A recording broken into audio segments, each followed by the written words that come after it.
Good morning, everyone, to the second plenary session of the Berlin Conference, Europe Bottom-Up. My name is Yolanda Rother, and since this year, I lead the Europe activities at Stiftung Zukunft Berlin. For all those who have been here with us yesterday, perhaps even on Sunday, I welcome you back.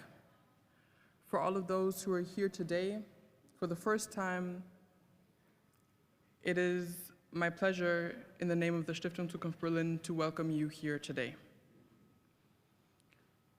We started the conference on Sunday in Chemnitz. Chemnitz is the European capital of culture in the year 2025. And in Chemnitz, we spoke about the periphery, we spoke about the shift in paradigms of capital cultures in Europe and what that really can have for an impact on citizens, on the periphery, and overall urban development. And yesterday, for those who have been here, they will know, for those who weren't, we opened the first plenary session with words from the Commissioner of Research, Innovation, Youth, and Culture, Maria Gabriel, to learn about what programs are working, are existing, are newly being put out from the European Commission, but moreover to understand the concept of Europe bottom-up. This conference here and the work that we do with the Stiftung, moreover, looks at the capacity and the capabilities that we as citizens have to shape the future of Europe. It looks at what partnerships with cities and regions can bring about, and also the work with civil society, initiatives, and organizations can bring. We had a full plenary here with members of A Soul for Europe sitting up on the stage and members of the basis group Wir sind Europa as well. And we're thrilled to be back here today to continue into the next part of this discussion. And for those who may have been here last year or in the previous years, there's one very concrete action that we've decided to take from all the discussions that we've had over the past years around the future of Europe. And this concrete action comes in the manifestation of a digital platform. We are developing this digital platform right now, and I will go into more detail later on, but I just want to give you an insight of what is to come.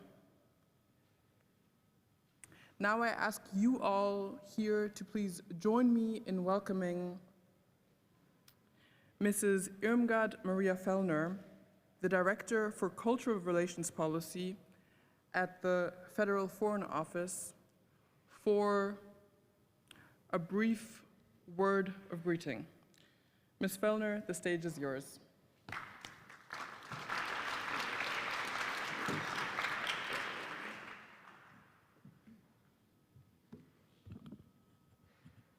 Frau Rother, Frau Döring. Mrs. Rother, Mrs. Döring. It's my particular pleasure to be with you this morning. Gray Berlin morning, but I can feel the energy that you brought with you from the periphery, from Görlitz? Yes, Chemnitz. Okay, I'm sorry.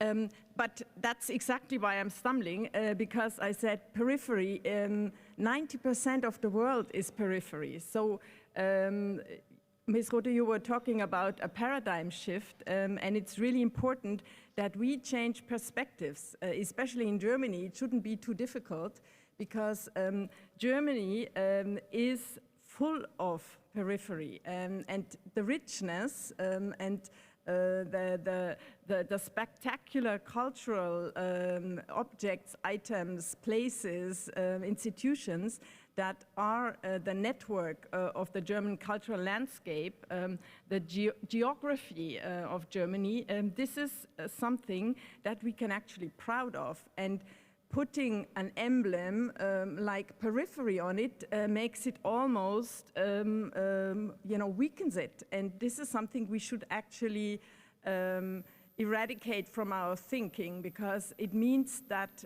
periphery is something we have no connection to, which is actually not the case.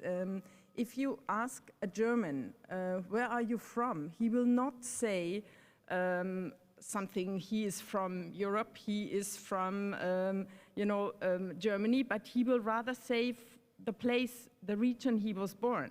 And that is something that strikes me when we as diplomats go abroad. We compare each other much more to the locals of the different countries than the people in the capitals. So a very warm welcome from the Federal Foreign Office. You touch a very important element of diplomacy, and it might strike you as something strange, because you will ask yourself, well, why am I a diplomat? Actually, you do represent our country, and you can make a difference. You can connect with other people. And let's just have a closer look on what it means to be a diplomat.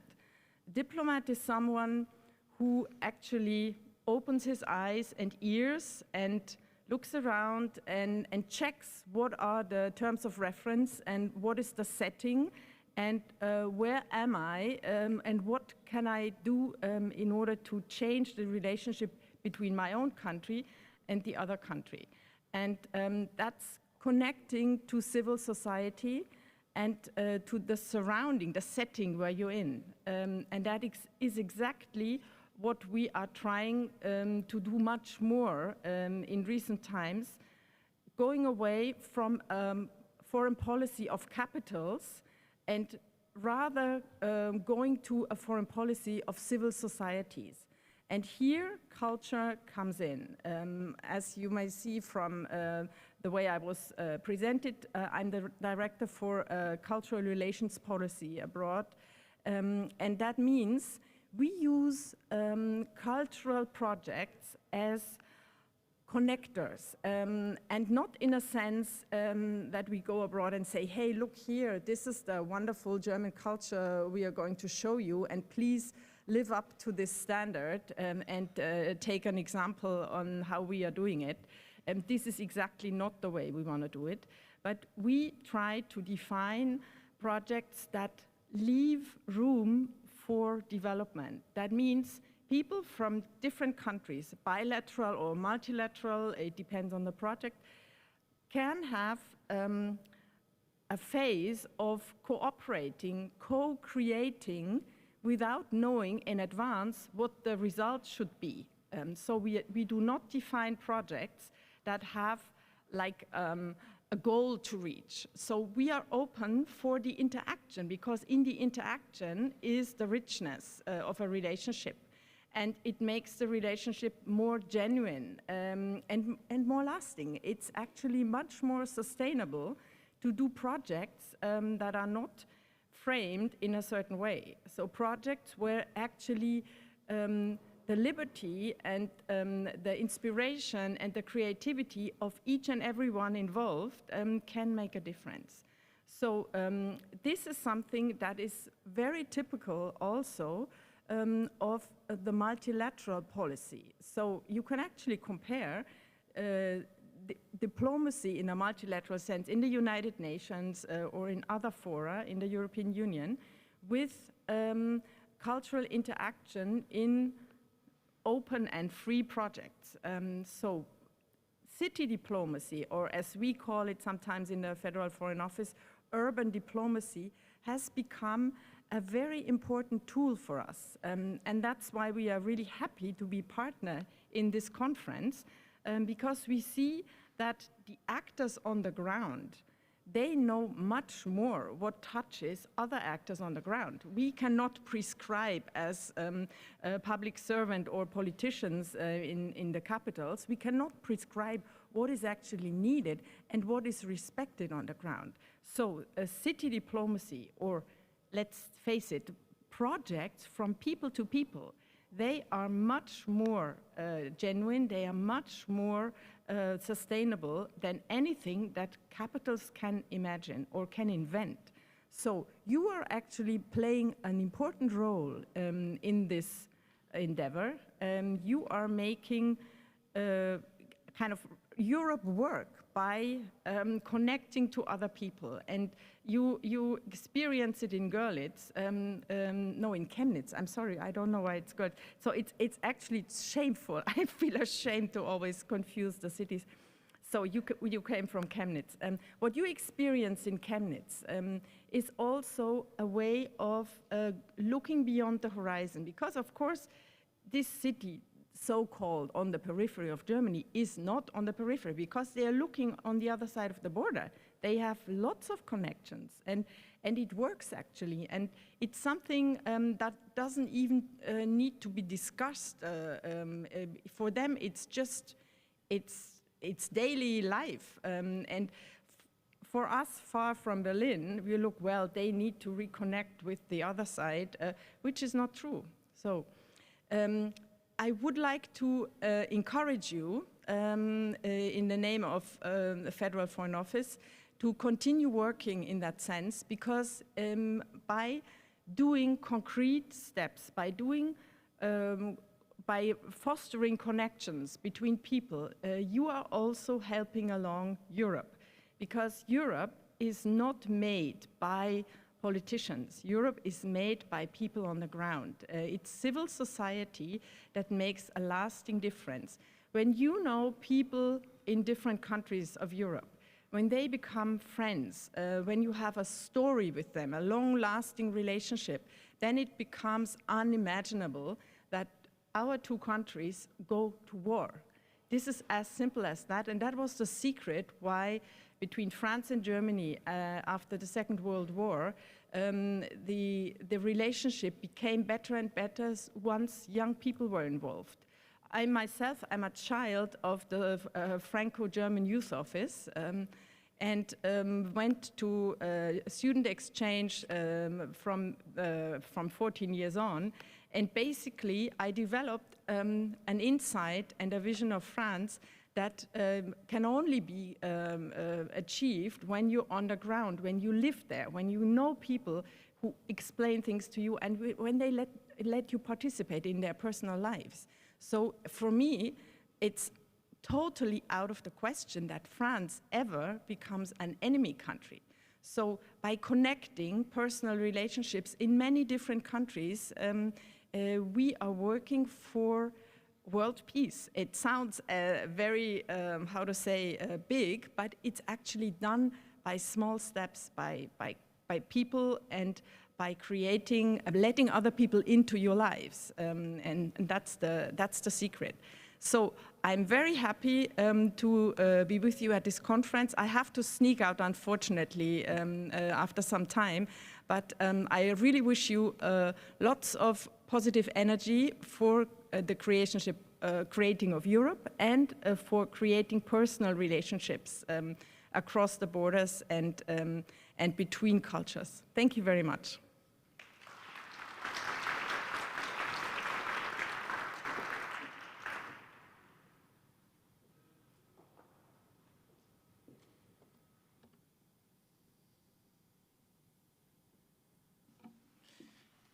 Thank you very much, Mrs. Fellner, for these very inspiring words.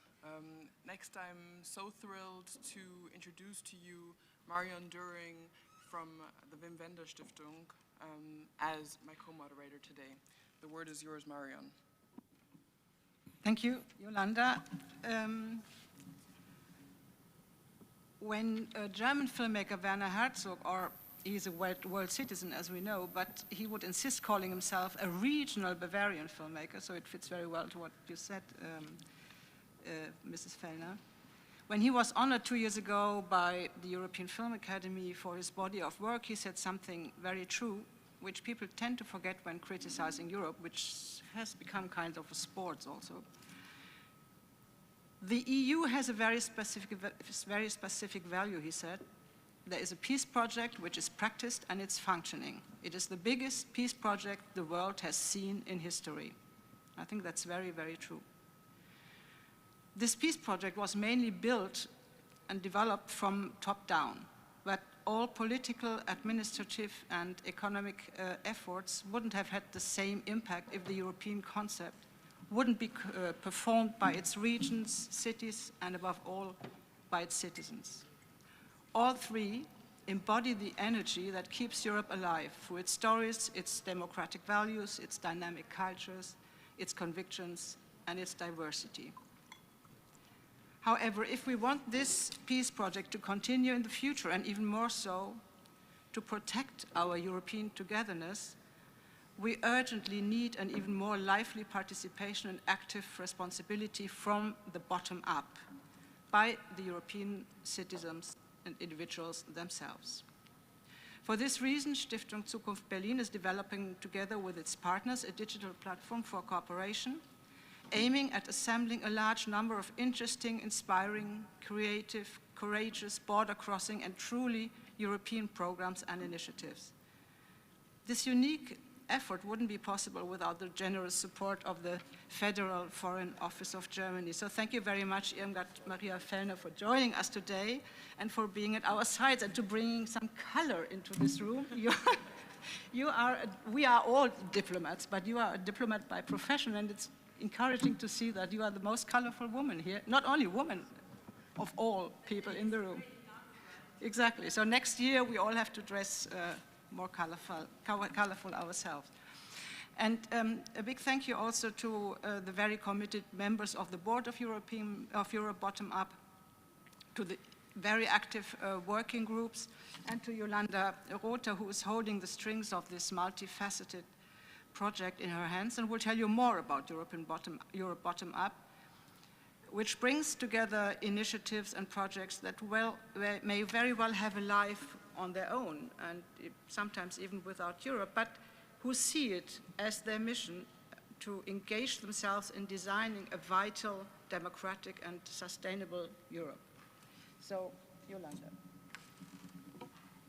Thank you so much for these inspiring first words, Mariam. I am thrilled to share with you all here now some more about the platform that we're in the process of building.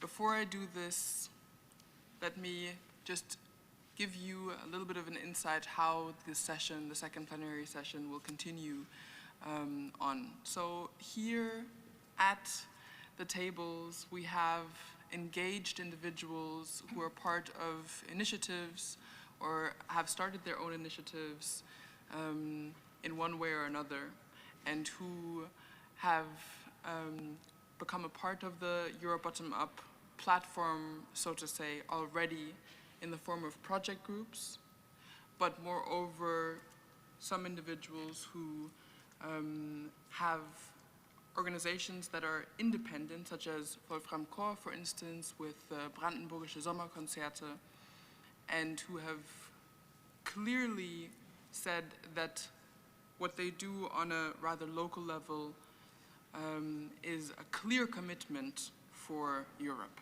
And this is really also our understanding of Europe Bottom Up. So just to give you an insight of the stakeholders here at the table, I will now briefly run through some of the conceptual idea behind the platform, and then I'm glad to hand it over to Maike Ernst and Claudius Brotmann from Xylabs GmbH, who are helping us only since some weeks to develop this platform. They will show you where we are, and this will then be the basis of discussion across the tables here. Project groups will present succinctly and briefly where they stand, what their expectations are, what their hopes are, what perhaps even their questions are. We will see how far we can answer all of these points. There will for sure be some that we won't be able to answer, but this is why we're here today, to have a discussion. Marion, by my side, will be introducing a few of the members here at the table, and if time permits, at the end, we will have a discussion. And I would love also for everybody here in the room to, share your opinion, share your thoughts if you want to. I believe there are microphones. So this just to get everybody on the page, and now I will start with sharing the idea. 1 year ago, exactly here, in a virtual way, there was a very clear demand that, perhaps even due to the pandemic, that showed clearly digital plays a central role in bringing people together while in isolation. There was a clear demand to have a digital platform that strengthens the European values and that brings together initiatives across Europe. And this has been in the works for quite some time. This didn't just happen last year, and it's been really a product from the work of A Soul for Europe, Wir sind Europa, as I earlier had mentioned, who are working on different goals in order to, or for a shared Europe. And this desire, this need, and this demand for having a platform, a digital instrument for cooperation and for collaboration has becoming more concrete and more concrete. So the goal of this platform is to make a clear space, create a clear home for all those who are engaged for Europe. It is really supposed to enable this Europe bottom-up, which is already happening. However, it is supposed to enhance all of that. And for this, we are not trying to replicate any type of platform that exists already. I will not even name them right now. But instead create something that, is, I'm getting signs that I need to wrap up, that is really of an added value. And I think the core message that I've also been has been communicated to me from Volker Hassemer and all the groups is each and every single one of these initiatives can exist without such a platform. But it is through their commitment to Europe and through working also on that platform that they can express this commitment, become more visible, and at the end of the day, create synergies together. So this has been also essentially the core of what our work has been at the Stiftung, and it's been a very good experience so far in making this, also met with quite a few challenges. But here we are in the process of building this technical platform. And I'm excited to share with you where we stand today, and also thrilled again to hear everyone's thoughts, if that's possible, on the project that we have right now at hand. And with that, I give the microphone to Claudio Sprotman from Scilabs GmbH. Thank you very much.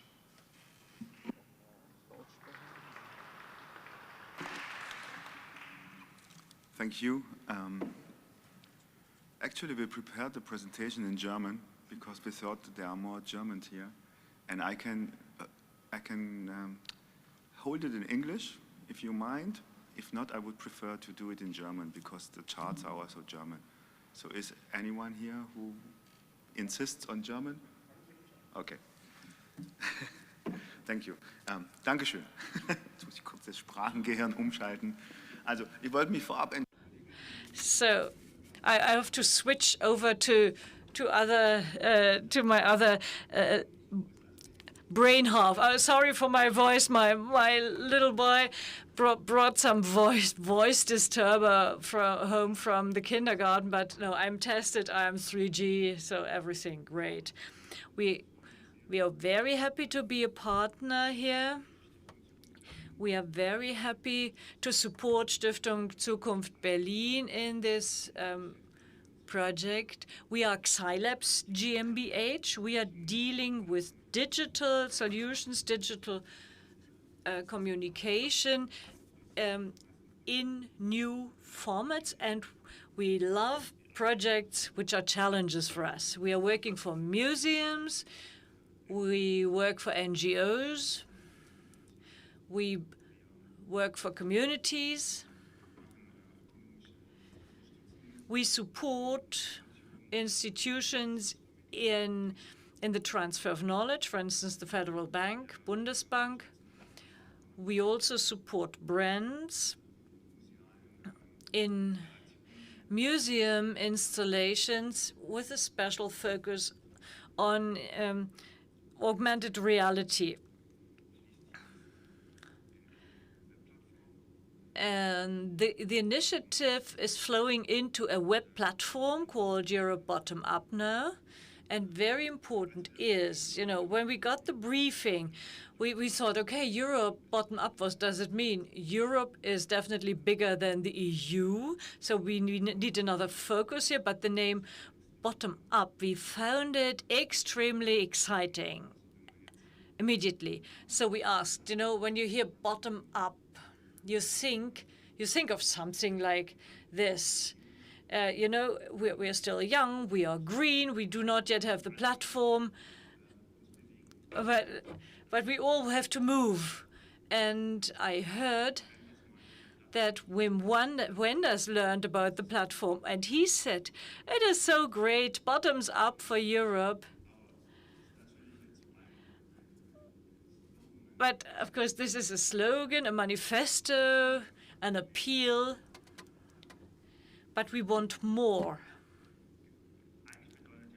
So bottom up means, in fact, that you are starting from grassroots level, from the basis, that you assume responsibility, that you pay active contributions.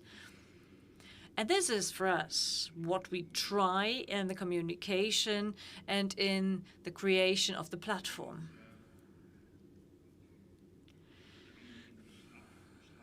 We collected buzzwords which represent what we want to inspire. We want to inspire, we want to join and link, we want to promote interaction, we want to transfer knowledge and enable transfer of knowledge. We want to enable and empower, we want to build up a community. We want to promote coming together and collaboration. We want to support co-creation and ownership. And of course, we support responsibility and the implementation of the projects. For whom are we developing the platform? For you. For organizations, for cities, for initiatives, public bodies, and many more. In our creative process, these are abstract terms for us, an organization, a public body. We work according to design thinking principles, and we try to focus on the target group. So we will use the day here to get to know all of you. On the other hand, we developed fictitious personalities who are deputies with their pains and gains, frustration, demands, everyday experience. The user experience of the platform will be strengthened. Now, what will be the added value? We want to create a platform which promotes commitment. We do this via a start page. We show functional sketches now, which display the features and the services of the platform, so don't be confused by this. We start with quite a clear starting page with quite transparent and gives each user to read more about favorite subjects. We inform about subjects which are on the platform. We inform about subjects that are important for Europe. We introduce the project groups. We have a news section and a map where we summarize all project groups. In order to promote the interconnection, we have one main item. These are the projects, where the project groups introduce their projects. In order to promote interconnectedness and networking and to promote the communities, each project group will have their own page. And if they have several projects, they will be listed here. And you can see the members of the project group, whereby contact addresses and contact details will only be displayed once you are logged in. Inspiration. We want to inspire. This is the issue about us. Why are we doing this? Why do we create this platform? What are the subjects that are moving us? Our charter, our manifesto, and the subjects, of course. The subjects. Okay, full stop. Sorry. And there's a blog and news section where we want to inform about news, current information, what project is new, which project group just registered, what are upcoming events of the coming time, and so on. And there's the forum that promotes interaction, the forum that filters subjects, enables talks, and here for everybody accessible, but comments and contributions are possible only after you logged in. Once you're logged in,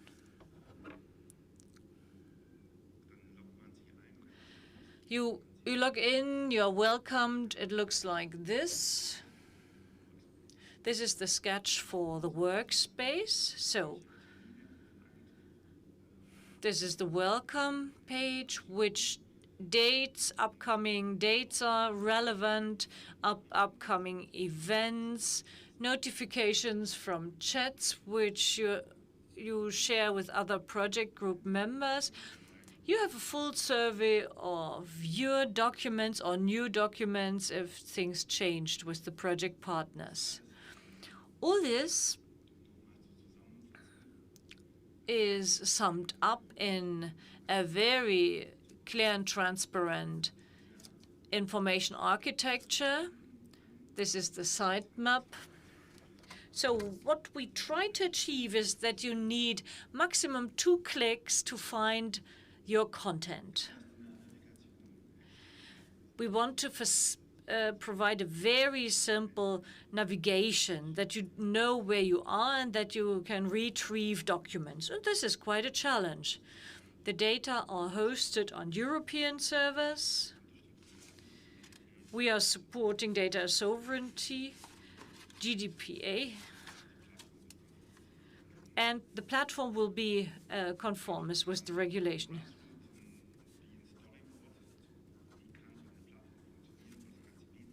So after this, what is the main contents of such a platform?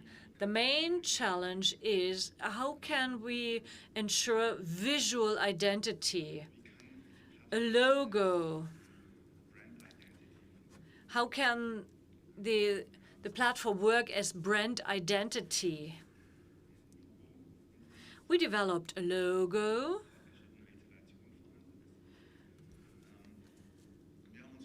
With a sophisticated iteration, we decided in favor of a word brand with a strong dynamic look. The arrow, you know, this direction, the arrow upwards points upward from bottom up. To decide in favor of a word brand supports the energy which goes from grassroots level upward to Europe. It is quite symbolic for all the power which the project participants, the cities, the organizations invest into the shaping of Europe. The logo, here you see diverse examples. The logo is not only working as a logo, it can work as a badge. It works as an analogous sticker. We could imagine that city homepages, which are part of the platform, put the logo as badge on their website.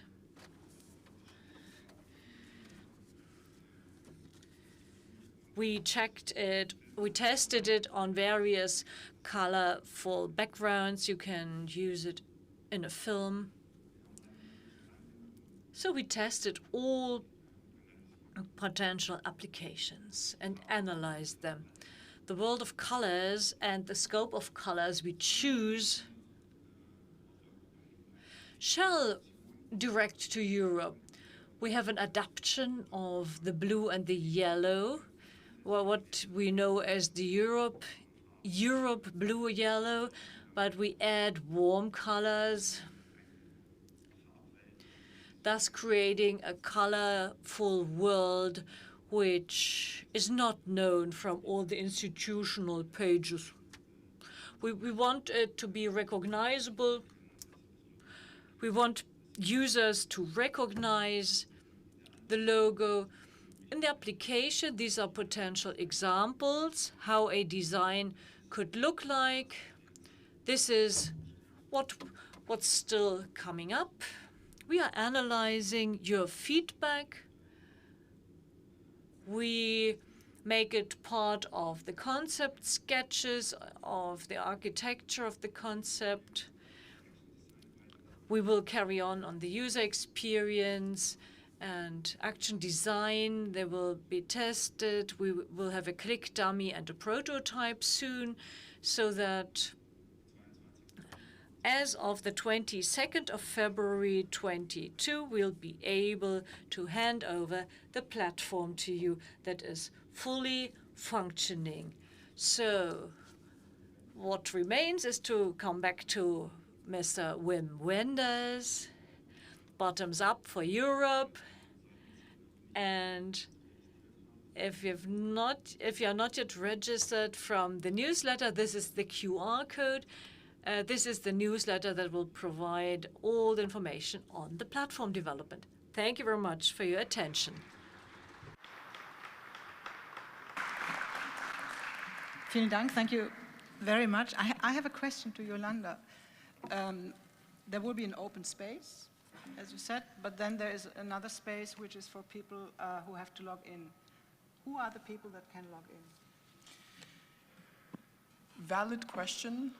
The platform is intended for those who are initiatives, organizations, cities, regions, who are explicit in their commitment for Europe. That means those who are engaged can register on the platform to use all the functions of the platform. That also means that anyone who is interested, a citizen, a student who is very curious, wants to learn more, is able to access and navigate the platform, but will not be able to collaborate on it. We do this specifically in order to make this a platform that is for cooperation and collaboration and work. It's not supposed to be a replication. It's not supposed to be a place for everyone to register. It's really about the quality of the projects in the sense of for Europe, and therefore that is where we make a distinction. Now, if anyone who is a citizen and also involved in an organization is not yet on the platform, there is the possibility to contact through the platform and be able to be brought up on it, because of course the goal is to have the platform accepted across all of Europe, and therefore there's meant to be, you know, a reach and outreach for everyone to be able to join as an initiative. Thank you. Yes. Thank you also for this great introduction. Did I see a raised hand? Or no? There is a raised hand from Ms. Poczka. There's a micro coming.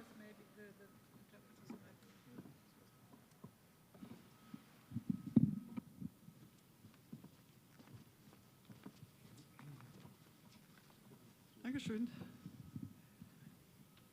Ja, ich komme von der I come from the group Lokale Demokratie Praxis, and I thought, how can you prevent an abuse of the platform? We thought we should develop a code of values that should be on the platform. I would like to know, how can this be done? Ms. Poczka, and if you may permit, I will briefly answer this point. So we've also been considering this exact question that you have. How do we not create an infrastructure that will be exploited, especially for those who stand on the other side of what we are aiming to do? And it's great to learn that you are developing a code, a common code of values. For our purpose, for the platform, we've written down a so-called charter, a Europe bottom-up charter, which outlines 4 core messages. You are all able to access this charter online. I will spare you now to read this, but in the core, this is an agreed upon set of values that we expect our members of the platform to abide by and to agree to upon entering the platform and being active on it. So this is the main way we move forward in order to ensure that the platform is being used in the sense that we intended to. And I think that this is a great segue. I see, Claudius, would you like to add something to this as well? Yeah. Yeah, so that's like the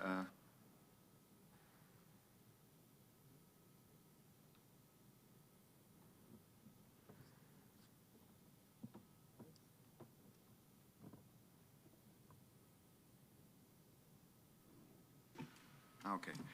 So the charter is the guide how to behave actually, and it's featured in a prominent place, so everyone will read it.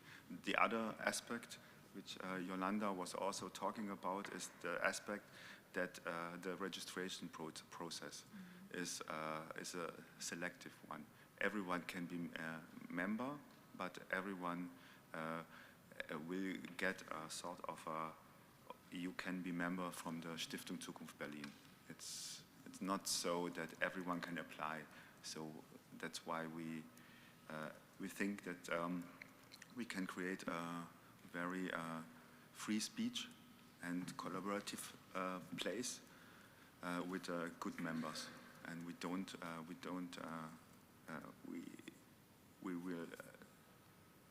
will take care through this registration process that we don't have organizations which we don't want on this platform. That's what I wanted to add. Thank you so much, Claudius. And next I would ask you all in helping me to, or join in welcoming Mr. Andreas Nitsche from the Association for Interactive Democracy. Mr. Nitsche and I had spoken previously about platforms, and it would be great to hear your considerations after everything that you've heard. Thank you. Okay. Yeah, so first of all, thank you for inviting me today. And congratulations on the sound concept and the first steps towards a straightforward realization. I understand this platform as an enabler for cooperation and exchange between local initiatives, and rightfully so. The strength of the European idea depends on how deep it is rooted and embraced by the regions, cities, and local communities. The idea of Europe bottom-up and the platform makes a lot of sense to me. When I hear bottom-up, I must admit, something else also comes to my mind, which is related to my work and of my organization, implementing solutions for bottom-up democratic self-organization, deliberation and credible Welcome to all participants of the first Europe Bottom-Up Conference. My name is Thies and the cultural industry. So let's create together sustainable solutions that will work very well for all of us. I see deliberation and decision-making at two sides of the same coin. Deliberation contributes to informed decision-making. Decision-making gives purpose to deliberation. Here's my take on a couple of points you may want to consider for any participation process. Provide a real promise for empowerment, but be clear on any limitations from the very beginning. And live up to what you promise, of course. Let's not shy away from conflicts and big challenges. Credible deliberation contributes to social cohesion. Searching for solutions that work for all, even if it's not always successful, helps create an understanding of the more often than not complex nature of a given issue. And also builds mutual understanding when it comes to justified interests, underlying values, and cultural backgrounds. It helps to overcome simplified worldviews and avoid misconceptions that otherwise would leave room for populism. The European idea is under siege, as is democracy itself, and we need to advocate and defend both in public debates. But we also need to maintain our ability to communicate across political fault lines, and to exemplify why this is important, let's have a look across the Atlantic.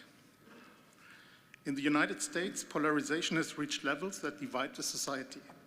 Frustration arguably leads to additional political self-segregation, and many liberals don't even talk with well-meaning conservatives anymore. Back in 2018, Madeleine Albright, the original Madam Secretary, cautioned us with her book, Fascism, A Warning. Meanwhile, observers speak of tribalism, where many citizens just blindly follow a leader, and truth has no meaning across the board anymore. In Europe, we are not yet there, but we need to remain vigilant, and just like our friends across the pond, we need to work with all those who prioritize the rule of law, truth and decency over faction and expedience. Oftentimes this will be unlikely bedfellows, people who don't share our opinion but recognize the facts and just come to different conclusions. These are the people we need to continue working with. We not only need to embrace cultural diversity, something we do very well in Europe, but also find strength in political difference. And this is a long shot, but pluralism, openness, seemingly inefficient negotiations make our society less susceptible to populism and our democracy more resilient. Technology creates new challenges, but also new chances for public debates undertaken with mutual respect. Technology also allows the regions to team up and claim their role in the new ways. And this brings me back to the Europe Bottom-Up platform. which I hope will be a success and instrumental in supporting local activities for the sake of our common European future. Thank you. Thank you.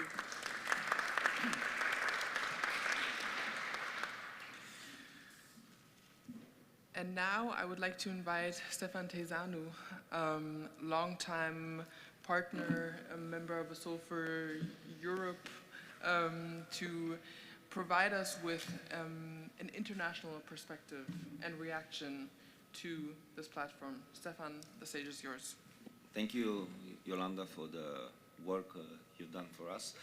For the platform, congratulations to the team. I think this process looks nice. The technical preparations look good until this moment. However, I would like to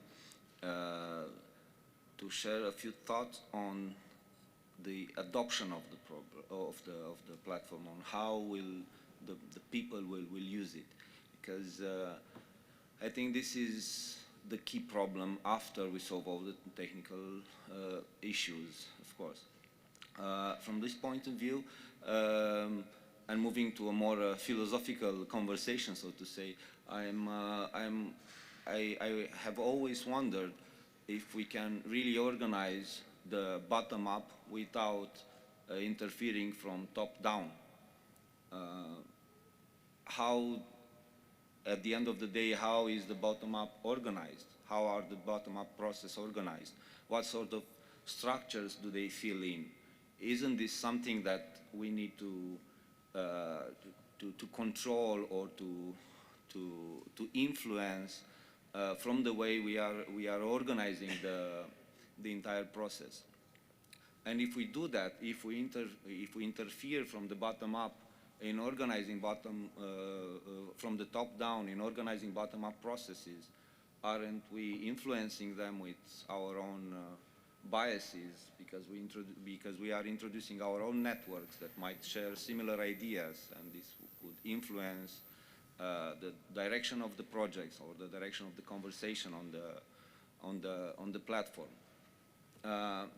And probably there is no other solution than to find a really fine, delicate balance between the two. From my experience with working with similar local and national platforms in Cluj and in Romania, there is a very big risk that such a platform remains empty, like a stadium that is built for the Olympics, and then it's hard to stay in the daily lives of the people. So therefore, I would suggest that in parallel with this technical conversation, we also start a conversation about disseminating and managing the process of this adoption process for the platform. How are we populating it? For instance, our organization in Cluj could take responsibility for populating this with Romanian projects. We could spread, we could share responsibilities in such a manner that we make sure, management-wise, that we are really covering the entire continent, with taking responsibilities in reaching out to people in our own countries. And then related with the content, I was also wondering whether whether or not this platform is a great opportunity to have something that no one else is offering right now in Europe, a shared space to share data and to collect data related with this sort of project, with citizen engagement, but also with bottom-up ground data from our countries on topics of common interest.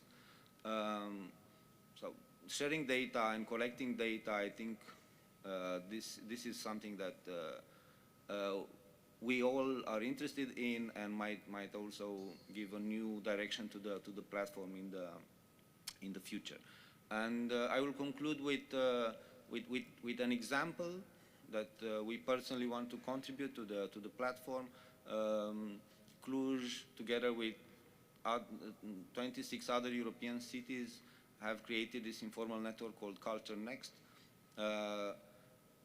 where cities that are former or current candidates for the European Capital of Culture title support one another in implementing large-scale cultural programs that would have an influence on local development. And we are preparing to launch our a joint project called the Cities Fund for Culture, where we invite cities to contribute with small amounts of money and to put them in a common bowl that we can use together to fund projects that are maybe harder to fund to current European funding sources. And this is an alternative to current mechanisms for funding culture. And it's a bottom-up project that we would really like to get used for, to get help from the platform to develop. And with such projects, I assume that we can reach out to many cities of the continent. So thank you for the opportunity, and congrats again for the good job.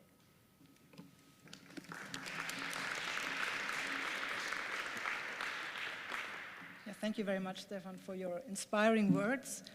I think the challenge of this platform will indeed be to provide the widest possible democratic freedom to all those who use it, and sensible moderation.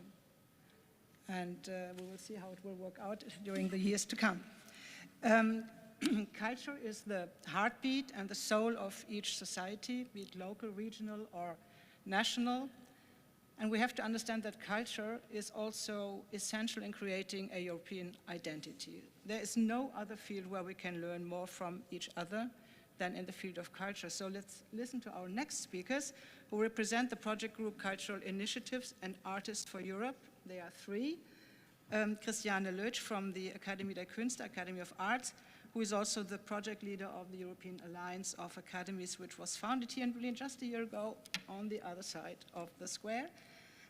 Christian Schneegers, former head of the Young Academy, another project of Académie der Künste, and artistic consultant of the Sculpture Boulevard in Birkenwerder, which is in the north of Berlin.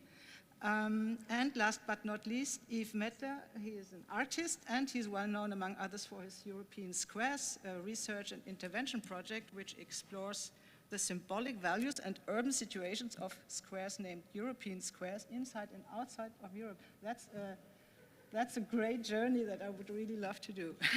So thank you, and I think Christiane will start. Yes, thank you, Marion. And we also yesterday joined our forces and partnered up with Georg Kentrup and his initiative Performing Europe, but he will get to that later on. Like many other initiatives that meet here and that are represented here, and whose activities are also going to be represented on the platform, well, our project group, Christian, Yves, and me, we are driven, as all of you, by the civic engagement for Europe. And as we heard yesterday, some do this in the way of dialogues with citizens in Chemnitz, away from the big cities. Others do this with a focus on local history and its European dimension, or on how cities can align themselves with their own profile for Europe. And the members of the project group Cultural Initiatives and Artists for Europe are convinced that politics, civil society, and also the artists themselves have to pay more attention, have to put more focus on the multi-layered and, we would say, immanent potential of art, the works and the artists alike, in order to keep this civic engagement for Europe going. And in this sense, we also understand artists as part of the civil society as well. Often our policymakers, like throughout our professional experience, we realize that often our policymakers, whether on a local, national, or European level, They see art more as a product from which national economy could profit. Artists are seen as entrepreneurs in a way, serving a market with their artworks. Often there's a talk of creative industries. And we came to the point to say, no, we believe that art is above all a process. It can contribute much more to Europe, especially if it deals with socio-political issues or at least draws attention to them. And also throughout our professional experience, we realized that European issues and causes can achieve much more publicity, much more awareness through this artistic treatment. For example, as I was always thinking about Wolfgang Tillmann's poster campaign in the run-up to the 2016 Brexit vote or the 2019 European parliamentary elections. Or as Marion already mentioned, art academies and cultural organizations can work across national borders to promote the freedom of art in Europe, as the European Alliance of Academies has been doing since 2020. And yesterday we heard about this famous, impressive example from youth theaters across Europe that joined together to give their youth participants a true European experience and make them European citizens in a sense as well. And this is what we are thinking about when we think about initiatives that we could reach out to, then when we think of the artworks that could be represented here as a showcase. And Christian will take over now and explain more about our ideas.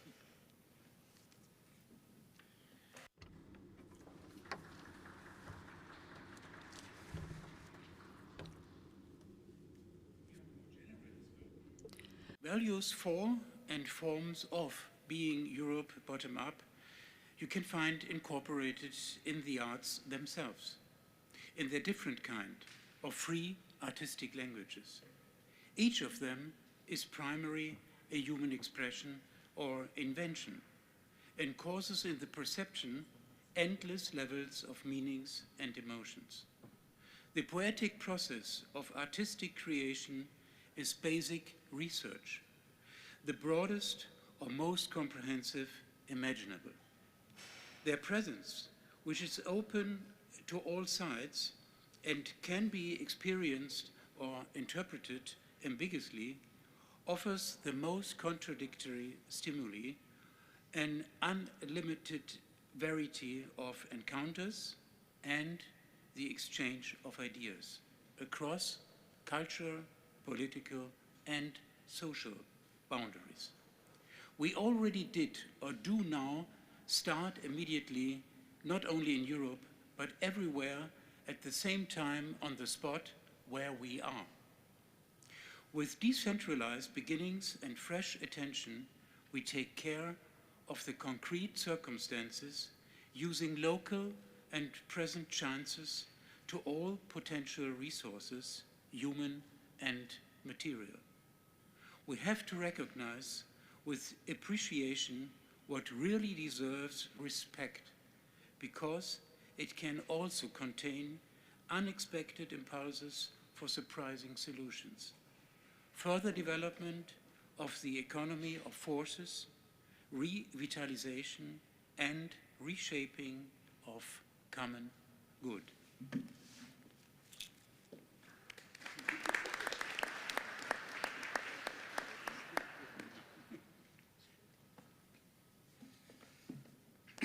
Hello, everyone. Thank you. I'm going to be much more concrete. So basically, the idea is that that our platform should address those who would like to do something with art or to do Europe through art.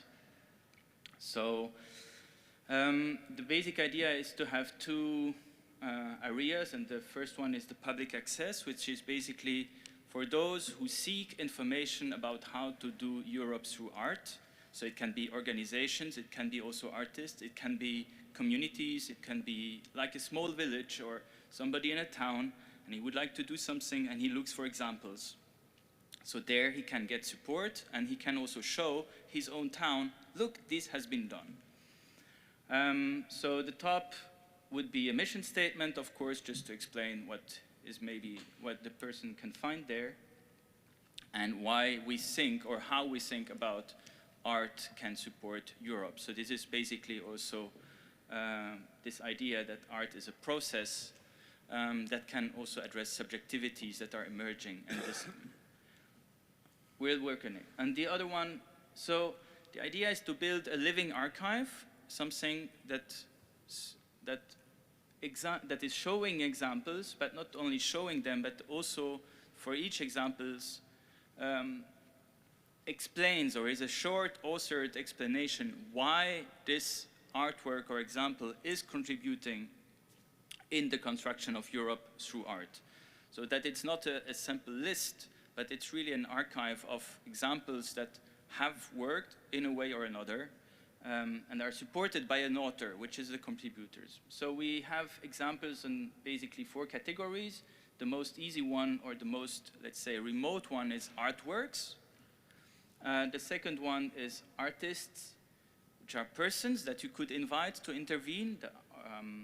Then there are examples of festivals, exhibitions, symposiums, whatever, that you can take example to organize your own festival or events or whatever. And the final one is other initiatives. Of course, either to get in touch with them or to inspire your own construction of an initiative. And finally, that would be the most, if the result of what is happening inside the group, if it's publishing something, discussion papers about what is art through culture, that can be published also there. Now, when you apply, if you're really inspired and you would like to take part in this, then you can ask for access, and then you enter and become a member. And of course, the members are those who can contribute to this living archive, because the question is, and all 3 of us are engaged into making something for Europe through art, but in a very different way, and we don't know exactly what it is. So the question is, how can we discuss this? So the idea is that when a contributor proposes an example, we can just discuss it inside. And there should be, this is where the magic should happen. The question, of course, is, again, how do we acquire more contributors? And that's the open question.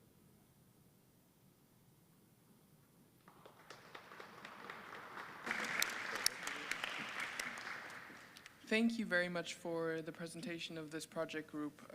And I'm excited now to hear from Georg Kentrup, who is part of the project group Performing Europe. Just briefly, the project Performing Europe brings together a variety of people from the fields of theater and youth-oriented social work, promoting European values, and plans a variety of artistic actions. Please, Mr. Kentrup, if you could share with us what Performing Europe will be contributing to the Europe Bottom-Up platform specifically, and how Performing Europe is a Europe Bottom-Up project in and of itself. Thank you. Yes, thanks for the invitation. Right now the group is represented by Manuel Moser. He's Artistic Director of the Commedia Theater in Cologne and runs the European Festival Bohai. Georg Blokus, a political activist from the School of Political Hope. And me, I'm one of the directors of the Console Theater in Gelsenkirchen and responsible for the Trans-European project Europe Fiction at Europe Fiction Academy, just as a background. We created a vision of a trans-European action platform. We want to bring together the different perspective of theaters for young audience from all over Europe. Participatory theater collectives, political theater makers and artists, and the most important and really not the least, artistically and politically active children and youth citizens from Europe. In that mission, we hope that the platform could support us by discussion and including the bottom-up and the bringing together of youngsters and adults from all over Europe. We tried to organize an overview and discuss a mission statement in the last years for the groups and its participants. And we want to provoke also on the platform discussions about an artistical language based on European identity, because we experience that there is a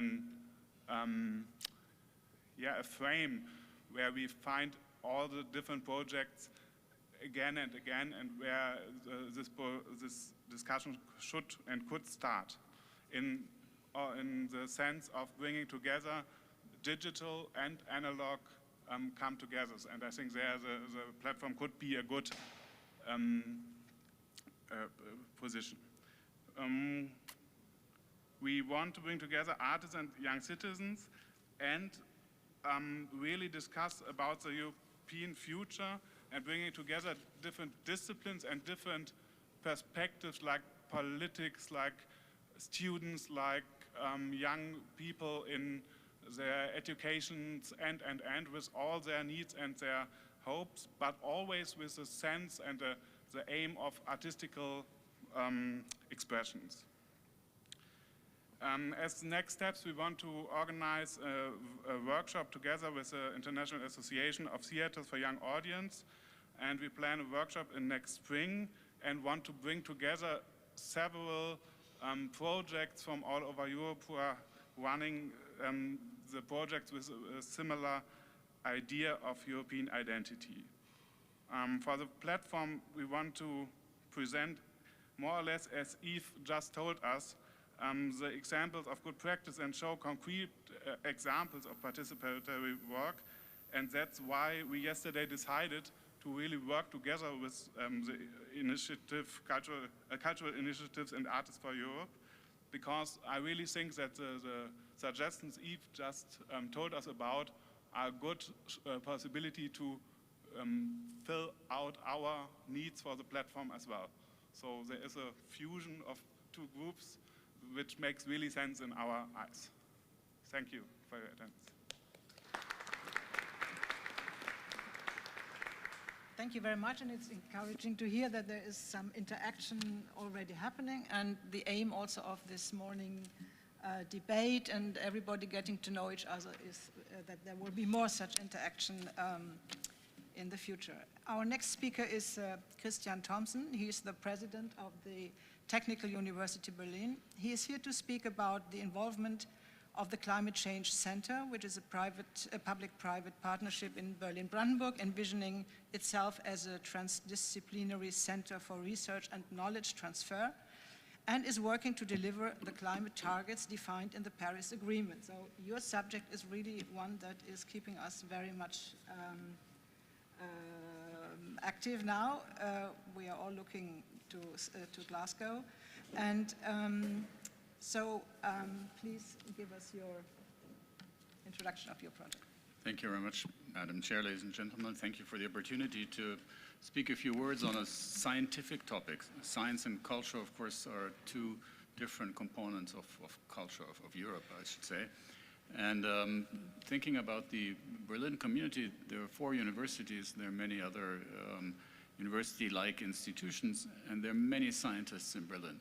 Also, there are 200,000 students, there are about 1,000 professors, just to give some rough numbers. And so what would be a better opportunity to study issues of climate change than to do that in Berlin? And such a center, I've started together with colleagues, actually with my colleague Norbert Palz, who's sitting at the other side of the table. Hello, Norbert, of the University of Arts. We're looking into ways of discussing, of mitigating, of understanding the consequences of climate change. It's a task that everybody, you all, are involved in one way or other. We're putting it forward together with scientific methods, and not only on climate research, but on all kinds of fields. I guess every field in academia is able or should be able to contribute one way or other, every person, to mitigating climate change. And so the participating institutions are, aside from TU Berlin, whose president I am, the UDK, University of Arts, whose president is Norbert Palz, like I just said. It's also the Charité. The Charité is Europe's largest health institution. It's the University of Potsdam, and it's the Potsdam Institute for Climate Research with their well-known director, Ottmar Edenhofer, and Rockström, I forgot his first name. So these are the expert institutions in the Berlin-Brandenburg region looking at issues of climate. So what has it got to do with Europe bottom-up? The answer is like this. The center that I'm working for, that I started, is looking at local issues, and we're combining, looking at Berlin as a metropolis with 4 million people roughly living, and Brandenburg, which is a fairly rural area, as you probably know. So the issues are quite different. The issues of mobility, the issues of energy, the issues of living, of housing, they are quite different for a large city than they are for a rural countryside. And what we're doing is we're looking for local solutions. What can work well in an environment like Berlin and or Brandenburg? And so that's the local part.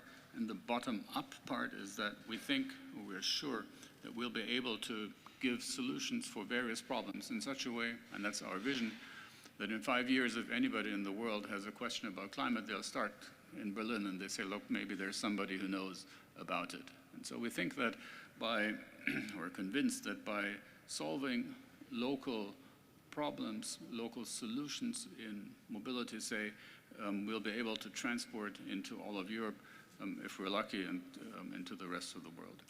So this bottom-up principle that I've seen for many of the contributions here, I think we can do, we will do from a scientific point of view also, and it's just right for academia to do it like this. Thank you very much for your attention.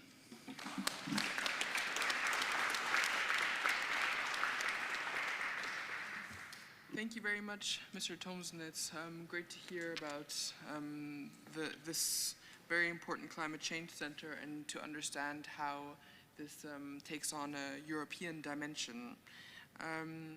I would like to invite Mr. Professor Norbert Palz from the Berlin University of the Arts, the UDK, to perhaps expand on how the UDK can also take on this, or is already taking on this Euro bottom-up perspective, and how it can, or how it is committing to Europe. Mr. Palz, the stage is yours. Thank you very much. I think in 2021, for an art university like ours, art university that is allocated in the 21st century, you really have to identify what are the qualities of your parameter, of your institutional parameter. And in the past, our institutions were rather hermetic. They had an inside and an outside. What I see now as a way forward is a conception of an institution that is more porous, that has shape and form of a rhizomatic expansion that is going beyond the territorial place of Berlin, but really expanding into Europe and, of course, consequently to the world. But in these different rings of activity, I think we have to put much effort, and looking at what the pandemic brought us, the new opportunities that the digital is delivering us is really a way, is a big contribution to the idea of expanding and dissolving this binary border that was there until now. Why should we do this? I think there are three points why this expansion of our conception of institution is sensible. One is that we are opening up a space for communication of voices that are usually not heard because there's a threshold that is territorially bound or bound through class and economy. There is an artistic contribution to be gained by having other artistic impact coming into our practice, and we are exchanging it in a reciprocal way. But there's also a very important political task to be undertaken.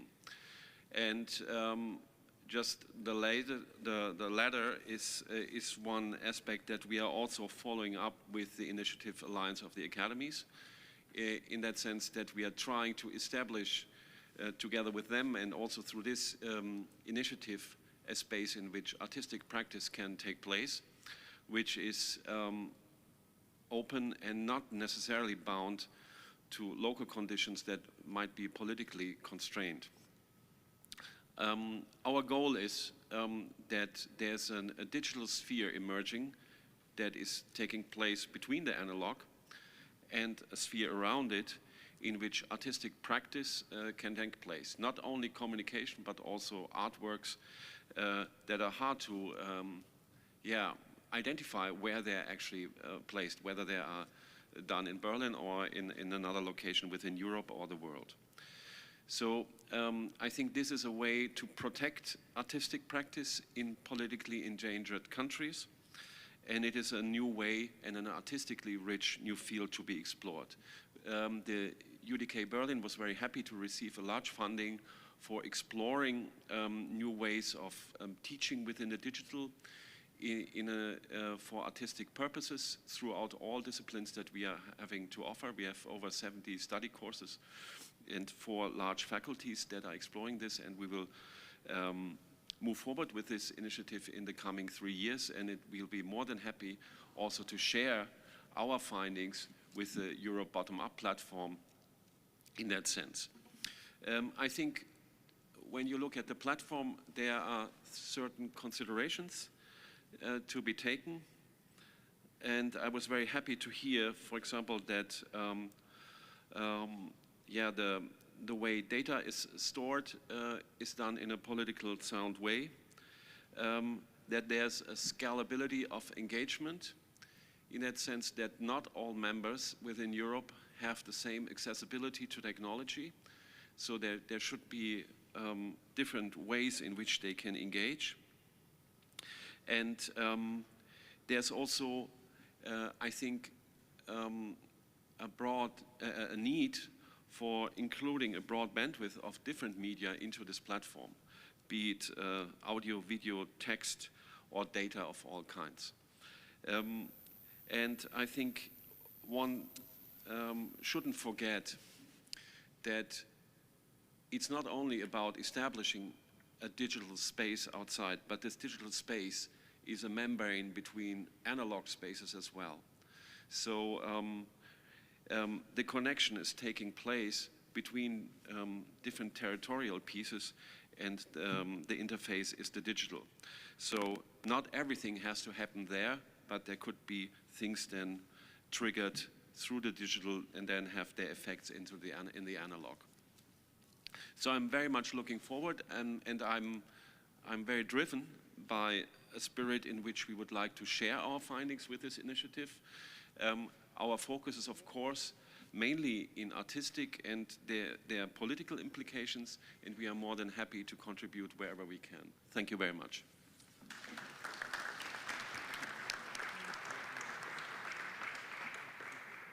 Thank you, Mr. Pals. If you allow me, I would like to just add a comment and perhaps one follow-up question. In the conversations at the Stiftung Zukunft Berlin, there was one example that really stood out to me, which is the example that Volker Hassemer brought to my attention, which is that the Berlin Philharmonics have an annual concert. And this annual concert is explicitly called the Europe Concert, Europakonzert. And this explicit naming of Europe really does something to move forward the value system of Europe, the democratic ideals, the peace and freedom project. And the platform that we're speaking of today, I also want to say, is a means to an end. Yesterday we dedicated to really understanding the concept, and today also we will be looking at it specifically with the partnerships of the cities. This platform is just one instrument, but really what has to happen is a shift in the mind, a paradigm shift, and a shared responsibility with every citizen in order to move forward Europe bottom up. So the question that I therefore have perhaps to you, Mr. Pals, and also if you would like, Mr. Thomsen, is if the universities, as well as the Climate Change Center, is there a possibility or is there a consideration to have an explicit European commitment? Maybe I can make that a bit more precise. What I wanted to express is that I think this idea of a locality that has been present until now, which is very deeply rooted to Berlin, and it still is, of course, part of our identity, has now been expanded, that we conceive ourselves as a European institution. And a European institution that is not operating from a hegemonial way of superiority towards the rest of the world, but as something in which we are also bound through history, are sharing a certain past and a certain obligation to move forward. I very much like the idea of Europe as a peace project. And in that sense, one could really frame it as that the University of the Arts conceives itself as a European institution. Thank you.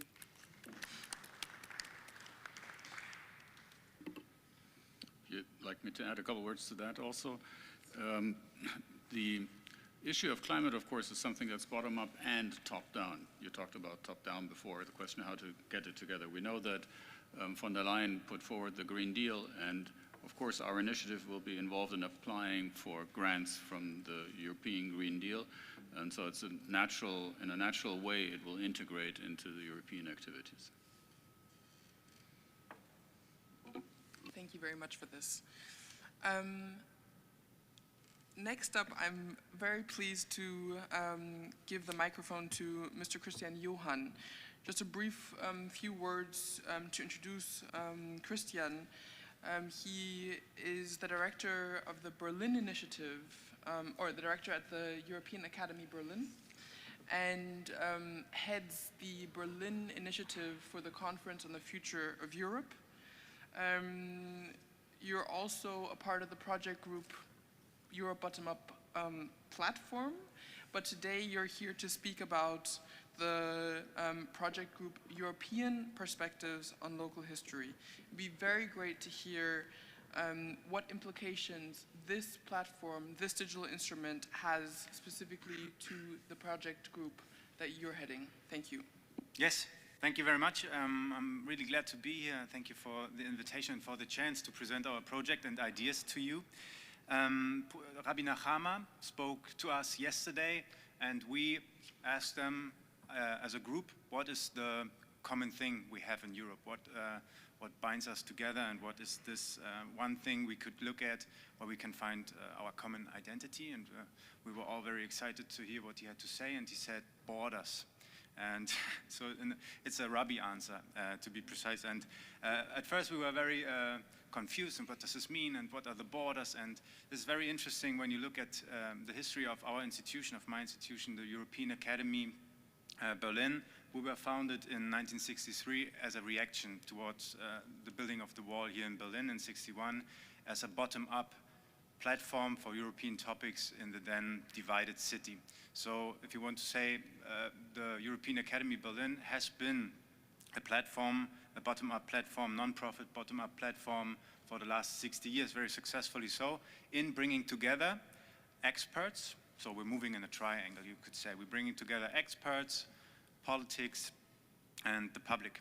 And we're not doing one of these three things perfectly, because we are also Berliners at heart, so we can do everything a little bit, but nothing really perfectly. But we can move between these three fields, and we can move between these experts and the people that are really have all the answers to our questions. And this is what we would like to do also in the working group European Perspectives on Local History. I have to read it because it could also be local perspectives on European history. It's completely interchangeable in the way we see it. And what we would like to achieve is to bring together people from all over Europe.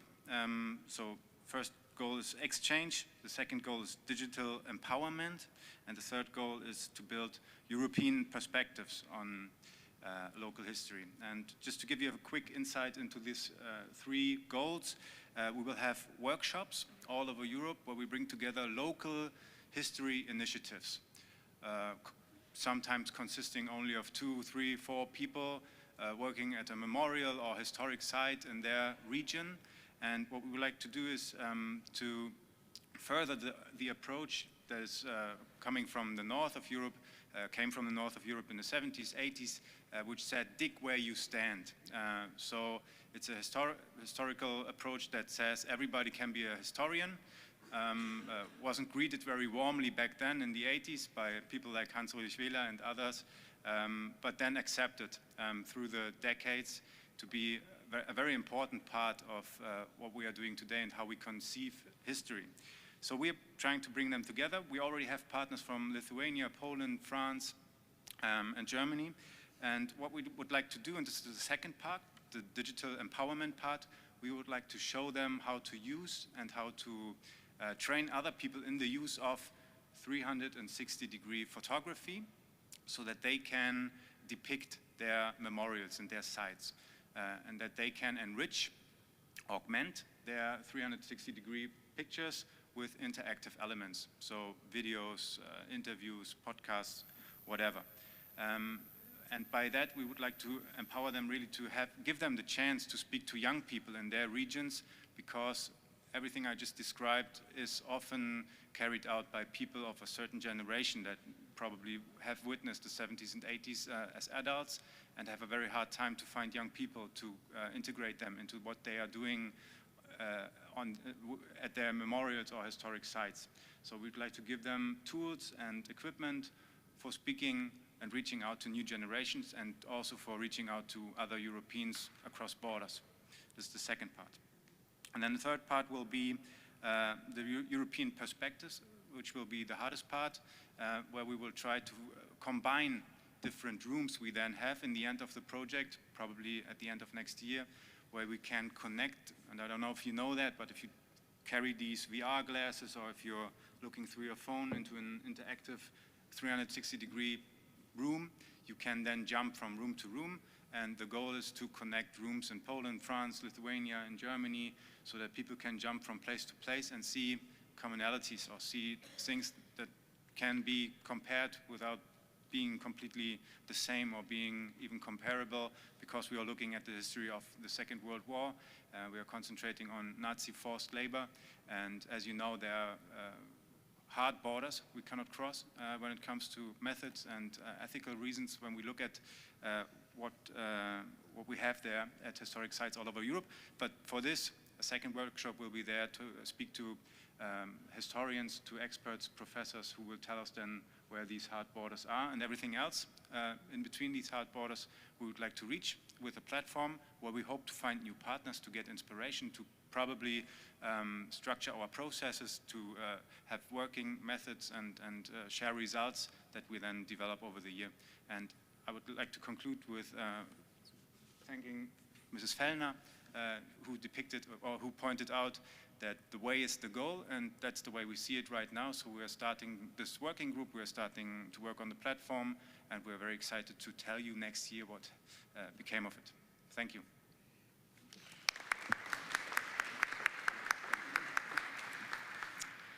Thank you very much. Our next speaker will join us virtually. She has pre-recorded her message, so there will be no problem today. And that is Birgit Heitzig. She's been well known for many years in the film world as a film journalist. Over the past years, however, she has become a key name in the area of sustainable film shooting and created a platform, Green Film Shooting, which creates an important information and networking tool for sustainability in the German and in the European media industry. She is a tireless promoter of green film shooting at many festivals and film markets, and with the same enthusiasm she is bringing herself and her mission into the carbon neutral work group of Europe Bottom Up. And I hope we can see her now on the screen. Welcome Welcome to all participants of the first Europe Bottom-Up Conference. My name is Birgit Heitzig. I'm the publisher of Green Film Shooting, the European Centre for Sustainability in the Media World. We provide tips, training and best practices so that film productions can be produced in a more eco-friendly way. There are many actions that filmmakers can take so that they produce films more environmentally friendly. It all starts with the script. If a film has to be shot at a distant location, that requires a lot of transportation for cast, crew and equipment. But of course, it's possible to reduce the carbon footprint of a film production. Actions can be taken in any department, in the production management, light and camera, set design, costume design, hair and makeup, as well as catering. When a production works, there's often a lot of waste left behind. Most of the emissions are produced in the areas energy, mobility and waste. If producers want to change that, they often have to face a lot of limits regarding the infrastructure. For example, instead of using a dirty diesel generator, it's possible to get the energy directly from the grid. But that requires access to the grid if they are shooting on location. And this is a point where cities come into place. The city of London, for example, started a project called The Grid, which provides access points to the grid at popular places such as Victoria Parks. Film productions can just come there, plug in, and so they get the energy directly from the grid. This is a win-win situation for film productions, for the cities and for the environment. We need actions like this so that we can go green. The Europe Bottom-Up platform is a wonderful opportunity for the collaboration between cities and the cultural industry. So let's create together sustainable solutions that will work very well for all of us.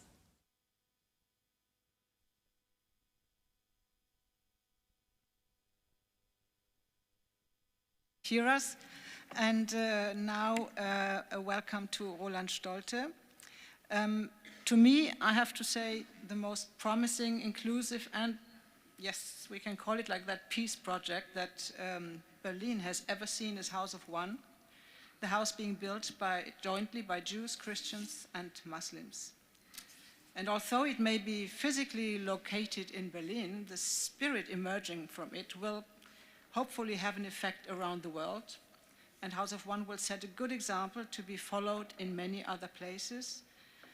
Let's welcome Roland Stolte. He's the director of concept and will share with us the vision and the connection of House of One to Europe Bottom-Up. Ich mache es auf Deutsch. I will speak in German. Now tell me what you do with religion. I think you are a good man, but you do not care for religion. One could say, well, Europe, tell me, what is your position towards religion? Well, and one could say religion has a difficult role in Europe. There are many secular traditions.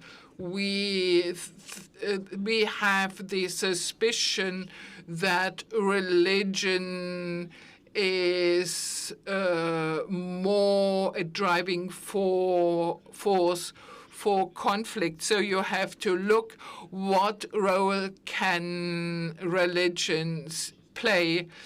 Nietzsche once said, God is dead, but this turned out not to be true, but religions need to find a new role. So I think for religion, the bottom-up principle needs to gain a new importance. We see that in the big institutions, transformation processes consume so much energy that it leads to completely new methods. And here, the grassroots principle will be very important for the future. And I'm very grateful that I can speak here. The House of One has been a grassroots project right from the beginning. 3 local communities came together 10 years ago and established in the center of Berlin, where there used to be a church.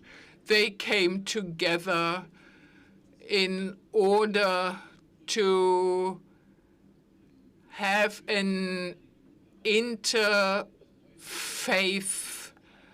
configuration and to create a completely new building. And this is to emanate from a common plan. And this house is to lead to integration so that new opportunities are used. And in 2012, we decided an architectural design, and we now also have established sister concepts of the House of One in order to further develop the peace potential. There are project ambassadors that play an important role. We have project ambassadors in 8 European countries who want to be partners of this project. Next year, we want to have an exhibition of the House of One in order to get other actors on board. And what is important also for the issue today, the House of One is promoted by the German government, the ministry, so we really grew. But we, as a foundation, we paid a lot of attention to not losing this bottom-up idea. We want to remain this small foundation cooperating with other actors in different countries. So our vision is to interconnect with other religious actors, social actors, leading to a small movement that will gradually grow in Europe and further develop this bottom-up principle. So this platform idea is important for us. We will subscribe to the newsletter, and then we will see how we can place our religious issues in future. Thank you very much. Vielen Dank, Herr Stolte. Thank you very much, Mr. Stolt. By Nachama here yesterday to expand on this thought, so really great to have you on board in this capacity. Next, I'm thrilled to invite Wolfram Kohr from the Brandenburg Summer Concerts to share how the Brandenburg Summer Concerts are for Europe, and perhaps even if you would like to explain how a potential collaboration on the platform could be possible for you. The stage is yours. Thank you very much. We're very proud to be here in this wonderful audience, this wonderful, inspiring morning here. The Brandenburgische Sommerkonzerte, I name it in German because the translation Brandenburg Sommerkonzert not really that really brings it to the point, is the biggest music festival in the area, concluding like 40 to 50 concerts all the summer and all the spring to autumn area here in Berlin and in Brandenburg. Well, we are sort of bottom-up. We are sort of a bottom-up concept because we are one of Germany's biggest festival, which is non-majorly state-paid. So we are a festival that is coming from the audience, from the guests, and therefore, bottom-up is for us is crucial, is normal, and therefore we are very happy to join here this platform because the platform idea for a cultural for a festival is the most important thing ever, because the cultural way, the way a festival works is always like in this very much home base and very much international base. This morning I was, of course, telephoning to some artists in Poland and some artists in Canada. We had but we bring it then to our majors, to Lüchen or to somewhere else or to Görlitz. So we already put this together, and therefore getting some help with this platform is a wonderful, inspiring news, and of course we will take part of it. The Brandenburgische Sommerkonzerte are already in a progression towards a national and a transnational festival. We are opening towards especially Poland. Next year we will have our opening concert with an orchestra from Poland coming to us, and we will have our final concert in Wrocław with some people going there. So we start this project, and therefore for us it's a wonderful, inspiring idea, and of course we will take part, and I'm very proud to be here.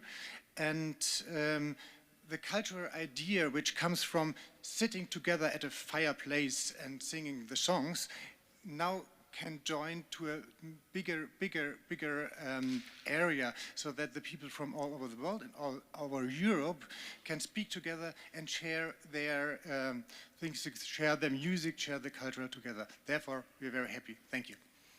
Yeah, thank you.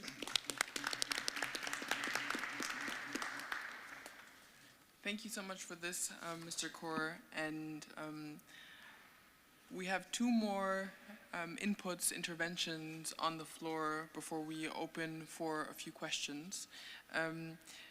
Just briefly, I want to say that there's a number of project groups that are already dedicated to the platform. We've heard some more commitments here on the tables. These project groups are A Soul for Europe. There's a project group, Cities and Festivals.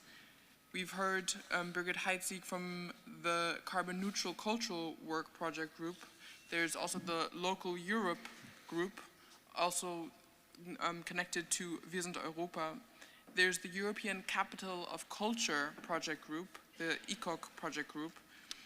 The European Perspectives on Local History, which Christian Johann has just presented, but also Hella Dunga-Löper is involved with. The Civil Society Initiatives for Europe, Local Democracy as a Model for European Democracy, Cultural Initiatives and Artists for Europe, that was presented very much at the beginning, Integration Policy, Performing Europe, Cities for Europe, and more. If someone here in the room is also thinking, I would like to have my initiative, a project group represented, please get in touch and we will surely find a way to make this happen. And now I'm happy to invite Mahir Namour first, and then Ona Falkena, to speak about how this project, this platform, will benefit and further the work that you do individually in your initiatives. Mahir Namour, as a representative from A Soul for Europe, the floor is yours. Thank you very much for inviting us. Most probably, most of you know what A Soul for Europe is doing. We are also contributing to the bottom-up construction of Europe, but we are defending the power of culture and the role that culture should take in the development of Europe should be strengthened. So we focus on strengthening cultural actors all around Europe. We ourselves is not an association. We are an initiative made of individuals who are working at their local context. And as you know, once a year or more times a year, we come together, once in Berlin so far, in the Berlin conference, and we invite politicians, artists, cultural actors, so that they can interact with each other and contribute to the European cultural policies. So we have work at two levels. One is in Berlin once a year, but each of us in different countries that we're active in are organizing forums where we are actually bringing together the same actors of the civil society, cultural actors, and politicians, local politicians, together to discuss how to build a better society together through the power of culture, and to bring culture to the forefront beside economy and politics, no? As we are many people from many different countries and we have our own initiatives, we have a lot of material that that shows how the development of European integration or commitment to Europe at local level has been developed. So I think these archives are valuable to present in this platform, in order not to show that the aim might be not just to promote what we are doing, but to show the timeline, how this commitment has developed and by time, and how the outcomes are still influencing the society. That would be maybe a good contribution to the newcomers in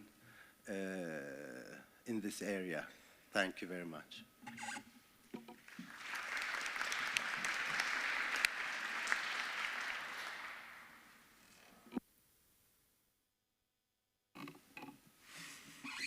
Ja, guten Morgen, goedemorgen.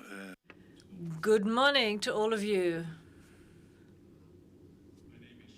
Valkenaar. I'm a journalist from Friesland, the Netherlands. I was involved in a journalistic exchange program for journalists between the Netherlands and Germany. So I spent some time in Saxon, and I also worked for media in Saxon and Brandenburg, and I learned a lot also from the German approach, different culture also. And Wir sind Europa, it's a group of men and women with either journalistical backgrounds or backgrounds from science, and they go to Europe, they go to European cities and talk to people about Europe. And then you get lots of all kinds of responses, what people feel and think about Europe. Some people love Europe, or they are proud to be European, but there are also people who are disappointed, who are indifferent, who dislike Europe, or even see it as a threat. And I think it's very important for all of us, but especially for our working group, to keep on reaching out to those categories of people. If you look at the last big European survey, it says that 45% of the population of the European Union is positive about the European Union. 38% is neutral, and 16% is downward negative. And I think it's very important to talk to these people and to find out what they think and how they feel. Our voyage has taken us to interesting places like Zittau. And Zittau, for me, really is Europe, because it's the Dreiländereck, close to the Czech Republic, very close to Poland. If you walk into Zittau, you meet Czech people. If you walk in the Czech neighboring town, you meet lots of people from Zittau. They just cross the border on foot or on bike. Or the mayor of Zittau actually is there. And Zittau also was a candidate European capital of culture. They were a bit of an outsider as a relatively small city, but a very interesting example. And one of the encounters which I had in recent years, I will never forget. I happened to be in Plovdiv, Bulgaria, former European capital of culture, during their opening week in the winter of 2019. And there I met a young actress of Roma background, and I asked her how she feels about Europe. And she says, well, Europe, it's not for our kind of people, because we are discriminated. That is her basic reaction. And as an actress, as a student of the local arts academy, and Roma also, she was an absolute exception. There is a huge Roma community there, but in this arts academy, in all years, they only had 2 Roma students. And actually, she was doing interesting things. She was making small plays, which she was able to put up in reaching out to her own community, making performances for children there. But simply the idea that Europe is not for us. It's for richer people, for people who are better off than we are. I think that one of the main points of Europe is that Europe also should be for the people who are not so well off. I mean, there are big debates now, both in Europe and also in Germany, of raising the minimum wage. If that's going to happen in Germany, it's also because of the European pressure and the European appointments. So Europe especially is of interest and should be of interest also for ordinary people. Well, as a member of the basisgroep of Wir sind Europa, I can only say that I really like this idea of Europe bottom-up. I think it's a very good idea and a very good common slogan to work for. But it's also important that these dilemmas and also the feelings of the people who are not convinced yet or think that Europe is not for us, that those discussions also should have and find a place. As a journalist, of course, I'm completely for freedom of expression, and of course we should respect all common values we agree upon, but it's important to keep on talking and keep involving people which may not be convinced yet.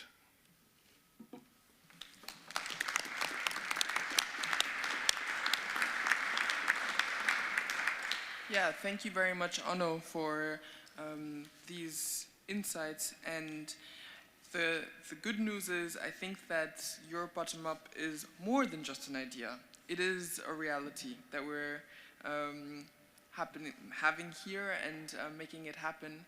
And I think the considerations that you've mentioned are core and very much fundamental to this endeavor, to building this reality. So thank you so much for that. And now I would like to open it up to you, everybody here at the tables, for questions, comments, reactions. And I'm looking into a hall of all of you. There are microphones, and I ask for the first statement. Just raise your hand if there is a question. And I know that there must be a question. Fantastic. Christiane. I'm a very pragmatic person, and I'm wondering how are we going to include all these initiatives into the website or the prototype of a website that we've seen before. I mean, already Eve is making up schemes with photographs and everything, and yeah. So in order to avoid that we are working too much on something that, yeah, how is the process going to be?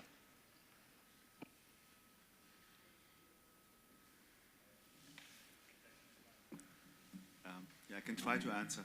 What I heard today, and I'm very happy from all of you, is the thought you have, everyone with his own initiative or own project. And I think what we do is, or we will provide, we have, maybe my presentation wasn't, maybe I couldn't transport all the backgrounds and all the information all of thoughts we already made. But what Eve, for example, showed that are already a part of the concept. So I think a lot of thoughts we can just take them and say, okay, yeah, we were thinking correct. We had a good workshop and creation phase till now, and we can use your project in the same structure, because we think the same. We don't think in terms of just art, but we think also in project work groups or organizations which can be like artists, which they think in projects, which can be artworks. So we have the same structure. Yeah, and to add to that, it's a very valid question. The architecture of the platform is, this is also why we have started the conversation with all the project groups so early on, to ensure that all the demands and the needs from the project groups, though, are being represented and reflected within the platform. So this information, the way that you have thought it out, will be and must be considered in the building of the platform. There are, of course, a few limits due to, yeah, whatever technicalities. It's not going to be possible to completely do it one-to-one or implement all the wildest dreams, but at the end of the day, this is exactly why we're in this constant conversation with the project groups, and we'll ensure that this is as you envision it and what you need. There is another question from Mr. Powell, Professor Powell. Yes, thank you. My name is Siegfried Paul, here from Berlin.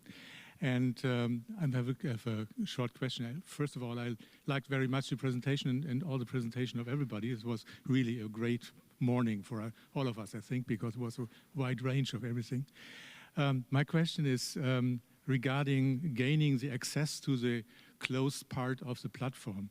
Do you have in mind that if you have this, you have to have an institution or a members board or some kind of procedure to gain this access and to check all that needs in the future, not only for the starting point, in the future, a real organization structure and this has to be funded to make it possible.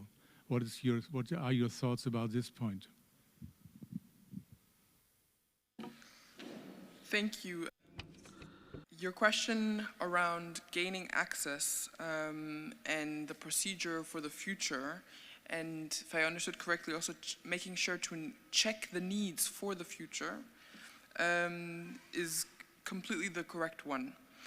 What you say with that we need continuous funding resources is also entirely correct. And I can just say that this is exactly our goal, our vision, that this platform will become self-sufficient and funded thoroughly throughout the next, throughout this decade, let's say.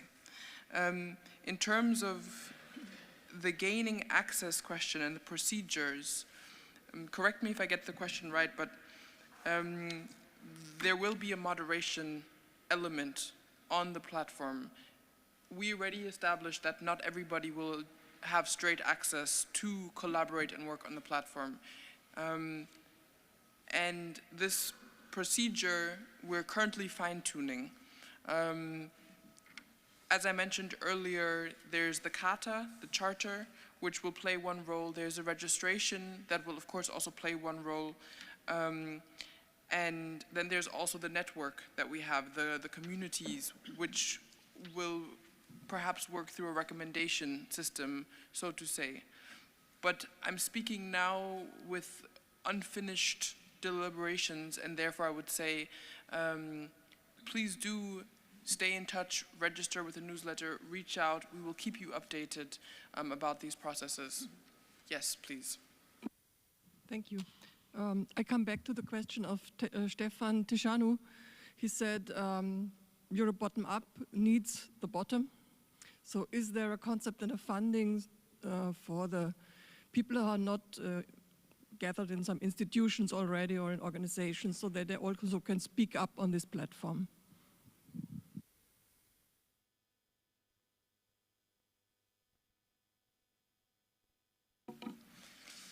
So for individuals, citizens who are not yet in a, let's say, formalized organization, there indeed is the process to join this. We're not trying to exclude anyone. We're just trying to moderate in the best sense.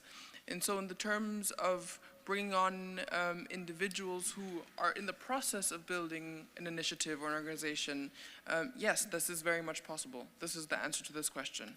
How exactly will be through a registration process, through contact also with the moderators, but this is indeed the idea also in part of the platform.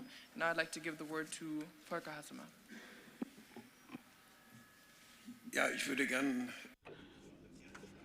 I would like to answer especially your question because it will be a core issue of our future work. We do not do a platform for a platform's sake, but a platform that does not yet exist. So we have to be very strict. For whom this platform is very important because it does not exist yet. So not everybody who feels like being part of a platform are welcome. I'm very strict here. There must be a specific describable need for it, and I found it very impressive what has been said today. We do a platform not only for those who are committed to Europe. They are highly welcome. They are great people, but they are enough for us. We make a platform of people who actively participate in the development of Europe. It's not a gathering of ideas, but it's a gathering of preparedness and good work. For instance, I pick out the two projects from the universities. If these projects want to serve Europe, they will be part of our platform. If they do not do it, they remain important, but they won't be on our platform. So it will be very important to clarify in the next few months who is responsible for this screening process. You know, we have a board for the platform. We already have people who monitor us, how we implement this idea. And in front of me, there is one of the board members. MEPs are members of the board, because we also require a connection to the political work. Then there are artists like Istvan Sabo. There are experts who know about platforms.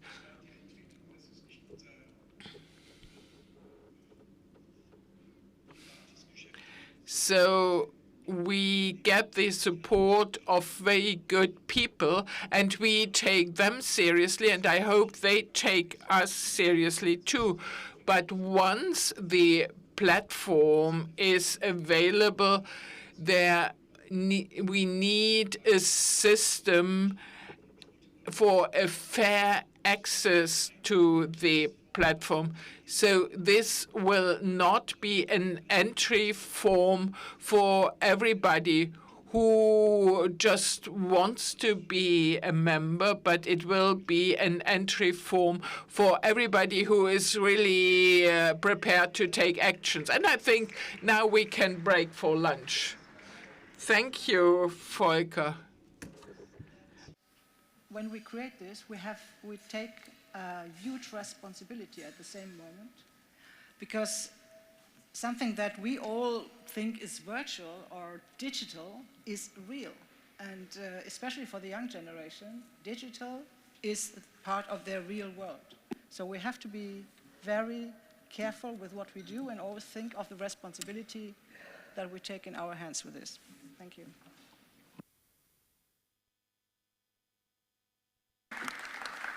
There's nothing left to say except enjoy lunch and see you here at 1:15. Thank you very much.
Ich darf alle herzlich einladen, zu uns zu kommen.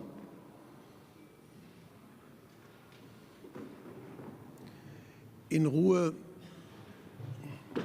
runterzuschlucken, aber dann unverzüglich to finish your food, but then come back to the room.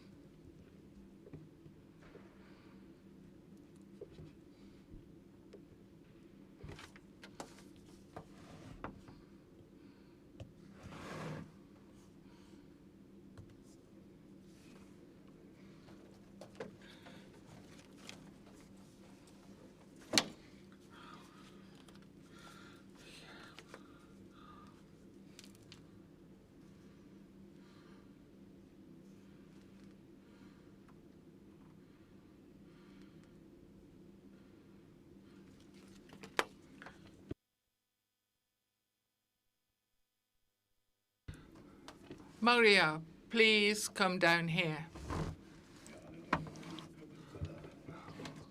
All of you up there, please just join us. It's an open house in each and every respect. And the biggest openness is not next to the door, but down here.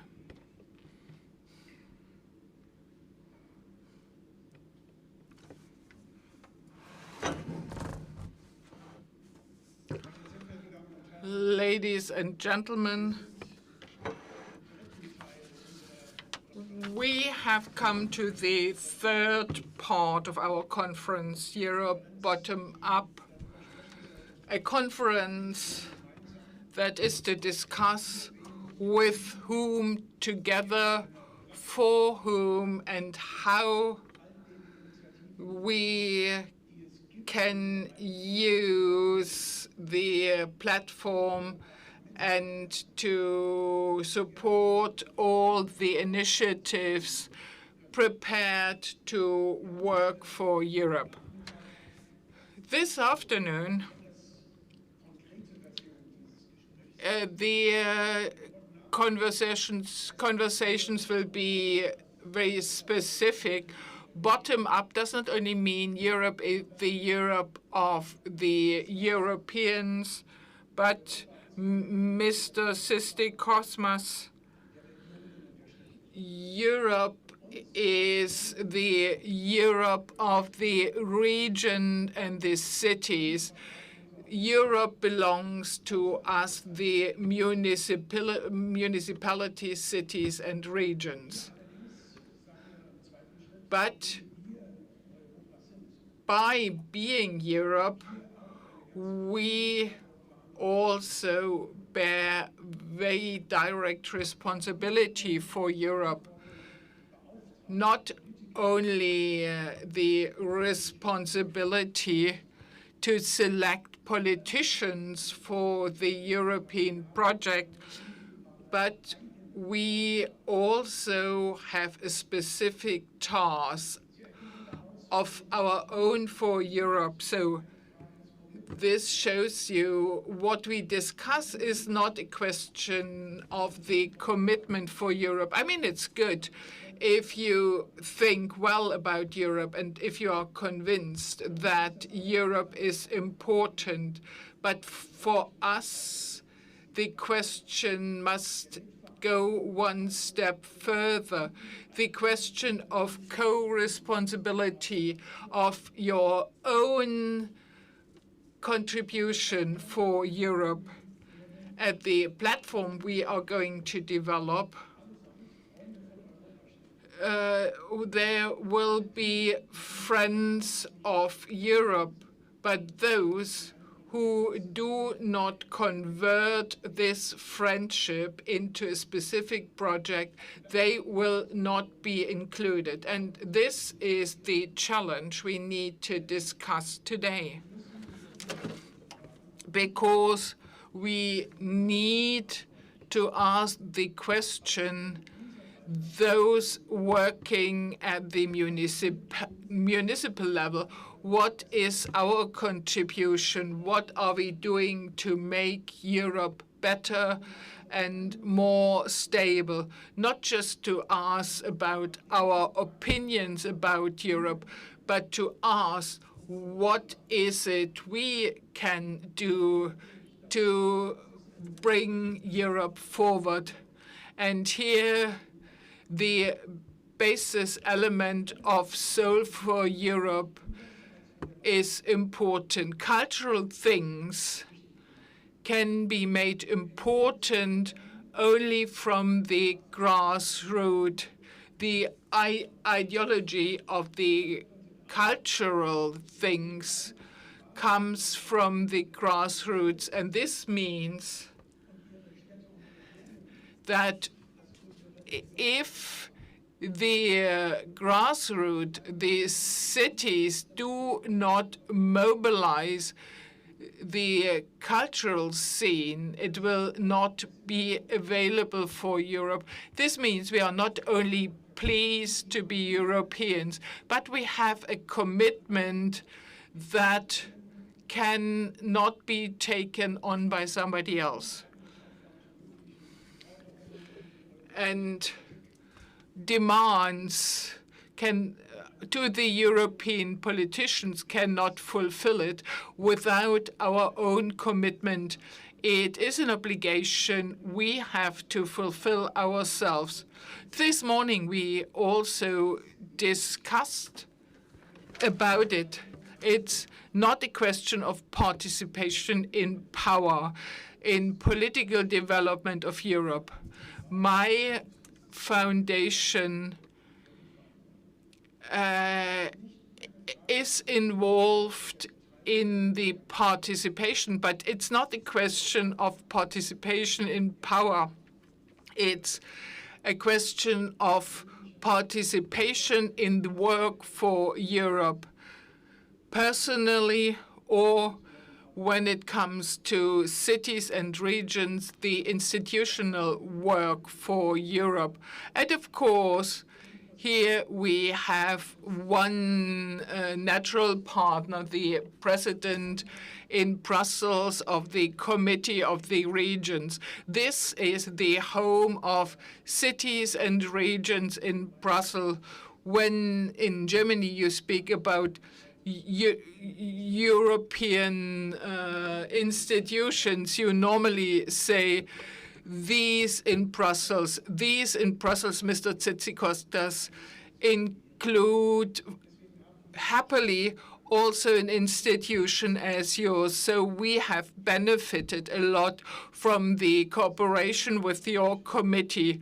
We know that it has different priorities, but I cannot imagine a better home for our work than your committee. So I'm very pleased that you continue the tradition which we had in the past with Mr. Lammert to participate in this discussion. So you, Mr. Tzitzikostas, will have the first say in our debate. Please, this microphone is yours. You will be the only one after me who can use this mic, so you've got the floor now.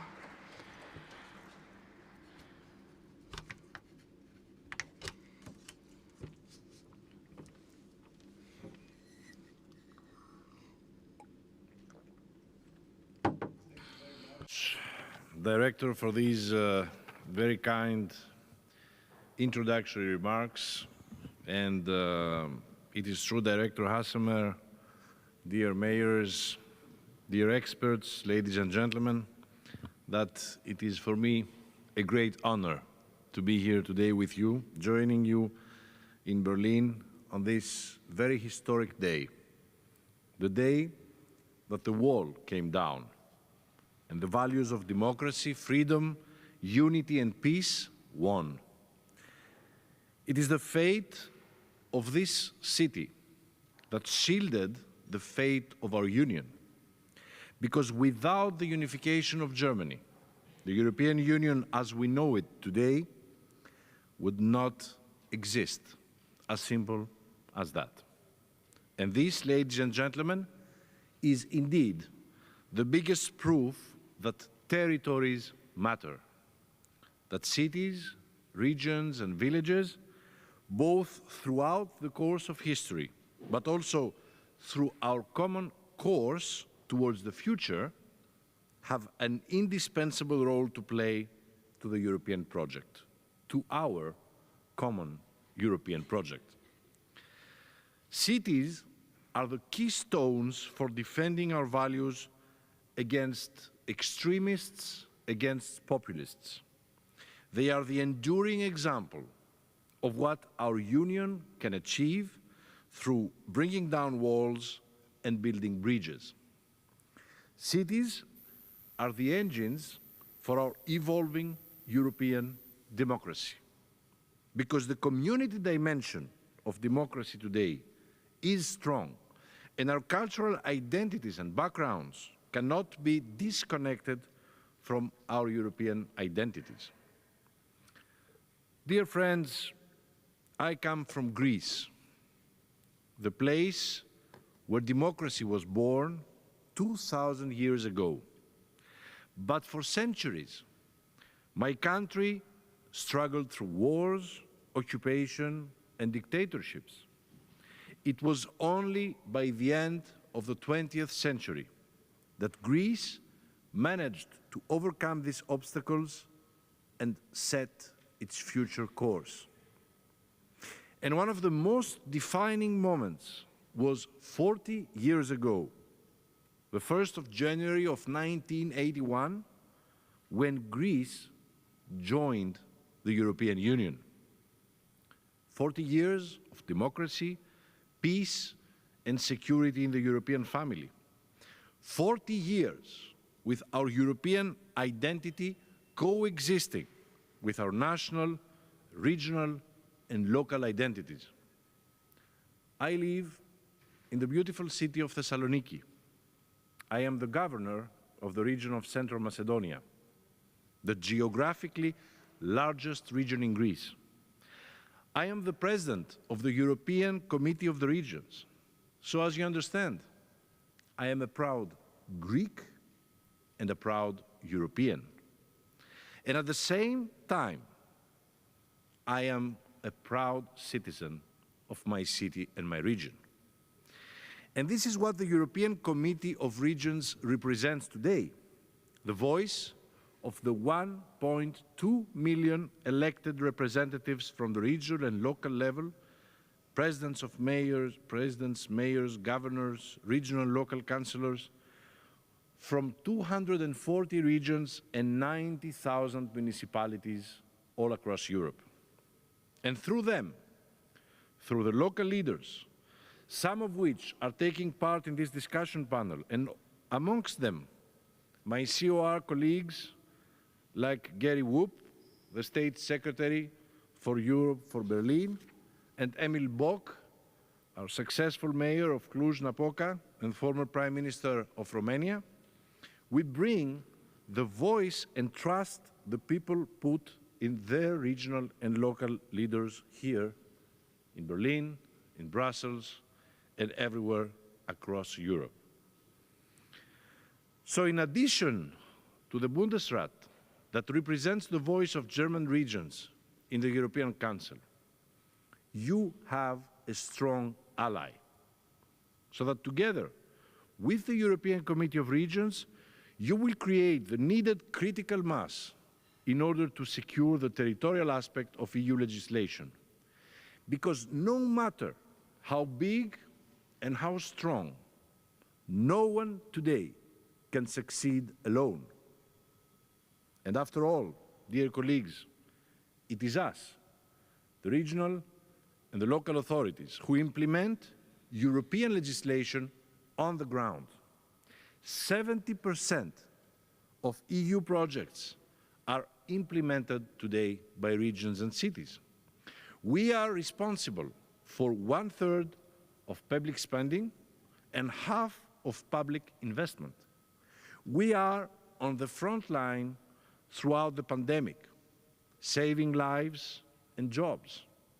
We continue to provide quality public services despite the increasing costs and the decreasing incomes.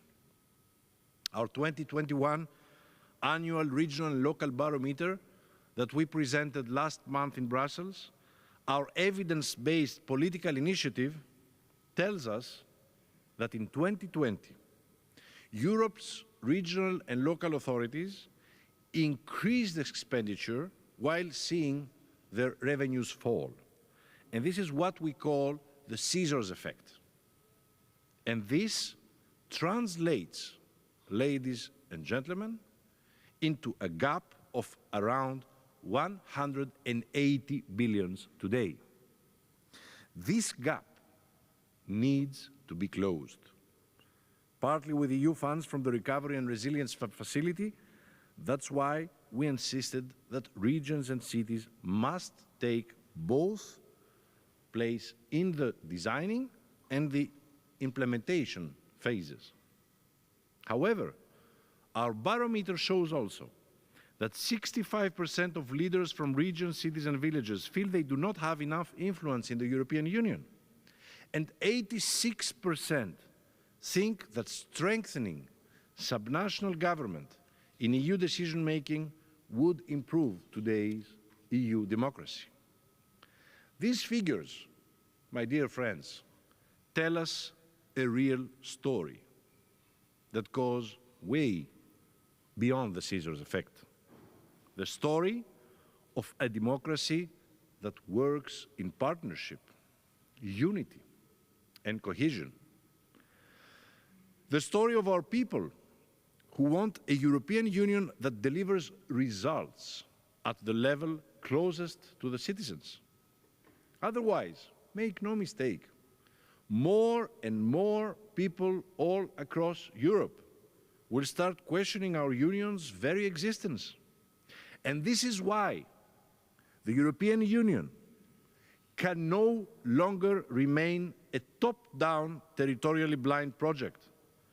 Only through a bottom-up and a values-based approach, Europe can rebuild the citizens' trust. Let me share with you two very concrete examples. First, the climate emergency.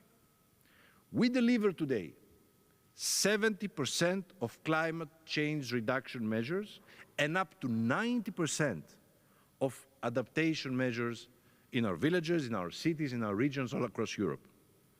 These figures tell us that we are indispensable for fighting climate change. However, we are not even at the table of the COP26 negotiations in Glasgow. And even beforehand, we were not sufficiently consulted. So I ask you today to join me in our call to the Executive Vice President of the Commission, Timmermans, as the EU's negotiator, to ensure that the regional and local dimension is included in the Glasgow COP26 conclusions. And in that context, I have already sent a letter to all 27 EU environmental ministers, including the German minister, to acknowledge this reality. My second example is the Conference on the Future of Europe. It is true that it offers a real opportunity to rethink the functioning of our European democracy. But what we said from the very beginning is that we are not interested for another beauty contest between the EU institutions. We want the conference to go beyond Brussels, beyond Strasbourg, beyond our member states' capitals. And this is the commitment of all 30 members of the regional and local delegation to the conference, coming both from our House and regions and cities all across Europe. For all of us, this is an opportunity to bring Europe closer to its people. And if I may add, this could be our last opportunity to do so. And this is the work we do towards this direction. First of all, we have set up a really high-level group on European democracy which is led by Herman Van Rompuy to provide strategic political analysis on the role of political, local and regional authorities in the EU democracy. Second, we are organizing a wide series of local dialogues, as you said, Director, earlier, in all regions and cities across Europe, in order to finally listen to the people and bring their voices to Brussels.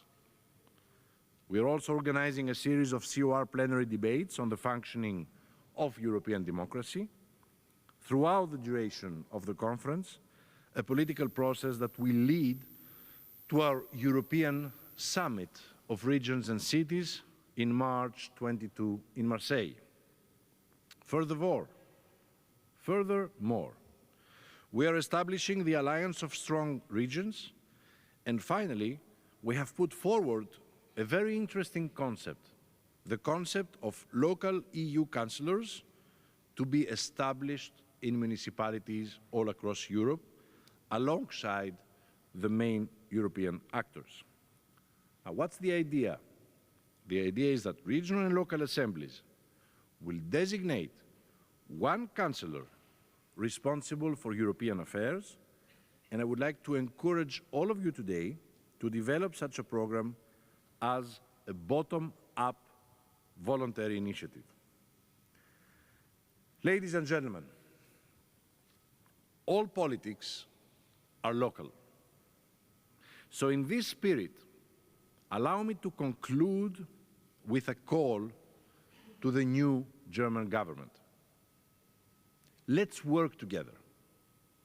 Let's cooperate closely, building on Chancellor Angela Merkel's legacy of openness to work with local and regional authorities, as it was showcased by her visit in our plenary session last year. Let's extend the successful German Länder system to the European level too. And the time is now.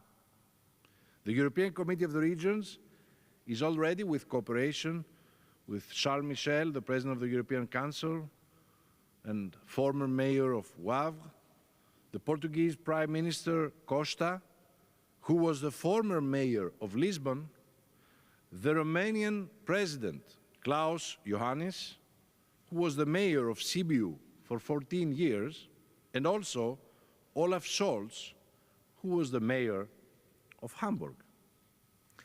The experience that these leaders hold from the city and the state level is key in understanding today the crucial role of the grassroots level to our democracy. The House of European democracy that I see as the European Union being the protective roof, the member states strong walls, and the regional and local authorities as the solid foundations. And we all know very well that we can never see a house without strong foundations. So let's work in synergy and partnership, in unity and solidarity. Let's join our forces today to win back people's trust, people's minds, and people's hearts. Let's bring Europe closer to its citizens. We can do it together. Thank you very much.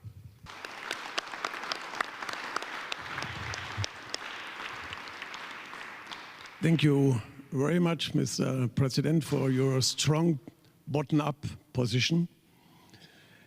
We, together here, we are not organizations and institutions. We are not more than people. And we are the basis of Europe as well. And that's the reason that I think to cooperate with you will be a very good idea. We will address you also after the conference, I'm very sure. But now I spreche wieder in Deutsch. Back to German with the mic. I'm glad to welcome our next speaker, Gary Whoop. He is the state secretary not only in the Berlin Senate, he's also the responsible person in the committee and in charge, what is really a great thing for culture and Europe. So he's responsible for culture and Europe. Mrs. Schwan, yeah, this is really shaking the walls to be responsible for Europe and culture. Therefore, I'm great that you are here, Mr. Whoop. Over to you. Thank you very much, Mr. Hassemer, for the invitation. I love to be here again, and I'm glad that Foundation Zukunft Berlin holds its meeting every year on this date, a date which has a lot to do with German history, where Germany caused a lot of damage, where we had to learn from the history, where we have an anniversary which provides more to celebrate. 9th of November, when the wall came down, which again was important for the history. Berlin as a city is aware of this responsibility. We do not just see ourselves as an international big city, but also as a European city. And we assume our responsibility to permanently contribute to integration. The old coalition did this, and as you know, we are in coalition negotiations in Berlin at the moment, and I was discussing this with the responsible people. It is a commitment, and it is a commitment the parties pass on, and I know it from other partners in the democratic range in the Berlin parliament, that we as Berlin love also to share this big responsibility. I'm so glad to see Emily Bockers, a colleague from the Commission, and Mr. Tsitsikostas, my president, here. We are collaborating closely in the Committee of the Regions. We are talking, we are struggling for the best situation. We also dispute what is part of democracy. We are fighting for Europe, for a better life of the Europeans, the European citizens. This is what unites us, and I think this is essential. Now, Berlin as a big city, what can Berlin do for Europe? And this is the question the conference participants are trying to answer. We have different instruments, different tools where we have the responsibility which we develop permanently. The point is to inform citizens about many debates that are going on in Europe, to enable them to be part of these discussions. It's about enthusiasm for this. We're creating platforms on which critical discussions may go on how the European Union is developing, where we can do better, and where the discussions show and express how we can face the challenges we are all facing in a better way. And climate had been mentioned already, which has been widely discussed already, where we are fighting for joint goals, and we need to do this together. We as a city contribute to this discussion in various networks. Last week, I met in the WOP as representative of Cluj-Napoca, and Klausen, as you may know from history, another big city which I visited on occasion of conferences. And we as Euro cities are sitting there as cities and discuss the big challenges. Of course, there are also challenges which we would not have wished for. When I think of the colleagues from Poland who were our guests, it's about challenges for the democracy, where usually we have big partners in the big cities which have a politically liberal attitude, but who came in for pressure, unfortunately, nowadays. It is important that we as cities show solidarity, that we stand shoulder to shoulder with our partners and provide support for the common values we have. And in addition to the basic questions which we are discussing, the point are concrete questions, how can we ensure that cities are nice places to live in? How can we be more resilient? How can we create new systems, better systems like public transport, more greenery in the cities, public spaces for the people who meet there and who experience the city, who are enjoying cities, who are in exchange with each other. These are important questions, and the President Tzitzikostas mentioned it. We are close, very close to the citizen with these discussions, which are very to the point and not always free of tensions. And if you follow Berlin discussions, you are aware of this. And many stakeholders, many actors can tell stories about this. You hear it from other cities, from Ghent, from Brussels. It is not easy to regain the public space, or discussions about mobility, green mobility, how much space shall we provide for trams, for vehicles, and so on. These are reality-related subjects. We are close to the Polish borders. This is important in the framework of the Brotherhood Partnership. And the last thing I'd like to mention is the conference of the future of Europe. President Tzitzikostas said something about this. We as Berliners want to contribute to this. Our focus is on social Europe, and we are creating spaces for the participation of the citizens. And we accepted this commitment. This is where we show our commitment. How can we get closer to the citizens? How can we bring them into the discussion? We do this as the European Academy of Berlin. We organize events, provide platforms on district level, on country level, with selected people of the city, up to the meeting in the Berlin Parliament. So far, our commitment, and thank you very much for your invitation. Thank you very much, Mr. Whoop. You're so right. Your task is to think about how to get closer to the citizens. Our task is to think about how citizens can get closer to the politicians. And this is another challenge. Ladies and gentlemen, we will be two hosts for the discussion. Cornelia Poschkat for the local part of policy. At my side, Yuri. Since the beginning, Yuri has been a member of the event and the organization.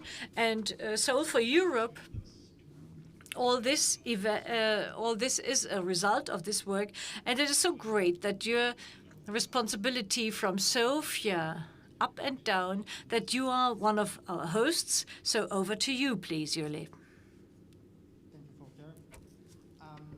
I have three short introductory points, and then one question, which is mostly to the mayors who are part of this discussion. So the first point is, I was very impressed by the President Tzitzikostas' speech, and there are two things that he said many things, but there are two especially important things, I believe. One is all politics are local, and the other is we are not at the table. And I believe that we can discuss both of these things during this session. The second thing is, I was listening morning discussion about the platform, Europe bottom-up, and I was very much impressed by all of the initiative and approaches which will be present there. But while listening, I was thinking that there is no other place where all of these initiatives and approaches are united like it is in the mayor's work.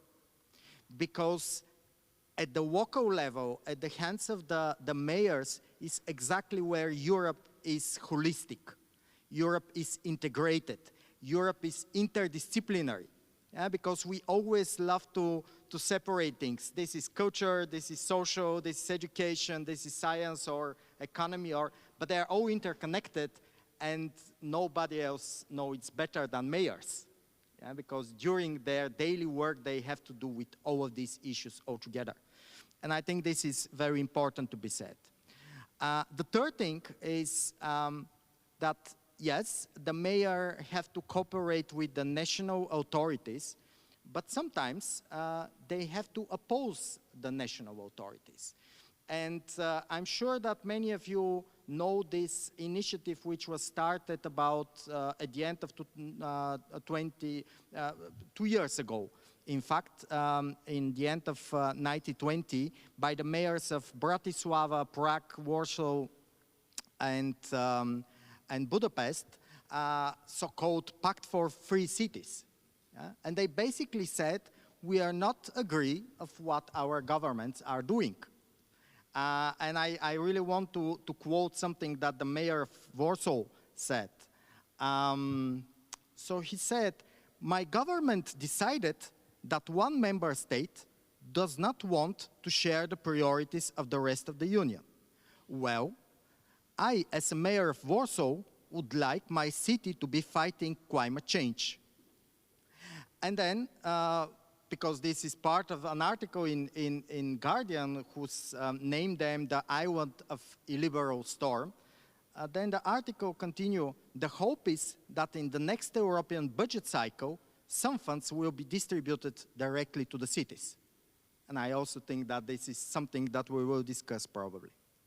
So having in mind these introductions, I have one special question to the first of our speakers here and the panel discutant, which is the mayor of Gabrovo, but it's also for the other participants. And the question is, what is your European responsibility as a mayor? And one technical thing, as moderators, we agreed with Volker Hassemar that we will be strict, so I will following the time just to be sure that we have enough time for everybody to speak. So, Mayor Christopher. Thank you very much. First of all, let me thank you for the opportunity to be part of this inspiring conference.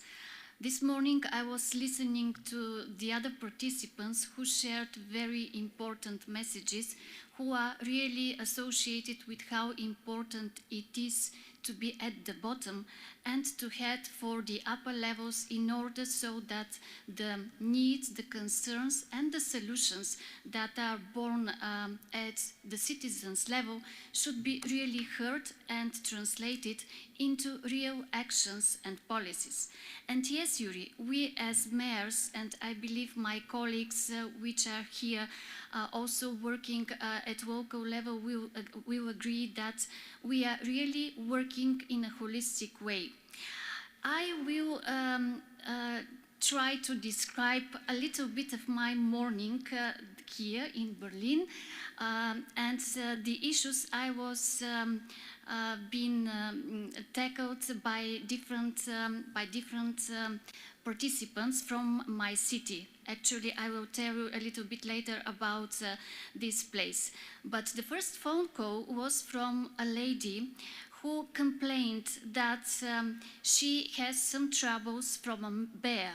She lives in a very beautiful mountainous quarter, part of the city, and she unfortunately, and the adjacent houses were devastated and threatened by this animal. Actually, this is something that raises at least two issues about preserving our biodiversity and about responding to the needs and to the obligation to protect our citizens. So this is something which is not directly within my realms as a mayor, but anyway, I'm responsible for taking directly an action and trying to support, trying to protect each and every citizens and to pay adequate attention. The second issue that I was involved is an infrastructure problem, which involves a private owner, a national institution, and of course the fact that this problem is happening within the realms of the city. And the third, which is much more inspiring, is our intention, our ambition to establish in Gabrovo a contemporary center for modern arts, which is on the name of Christo and Jean-Claude. And by this, I would like to inform you that Gabrovo is the birthplace of that famous modern artist. And we have the agreement within a period of 10 years since 2013 to work for the establishment of this center. And now we are really energized by this opportunity, by this idea to become a reality. And we are working very intensively by involving different representations of our society, of our country, and also involving very much the European idea behind this initiative. Probably the time will not be enough to deliver on this, but these are some of the aspects that to some extent describe what we are working on an everyday basis. And because we are living in difficult times, we feel that our citizens, that our companies, that our families are frustrated by the different crises that are happening, and this is all over across Europe. Nevertheless, that some municipalities, some regions are more wealthy and probably will be able to cope with the crisis faster. But we have common challenges, and probably this is the place where we also will find common solutions. And the thing that is very appropriate for the local communities, for the local authorities, is that we, municipalities, regions and cities, could cooperate, could co-create, and could develop interesting projects. When I became a mayor, I was asked what is my mission. And I was helped in defining this mission when our colleague from the Committee of the Region, Mr. Marco, visited Gabrovo in 2016, and he advised me to start organizing an initiative which is called Innovation Camp. Then in his speech during the opening of this event, he says that the mayor of Gabrovo should take all the citizens on board and make so that Gabrovo is important on the map of Europe. So this really helped me to further define the strategic and sustainable ideas that are becoming part of our dialogue with the citizens for the future of Gabrovo. Because we are a city which has good and interesting history. We have traditions in the industrial development. We have very well and very good human capital, but we are challenged by the problems of the contemporary world. We have strong impact, negative, unfortunately, of the demographic challenges. We are suffering also from the brain drain, and we have to find a way, together with our citizens, to establish that innovative solutions that will make us a community, because I realized that when we are together, when we are focused on identifying solutions that are together with the citizens from the very genesis of the idea, then the period, the route that we pass together is really fruitful. And here I would like to give you one example, because on an everyday basis, we as local leaders have to work for gaining the confidence of the citizens, just like we are also responsible to insist on the attention of the other levels of government to support through us, our citizens. I will give you an example of an initiative which happened a few years ago and which to biggest extent transformed a whole neighborhood. This neighborhood was suffering from some negative tendencies because in the quarter there was a school, the only school that was not renovated, the only school that we have admitted and allowed the segregation to prevail. And the whole area was being affected by these negative tendencies, which raised some citizens' behavioral conditions. So we decided to take the brave step and to change that model. Of course, we worked very much and very strongly with our citizens, with the parents of the vulnerable groups, and we created a model which was not very easy to be implemented, but it included, first, to make so that no child will be left without the right to have quality education. So we created a coalition with the rest of the schools and worked so that all the children were integrated into the schools that are among the other parts of the cities, because it so happened that these groups of vulnerable children were forcibly directed to that school. We renovated the school. We renovated also the physical spaces of this quarter, and now it is today it is the place which is of big interest and enjoys really the positive attitudes of people, because it combines nature space in parks, good education, and of course it provides something which is our chief obligation, to provide good quality of the living conditions. And finally, just one sentence, I believe that we, together with citizens, will manage to open the potential of our cities, which are, for me, like ecosystems, to pass through this transformation and really to to show what European identity is all about.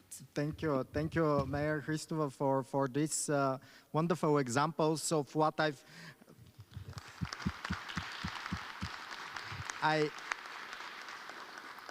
think it's very important to realize that the good education of a Roma kid in Gabrovo is important for Europe, and sometimes we don't understand that. So, and the other example, it's so wonderful if you really manage to create this contemporary art center named by Christo, because Christo is a European and a world artist, and Gabrovo will create an European asset. So thank you very much for these examples. And we continue with the mayor, Mohamed Urdiani, from Leuven. He should join us online. So I hope that we are prepared for that. Yeah.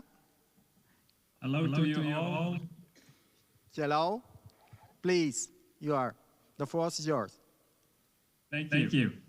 Well, thank you for providing me as mayor of Leuven in Belgium the floor to shortly outline our approach. I very much appreciate your efforts to bring together expertise, to bring it together knowledge from citizens, regions, and to share all that.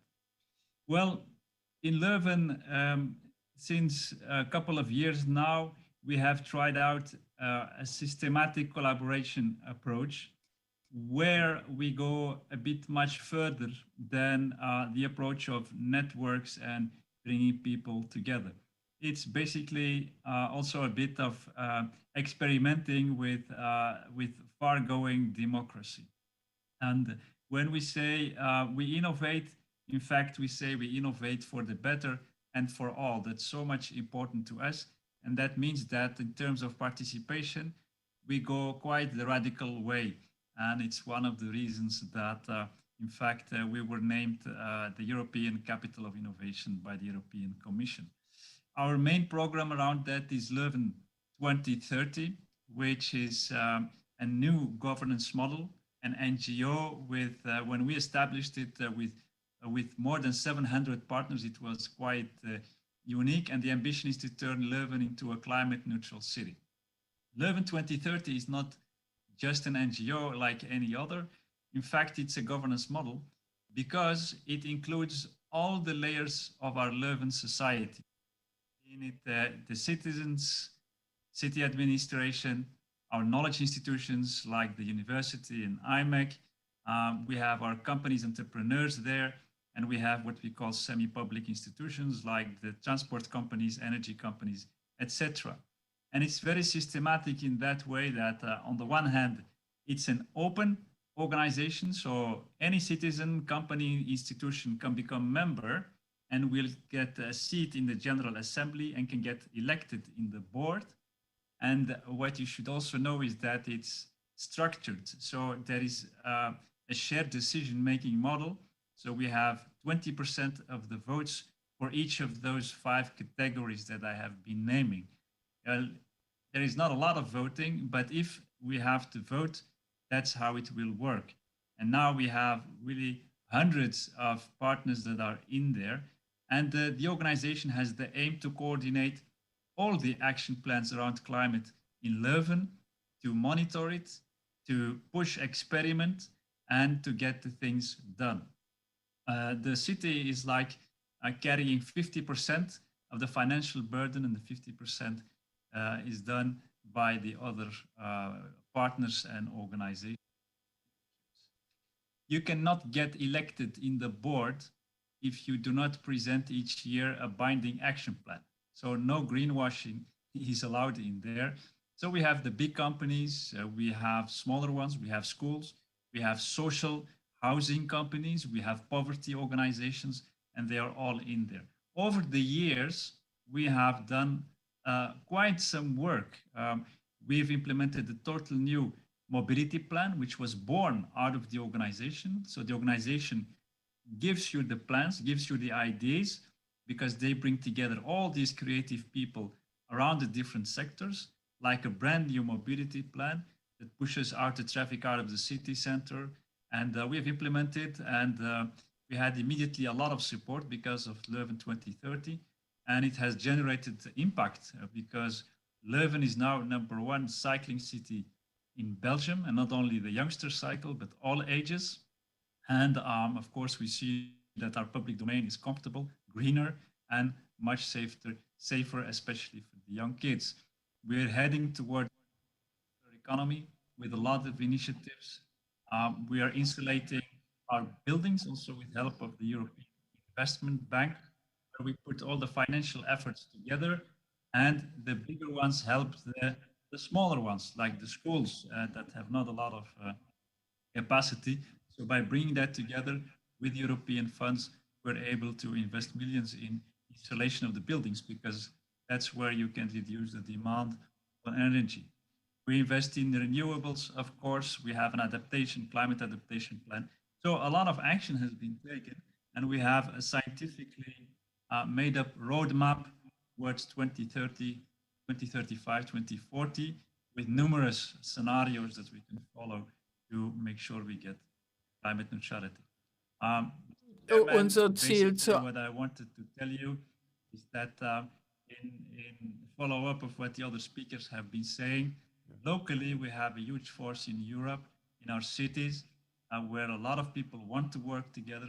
If we are taken seriously and we are helped in the right way, we can get the job done, and we can have a better democracy with a better sense of belonging in our societies. Thank you. Thank you very much, Mayor. What we are discussing today is that cities are inventing solutions for European challenges.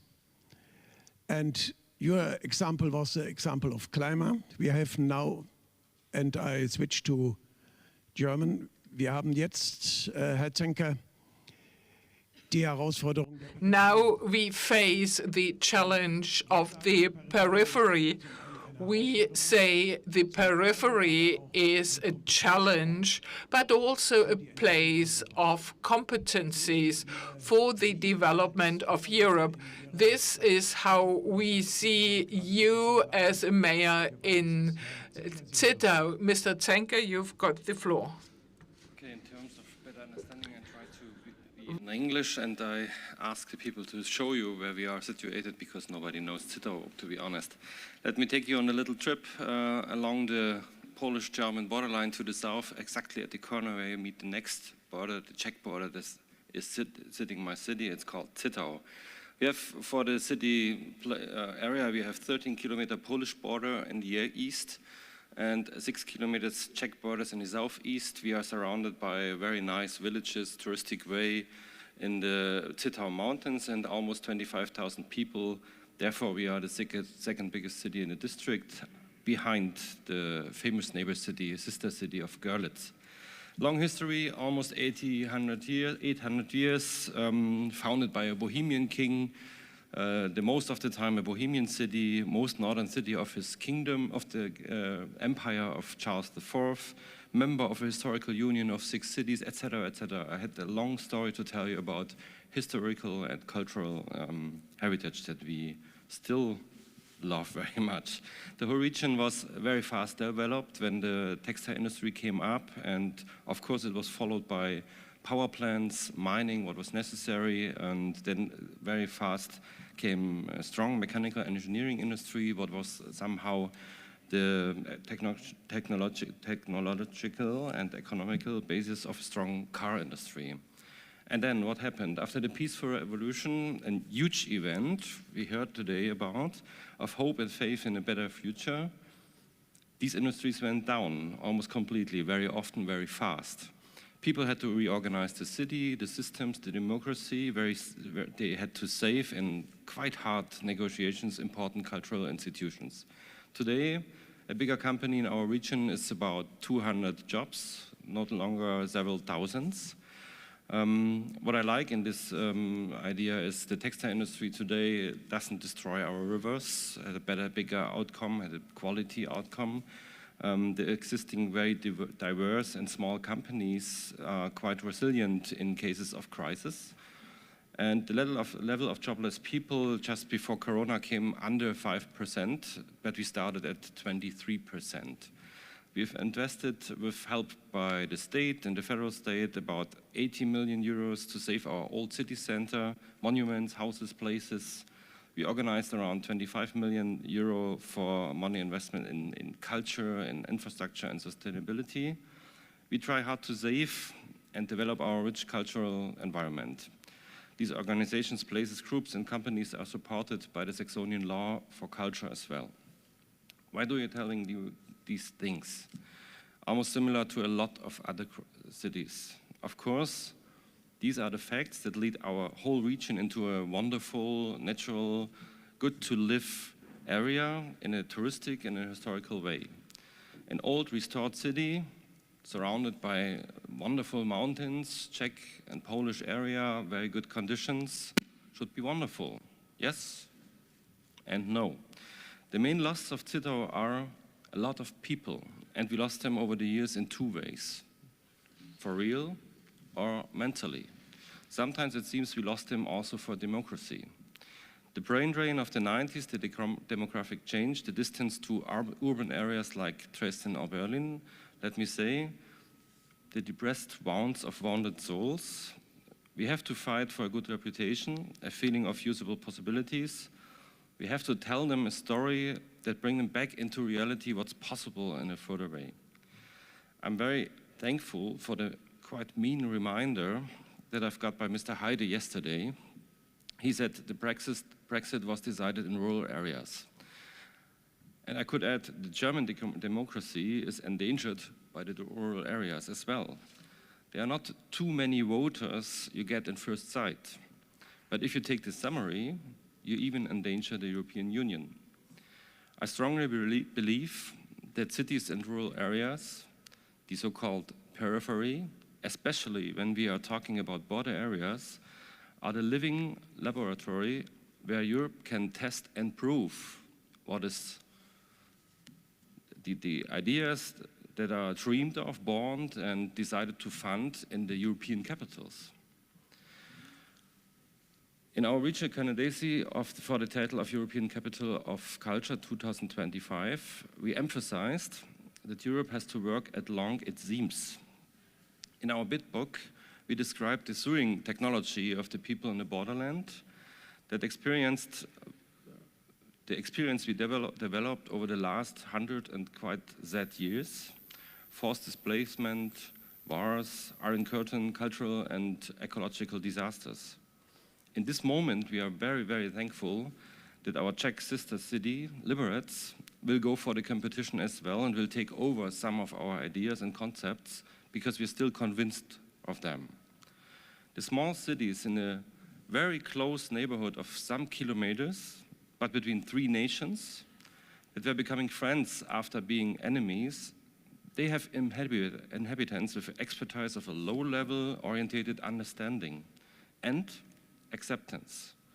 The small cities in all European rural areas are the skeletal system of their countries. We need them, and especially we need the understanding and the willing to learn of their inhabitants. Therefore, we need Europe to force and support its nations to bring urbanization, ecology, and development of rural areas into a balance. Europe bottom up, Europe supported by the cities, in my eyes, it's the right way. It's very easy to take a lot of money to fulfill infrastructure needs. And we had a lot of things fulfilled. But it's quite a bigger challenge to bring people in a way together that stands European conflicts as we face right now in our region, like the actual discussion about coal mines and the separation of powers. Europe needs for these goals to identify, bring together and support in any thinkable way the local enthusiasts that are willing to develop their home in a manner that fits European values. Very often, these people are the true pioneers, the true European pioneers. Very often, exactly them organize culture, education, and networking over borders. That's the reason that we try to decide the important things by polls, discuss as often situation as possible together with the citizens. That means, for me, Europe needs to talk and ask much more its citizens than governments and so-called experts. Thank you. Herzlichen Dank, Herr Zenker. Thank you very much, Mr. Zenker. What we try to show today is that periphery as a major challenge can be seen at your place not only like a hospital ward, but more like a construction site.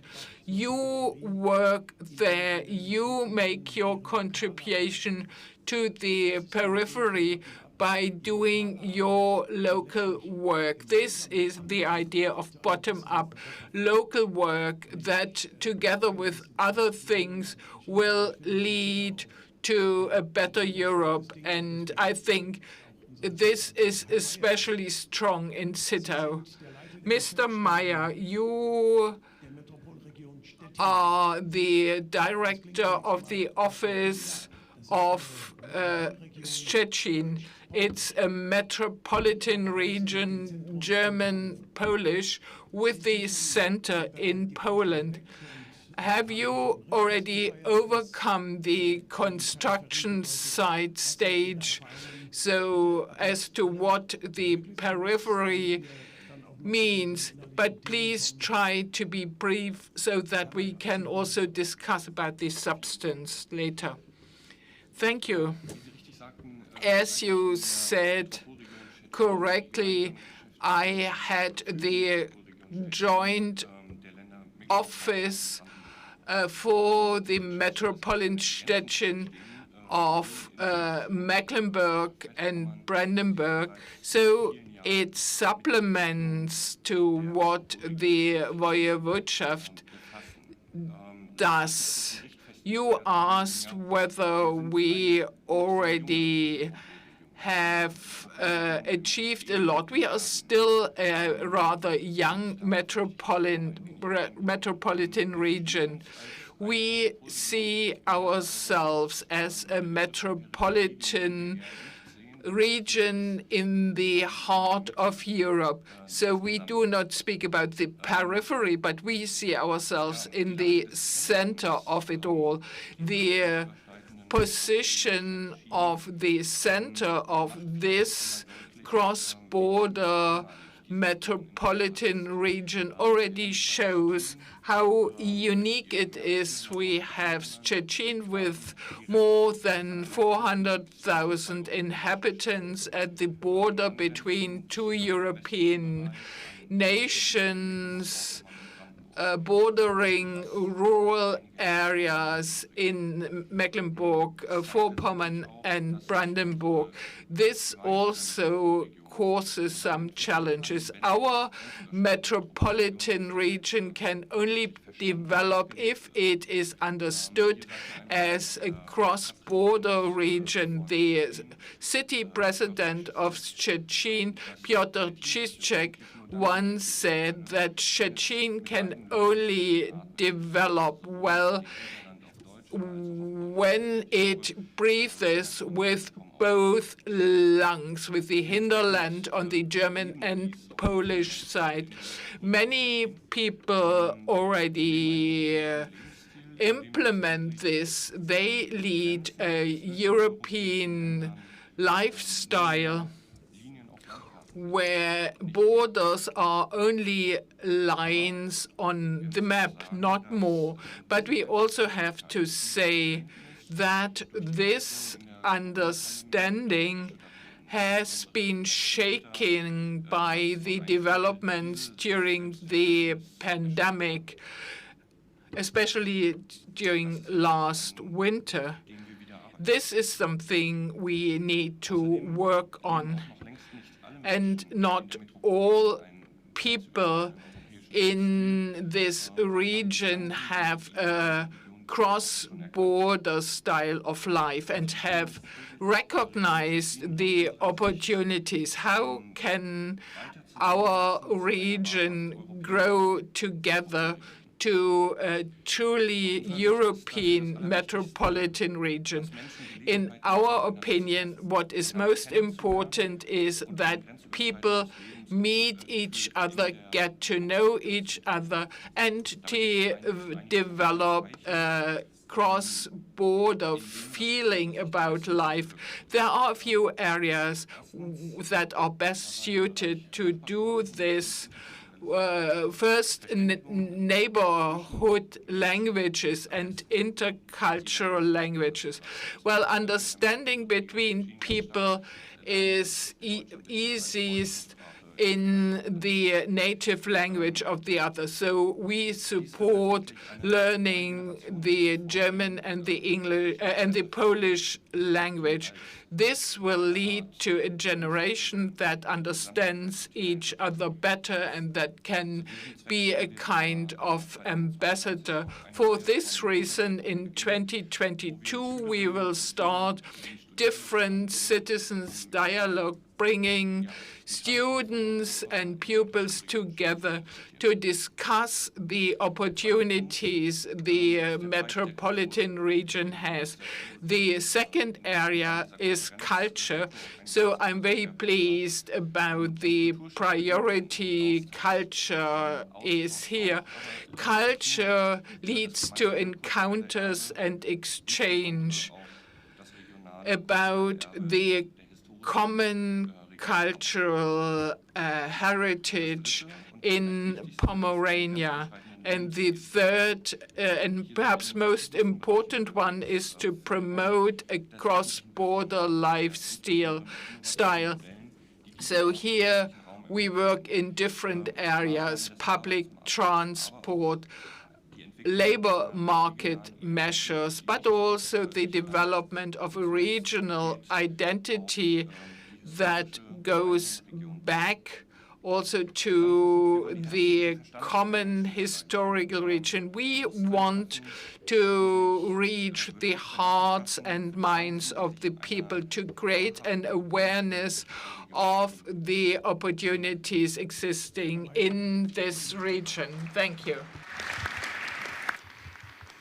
Bitte, mindestens ab heute sollten Sie Mr. Meyer, minimum from today, you should not be afraid of the word periphery. For us, periphery is a word of praise. You said you are still living at the national periphery, but more than other people in the center of Europe.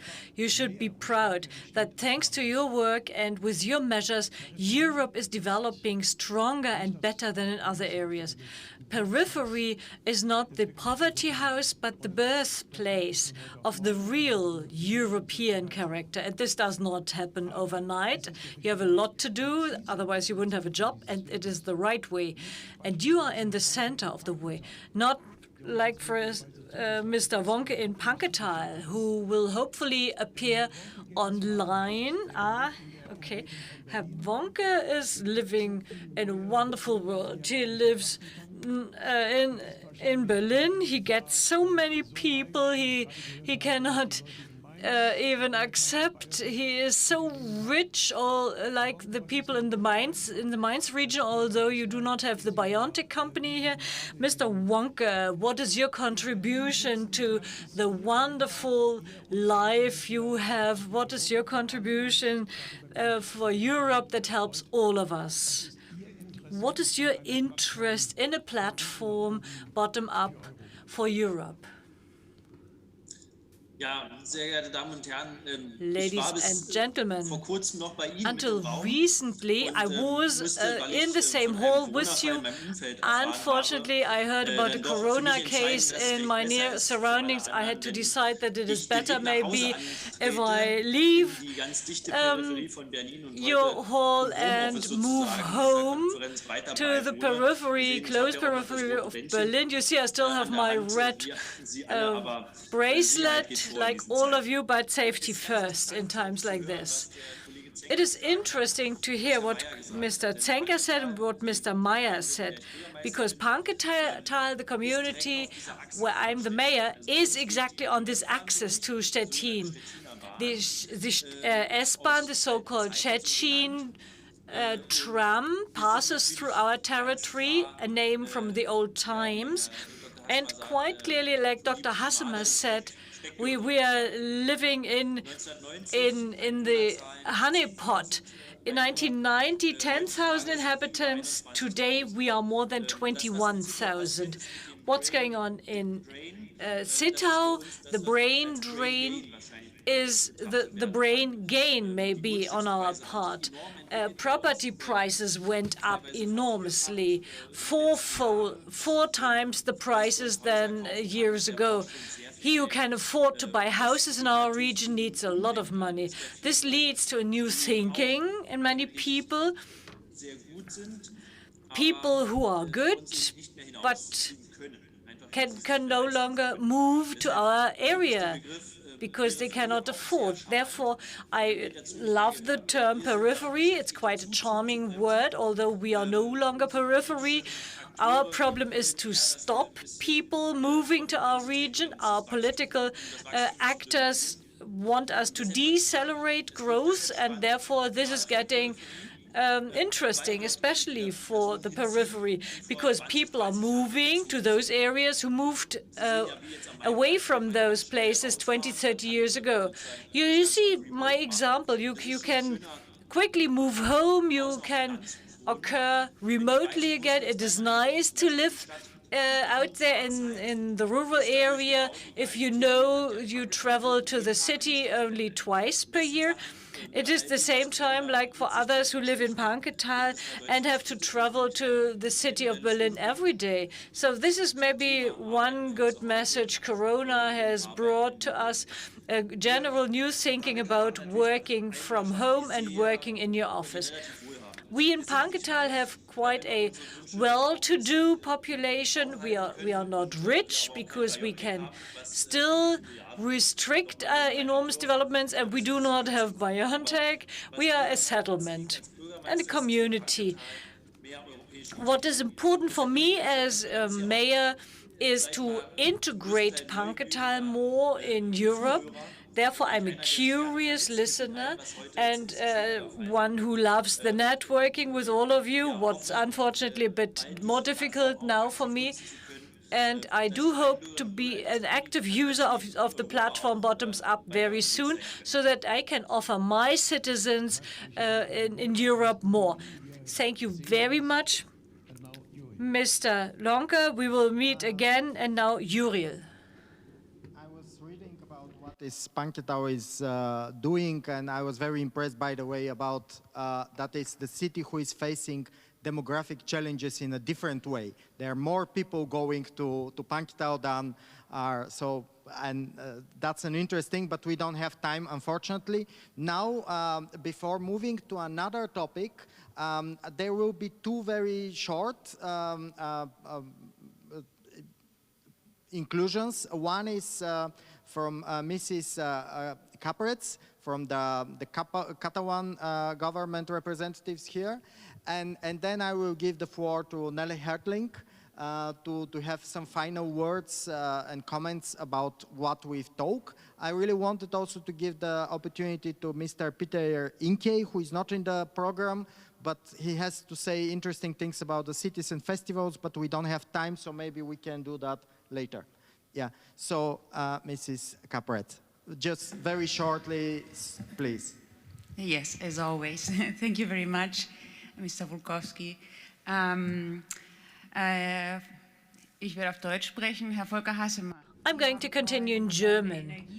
Mr. Hassemer, you spoke about the energy the metropolis in Europe will bring, and therefore let me share two experiences made in Catalonia.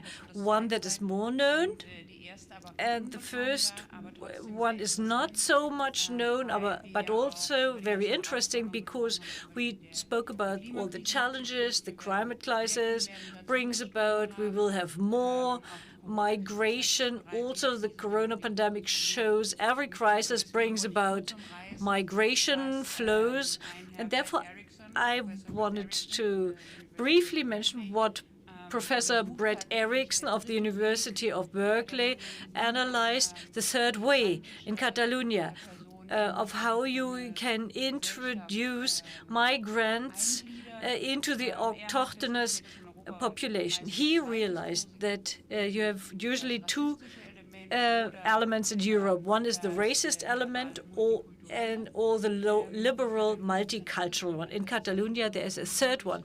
This is inclusion by rituals, by traditional sports events, where neighborhoods unite not only with the migrant neighborhood, but include also aging people and young people.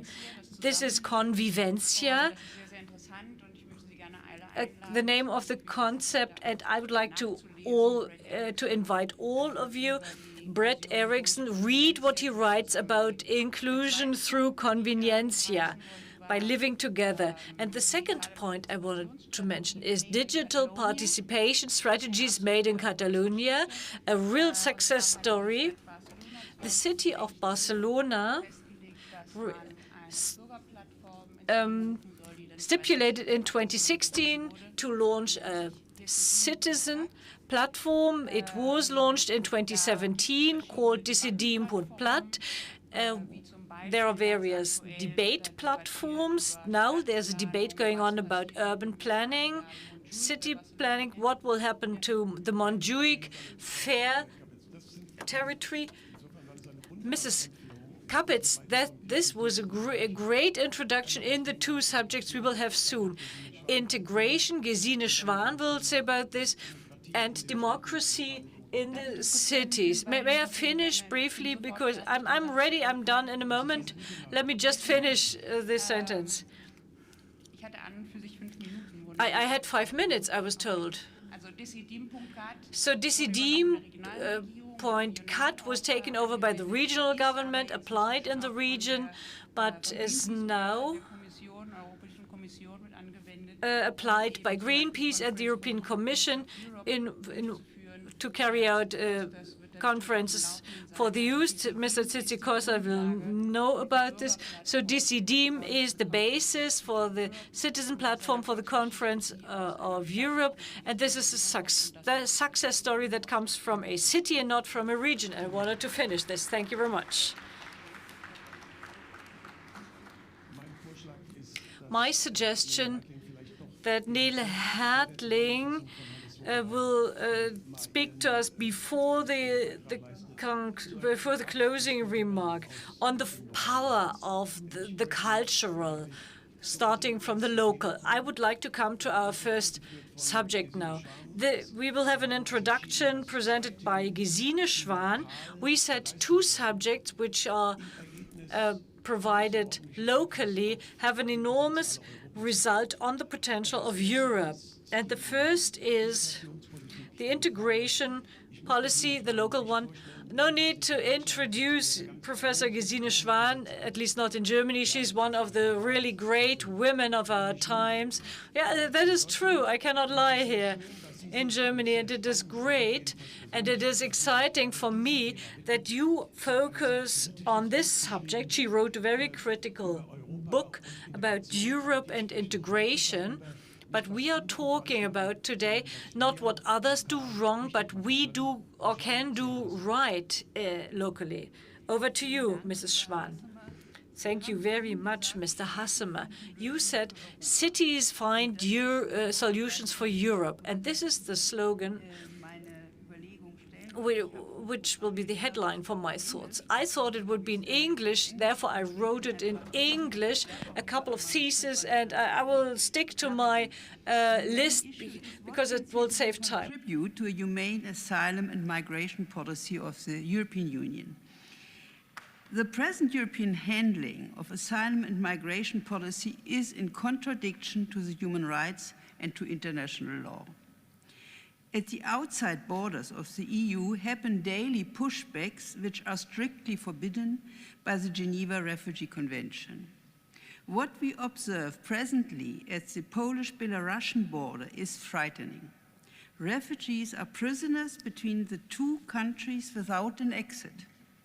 Of course, the Belarusian dictator acts in an inhumane way, but the European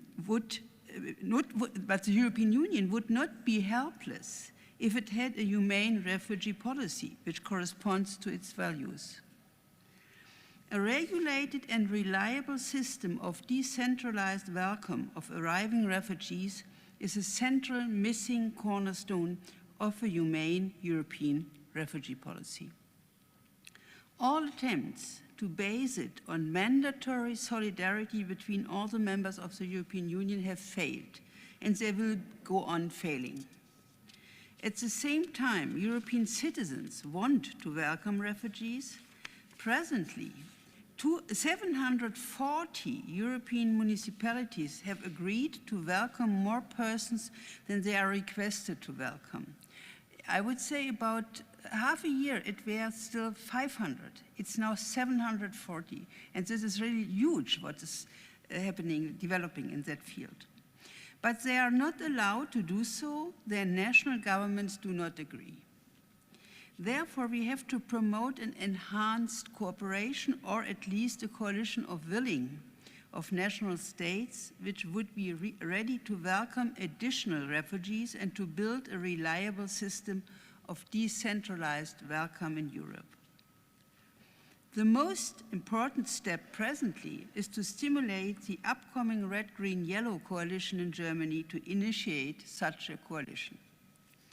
The states could rely on their willing municipalities for the relocation of refugees after the asylum procedure. And this is where the municipalities and the cities come in, because they are offering the solutions. They are anyhow in the duty to integrate in a broad social way, not just integrate foreigners, but integrate, as somebody said, old and young, poor and rich, etc.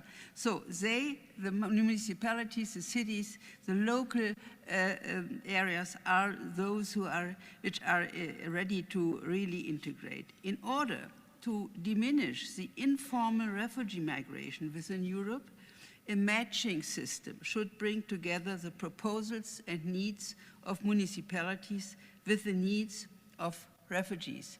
And I am now suggesting a kind of institutionalizing of integration with new institutions of those who have been elected and democratically legitimized, and those who are not democratically legitimized and who could nevertheless come together in order to propose long-term developments.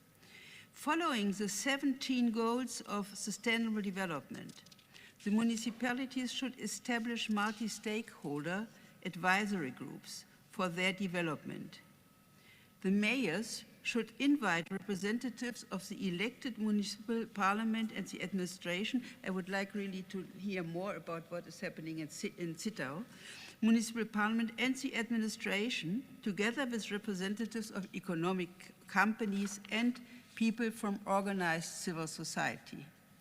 From a variety of perspectives and interests, possibly and probably in conflict with each other, they should develop together ideas and prospects of the future development of their municipalities. This pertains also to demographic perspectives. I think you have spoken about the loss of population, and this is a case in many regions of Europe. Also in wonderful regions, I have read just some days ago about old, magnificent little towns in Spain. So this pertains to the demographic perspectives. Many smaller municipalities are in need of people and inhabitants. A European fund for municipal integration and development should finance the general integration, bringing together all parts of the municipality. At the same amount, the fund should finance investments in the municipal development independent from refugees. This would bring about the support of the general population for welcoming refugees, because it would also contribute to a feeling of social justice. What can citizens do in order to bring about such a new humane and refugee policy in Europe? And I'm speaking of citizens, but in the kind of institutionalization of municipalities, because single or atomized citizens can't do so much. They can, of course,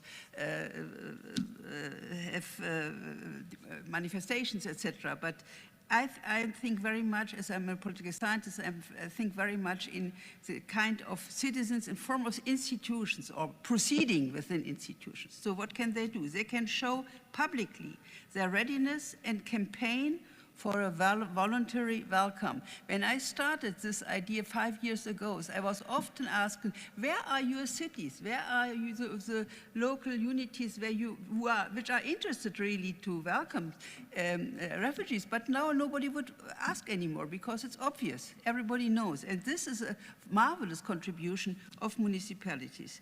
They can show with their models of social integration that a humane refugee policy also contributes to the well-being of the welcoming municipalities, and that we can have a win-win situation. And that to make out of these problems win-win situations might be a core duty of European municipalities. Thank you. Thank you very much, Gesine Schwan.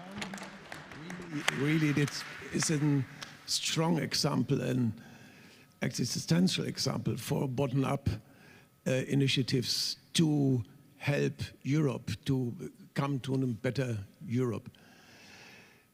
And we have now, I hope, the chance to have a mayor, our neighbor mayor Mike Schubert from Potsdam. Mike Schubert ist der Oberbürgermeister von Potsdam und gehört mit seiner... He is the Lord Mayor of Potsdam, and his city has declared that they open and interested. I hope not just that you make a sacrifice, but that you hope growth by accepting migrants. You've got the floor, Mr. Schubert. Thank you. I hope you can hear me well. To answer your question, I do not feel as a victim at all. What we discuss here today, it does not only contribute to these cities, but as you said, Gesine, when you do things differently, everybody can benefit. Ladies and gentlemen, first, thank you that I can talk here on behalf of many cities and municipalities. A couple of minutes ago, I welcomed Stuttgart in our association. So the number is growing where allegedly the image is there are so many migrants coming up that we cannot tackle it. There are cities who say, no, we can do it to handle this situation. The contributions today, and Gesine Schwan and myself, we have talked about this issue before often. These examples make me hopeful that the idea to think locally is helpful. It's a big pleasure for me as a representative of the Alliance, cities as safe havens. The German Alliance is 2 years old now with more than 100 cities. 100 cities stand for 17 million of German citizens that are represented by their councils and their mayors. We are the Alliance. Cities that are safe havens. We live in solidarity with the Seenot Association and the rescue initiatives in the Mediterranean.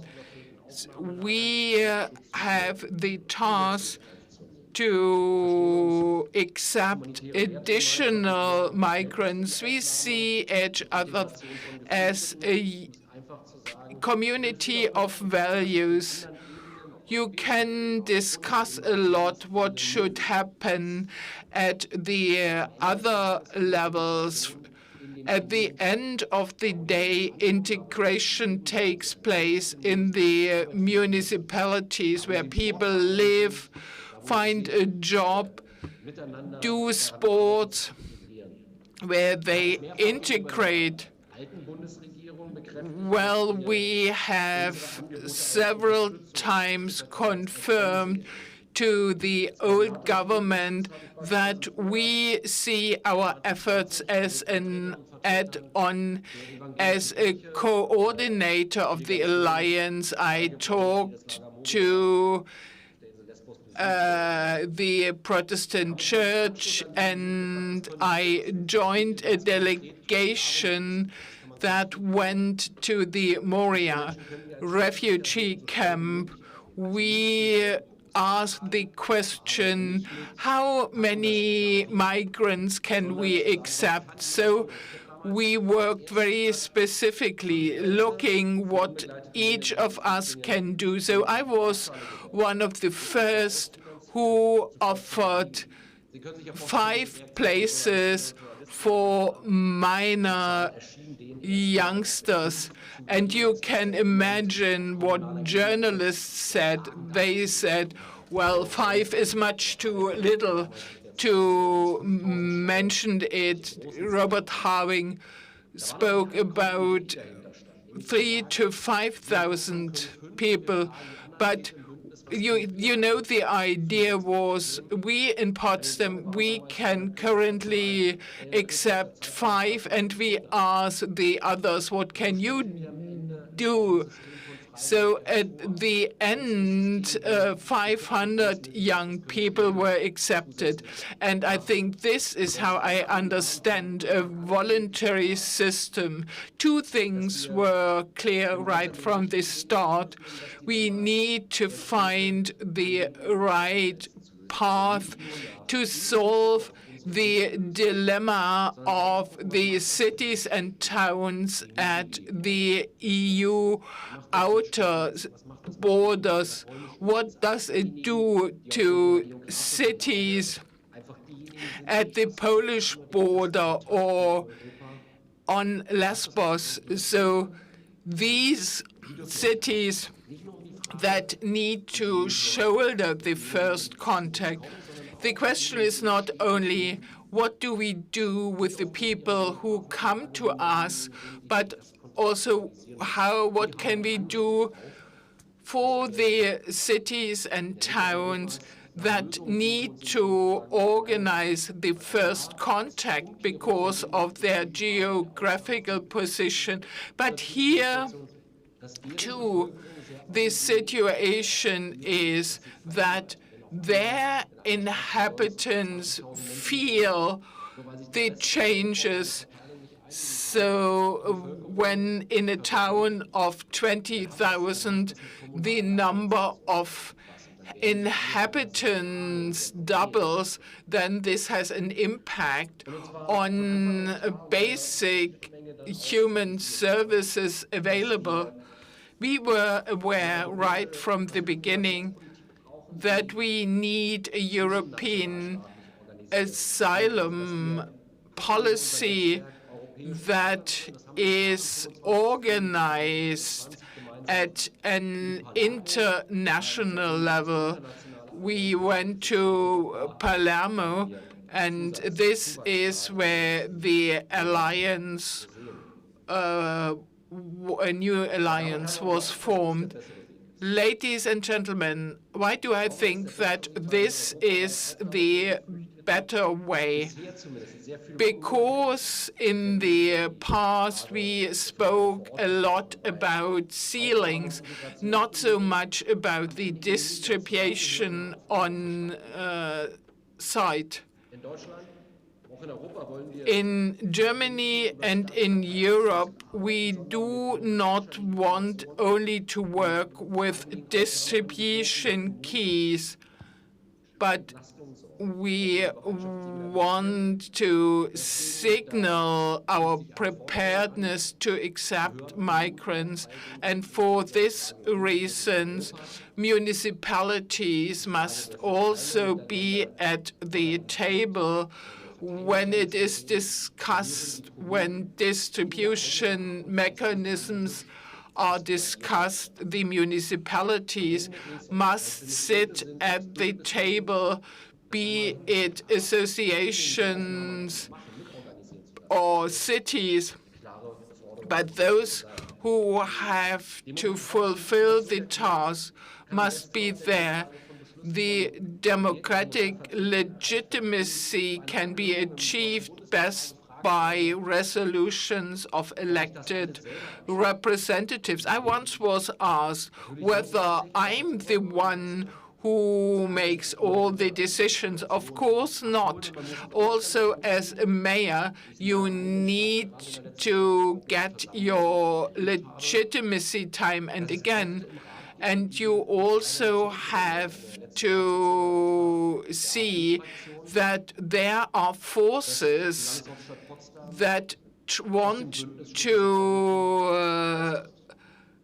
go back to the old situation, because in Potsdam, the AfD wanted that Potsdam leaves the alliance, but the other party groups did not accept this. Mr. Schubert, our schedule is very tight, yours is very tight, so we understood that it is not only a question of figures, but it's a real local complex task you tackle without it being written in your local constitution. And we respect this a lot. This bottom-up performance or effort is an individual effort, not only to develop ideas, but also to ensure majorities for other conflicts a city has. Thank you very much for your contribution. See you again. Yes, we will see again in many different contexts. I'm looking forward to going to Berlin again. The mayor, and then the second is that he said that he's hopeful. And I now give the floor to for two other contributions. Again, short. I will ask you, I hope that 3 minutes each will be enough. The first is Peter Börder of We Are Europe, and then Janus Muhammadi from the Greek Forum of Refugees. And my first question is, Mr. Börder, do you feel hopeful too? Am I hopeful? Especially after listening this discussion, because we've heard a lot of passion, yeah? Well, there is the categorical imperative. We must be hopeful. And yes, absolutely. A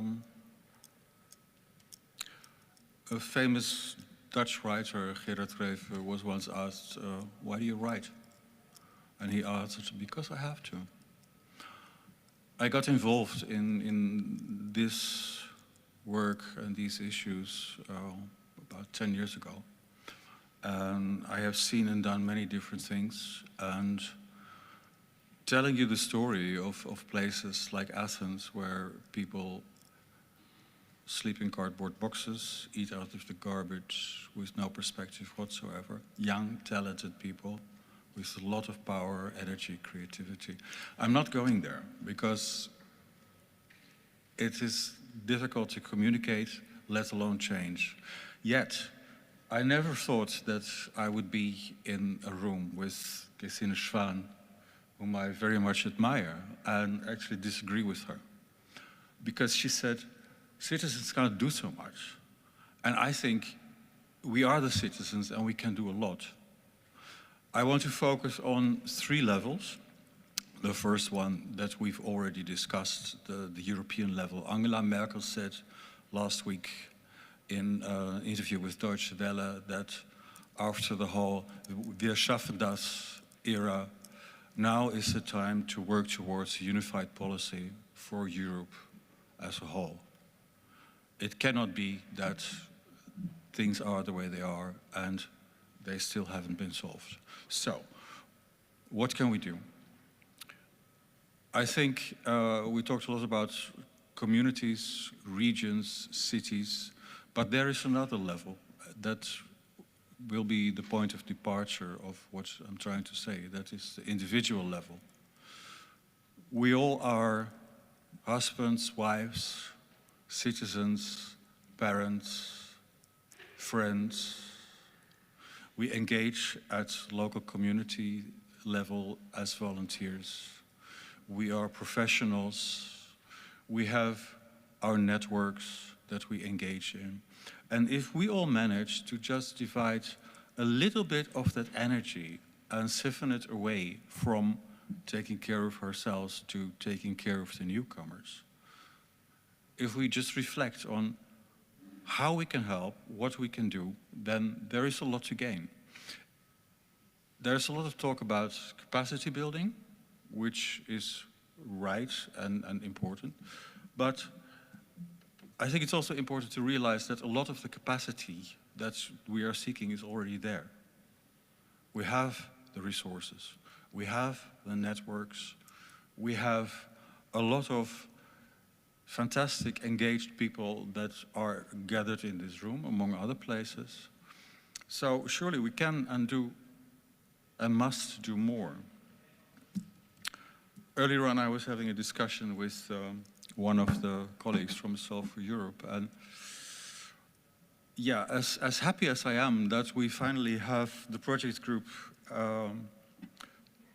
for integration policy within the context of the platform,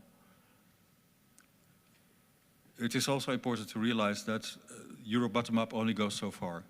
If you look at what is the top, we have a pretty good idea. That is von der Leyen, Michel, etc. The bottom, that's the migrants. So that needs to change. So in that sense, I think it may be more useful to talk about the concept of a platform, as we are doing now. Okay. Last but not least, the mayor of Zittau earlier said that the foundation of Europe is us becoming friends. And I think what we can do now is become friends. And at a level of the cities and communities, look at what works, what has been done in the past, what is best practice, learn from each other, carry the message, go out to those areas, regions, countries that are not coping well, like Greece, and implement what we have learned, and in that way network and build more community within Europe. Thank you. Thank you very much for being radical in your hope, and yes, it was very powerful. Mr. Mohammadi, you have your 3 minutes. Thank you very much. I'm representing an organization, the Greek Forum of Refugees, which is a network of refugee communities, and also I'm member of European Commission's expert group on the views of asylum and migration, which is in our agenda with the Commission now. We are discussing the integration plan of the Commission for Europe.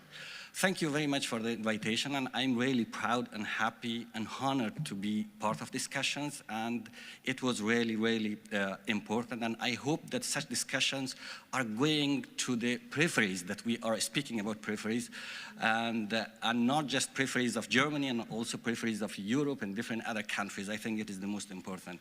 Going to the integration, the first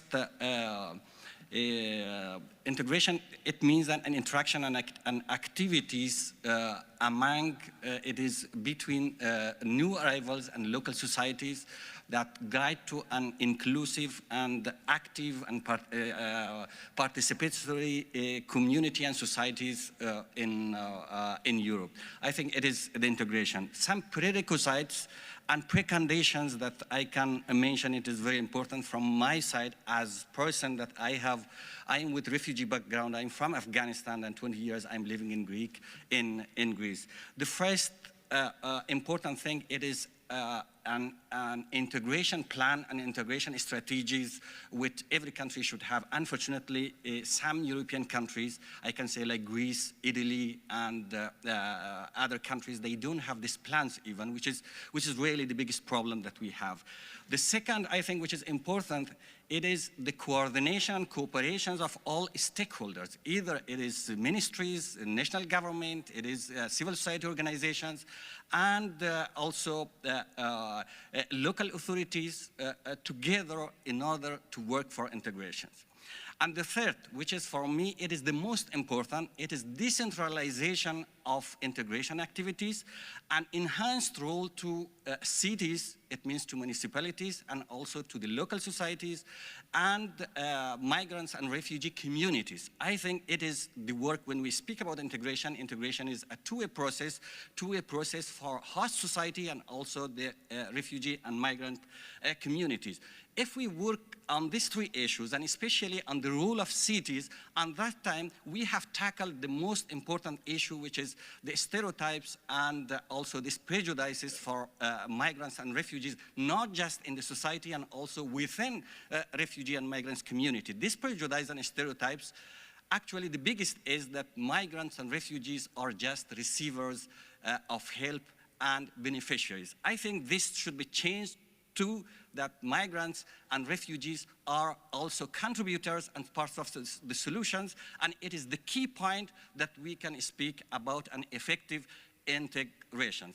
At the end, I want to finish that, in order to have an inclusive and democratic Europe and society, it means that no one and no group in the society should feel that they are marginalized and discriminated. And everyone should be included, and we should have an inclusive and democratic society. Thank you very much.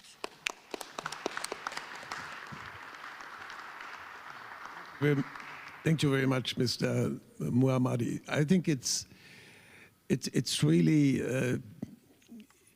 a kind of, for me, a theoretical partnership between you and Schubert, because he spoke about the real work in the community of Potsdam, together with people they want to have in the city, people coming from outside. I think you both are kind of partners in not only in this conference, but perhaps as idea and in practice as well in the future. Meine Damen und Herren. Director, on your left, on your left, on your left, on your left. Oh. Mr. President, yes, please. Can I have 1 minute the floor, please? Because I heard the two previous speakers. And there are things I agree with them, indeed, but there are things that I disagree with them. One of which is, and I speak now as a governor in Greece, not as president of the European Committee of Regions. I heard that Greece is not coping well. Not true. I heard that Greece has no plans, like Italy and other countries. Not true either. Greece has plans. Greece is coping well, but we are coping alone. And this is the problem that the European Union needs to see. Migration issue is not an issue for 1 or 2 countries, or even 3, that are at the entrance of the European continent. The migration issue and the migration crisis is an issue and a crisis of Europe, of the European Union. And this is how it needs to be dealt. Unfortunately, so far, it has been a crisis for 1, 2, or 3 countries. And believe me, we are coping the best possible way we can, alone. So I would say that what we need to understand today, and of course, this is something that we have been saying from the very beginning, is that we all, 27 member states, need to share this responsibility. This crisis is a European one, not a national one. Thank you very much. Thank you very much, Mr. Tsitsio Kostas. And this is for me also a good contribution for our next point, because now we speak about the culture of democracy in Europe, and it's as well a common challenge, and not only a challenge for nation states, but as we try to introduce, it is a challenge for local authorities as well, and we speak about this jetzt. Und es wird moderiert von Cornelia Poschka. Okay, the next part of our discussion will be moderated and hosted by Cornelia Potkat. She will give a short introduction. Afterwards, we will hear examples and will come to conclusions from Nele Hartwinger and Johannes Komoda. Ladies and gentlemen, so we are talking about local democracy practice. The point is that many people in Europe so far do not see any opportunity to participate in political decision processes in any way, but they want to assume more responsibility for the development of their neighborhood of life. There are numerous approaches in Europe to stronger include the population in Europe. Nevertheless, there is a permanent discourse or diverse opinions on how this can happen. Some concepts have been implemented for many years now successfully. Others are at the very beginning, and others showed that the format that was chosen by the politicians is not helpful at all. We will now hear about 5 successful examples of local political practice in brief examples. These and other examples shall be made available via the future Europe Bottom-Up platform to help other European citizen municipalities to develop together with their citizens their own concepts for more local democracy and to implement them successfully. She is the moderator, but I have to introduce you. I help to introduce you, Mr. Bock, because she is one of the strongest partners of us and can introduce you than I. So, okay, Mr. Bock, as Cornelia said, you know the way. I know a little bit what you made in Cluj. The floor is yours. Thank you so much. First of all, I would like to say that I strongly agree with what President Tzitzikostas and Secretary of State Gary Upp mentioned at the beginning of the conference, that in the end, all politics is local. After all, the root of the word politics is polis, city, from Greek, and also the democracy, demokratos, also from the Greek origins. So what I want to say that the cities are important, not just for our societies, but also for our democracies. So I'll give an example of what is happening currently in Poland and Hungary. The cities of those countries are still embracing the European values. Doesn't matter what the national politics is doing about the national governments. And this is showing how important are the cities in order to promote the European values, the democracy. So I will say that, yes, all politics is local, but in the end, all democracy is local, and how important it's the way the mayors, together with the citizens, are shaping our future. So my first example from my city in order to do something for democracy and for Europe is promote the European values. I think it's one of the most important jobs as a mayor. We used to describe our city using 4 letters T. Talents, tolerance, trust, and technology. 2 of them are so much connected with Europe, tolerance and trust. What do I mean by tolerance? Means exactly promoting the European values, acceptance of the others, togetherness, ecosystem approach, not ego-system approach, and working in a place where everybody should feel like home.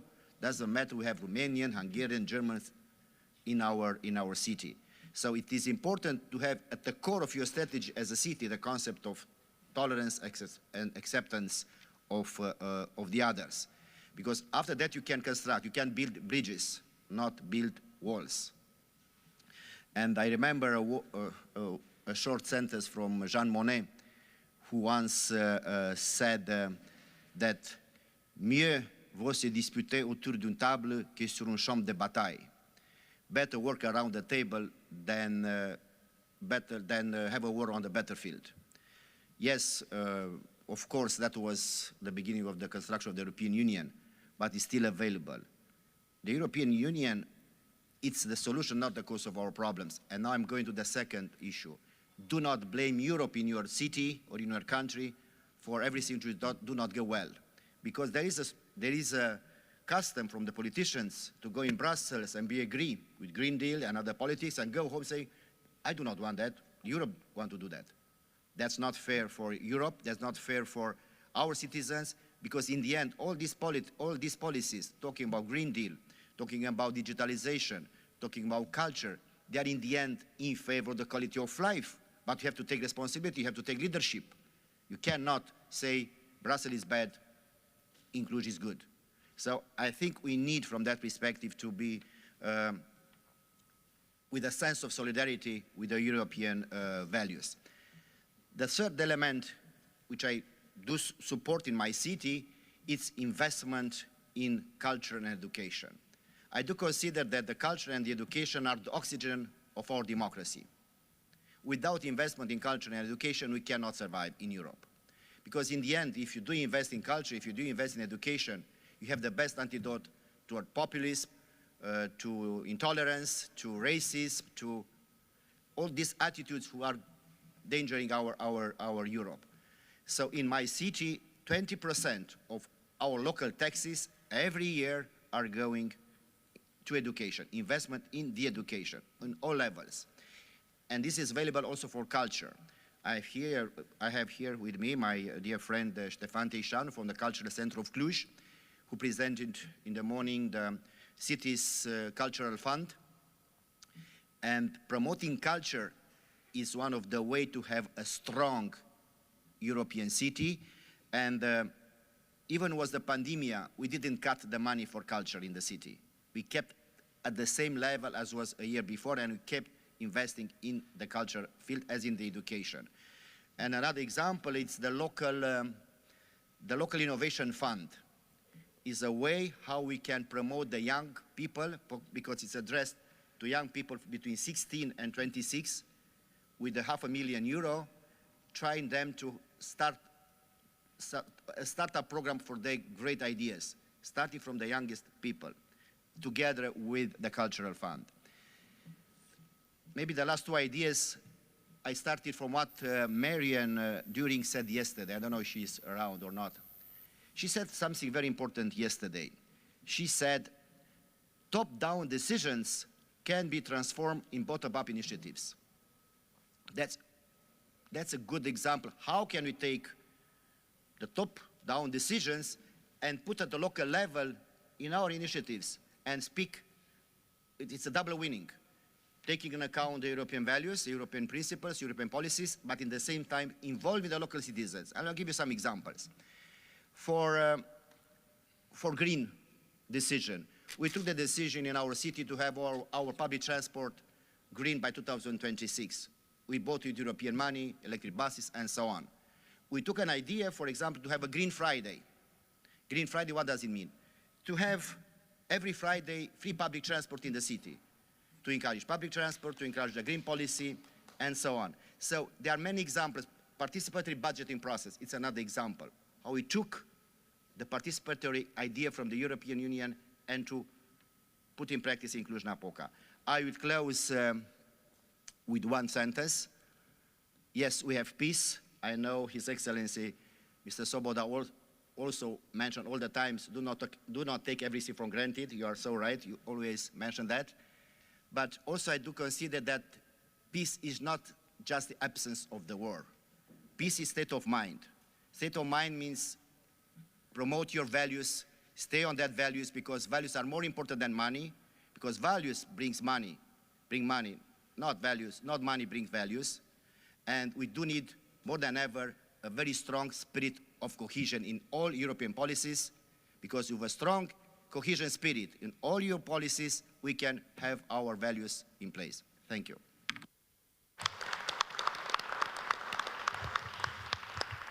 Wir werden jetzt gleich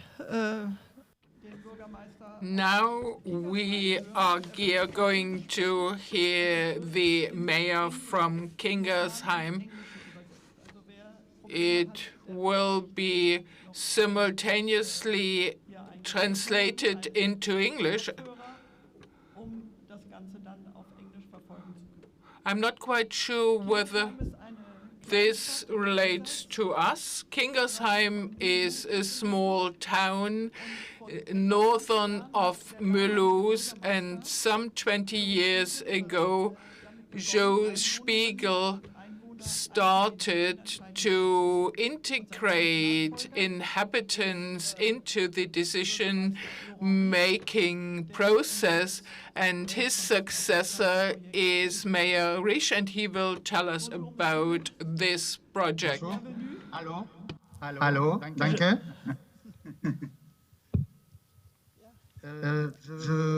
Donc, j'ai entendu votre... Je ne parle pas bien allemand, mais j'ai un peu compris votre propos introductif. Donc, vous avez rappelé qui était le maire jusqu'à l'année dernière de Kingersheim.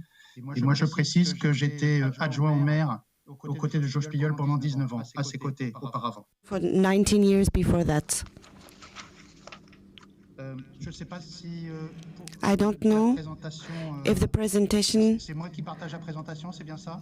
If I share the presentation, yes. Yes, I will share the presentation, and there is not very much time. You already presented the first part to present Kingersheim, which is located in a peri-urban sector in Mulhouse, de 13 000 habitants, et pour laquelle mon prédécesseur, Joe Spiegel, est entré en responsabilité en 1989. Et cette ville avait eu la particularité de doubler sa population entre les années 70-80 et risquait, s'il n'y avait pas des politiques publiques actives, de devenir une ville dortoir. Alors, je ne peux pas partager mon document. J'ai pas, Zoom ne me le permet pas. Est-ce que quelqu'un peut...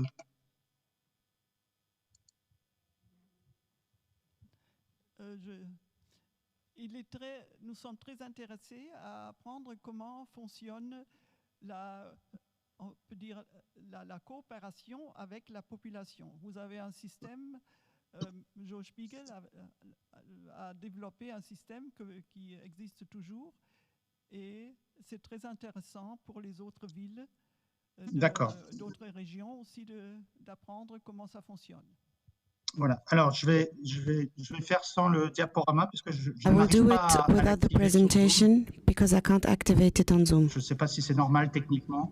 I don't know if it's normal on a technical level. But we understand you very well. Everything is good. D'accord, mais Okay. Bon, c'est pas grave. Okay, it doesn't matter. Dans les années 90, mon prédécesseur, Joe Spiegel, In the avait 90s, souhaité, the mayor, Joe Spiegel, sortir d'une relation decided consommatrice to go out of a consumerist relationship of the citizens that were globally just voting every 6 years for their et mayor, ensuite agissaient plutôt comme des citoyens consommateurs but then were only rather acting like consumer citizens, asking the mayor to be something like a magician,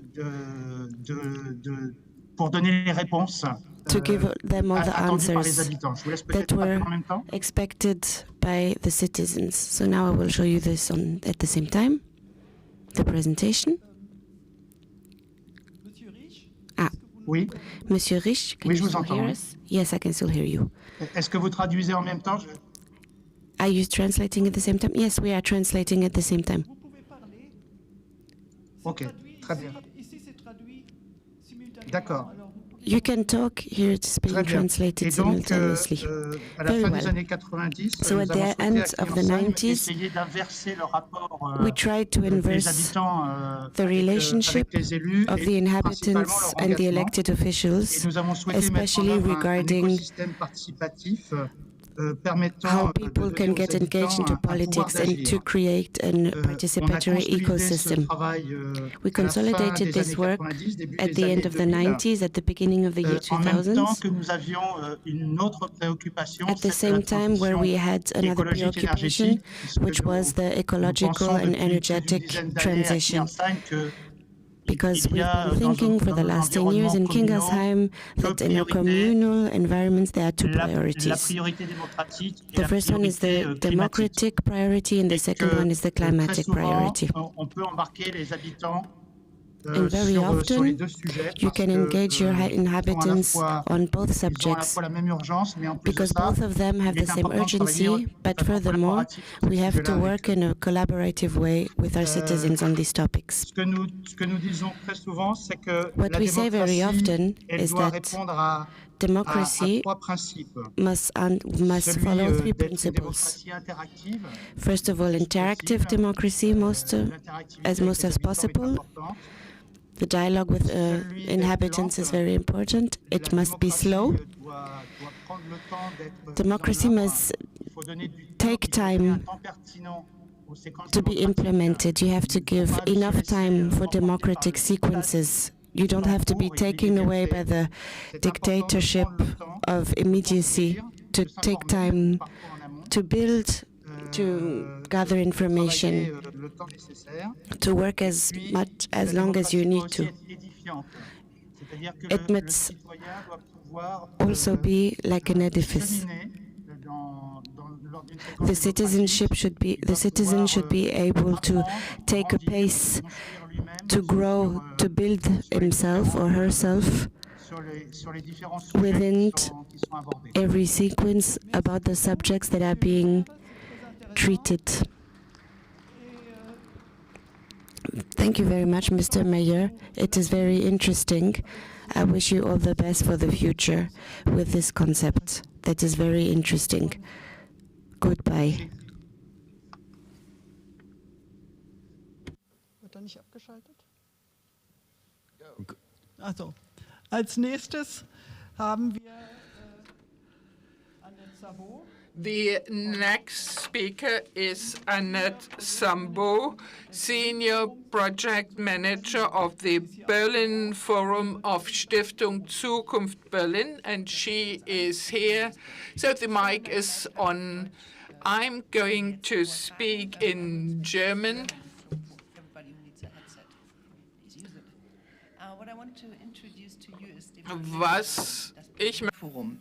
Ich möchte Ihnen also heute das Berlin-Forum vorstellen, das the Berlin Forum that emerged from Stiftung Zukunft Berlin. And let me tell you something, how it functions and what its goals are.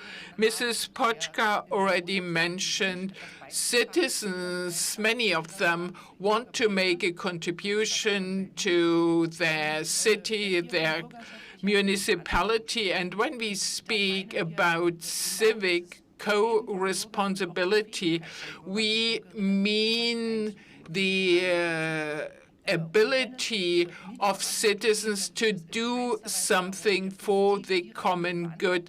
So co-responsibility does not mean to deny the responsibility of politicians, but to make civic contributions. Since 2019, the Berlin Forum works on this principle. There are about 50 people from different backgrounds with different experience. They meet 4 times a year. And then there are working groups dealing with issues the Berlin Forum has set for itself, dealing with shaping the future for Berlin. there are 7 major structures, organizations of Berlin that work together with us, like the State Music Council, or also environmental organizations like the BUND. So we have established a broad civic basis, which is very good for our forum. The intermediate results of the working groups are presented to the meetings of the Berlin Forum, and sometimes also new subjects are set. Politics is involved in the forum, so they are invited, the members of the Berlin Parliament are invited to participate in our meetings. Let me just give you some examples about the issues we are dealing with. A concept was developed for the redesign of Berlin Center, and also a proposal was made who should be involved. So who can take on responsibility and should be a stakeholder in this conceptual process. We work also on the cohesion of the society. So politicians approached us and said, this is an important issue for the future. Perhaps you could deal with it. So we launched a competition about fair living, fair language. And then the cooperation between regions, between Berlin and Brandenburg.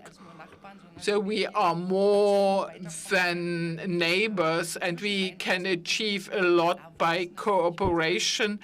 And we have now a future forum, Berlin-Brandenburg, dealing with different issues. Thank you very much, Annette, for this very interesting contribution. Now we will hear Mr. Verhelle from Finland. Here he is.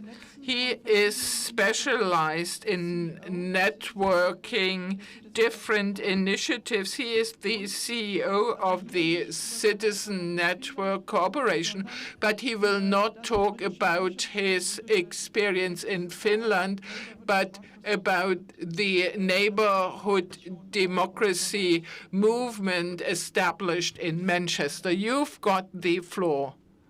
Hello, everybody. You can speak English. It's okay for us. Greetings from Helsinki. I'm from Finland, the happiest country in the world, representing Citizen Network and neighborhood democracy movement. Citizen Network exists to help create a world where we believe and act as if every single person matters.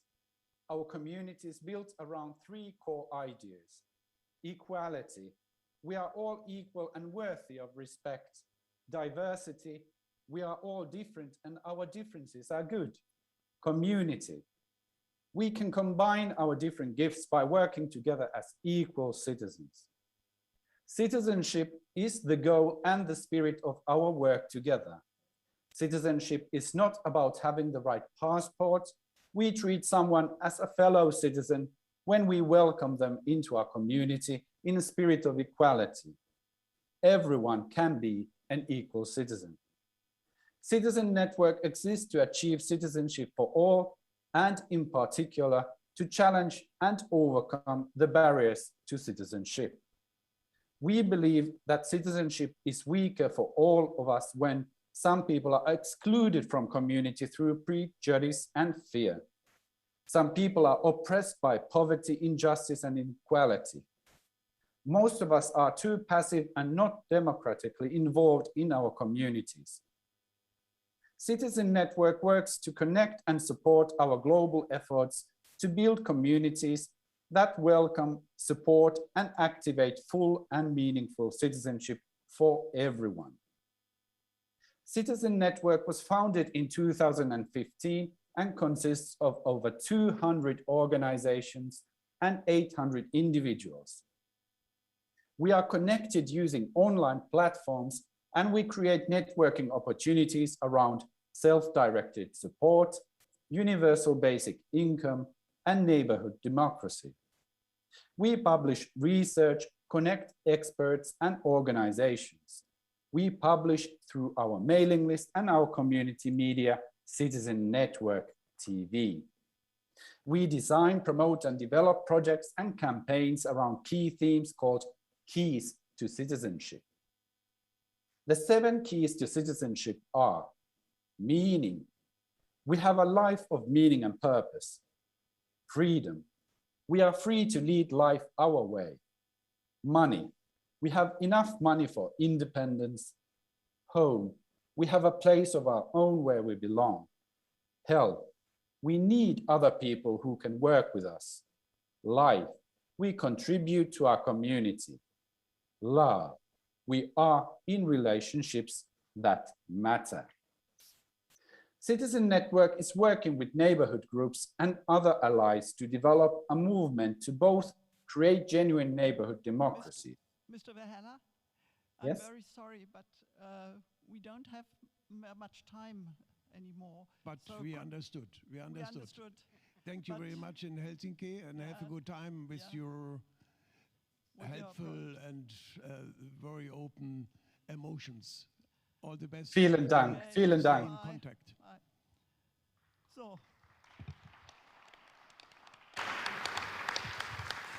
So, jetzt haben wir zum Thema Demokratiepraxis die letzte Rednerin, Frau Rita Meyerhofer, University of Natural Resources and Life Science, Vienna.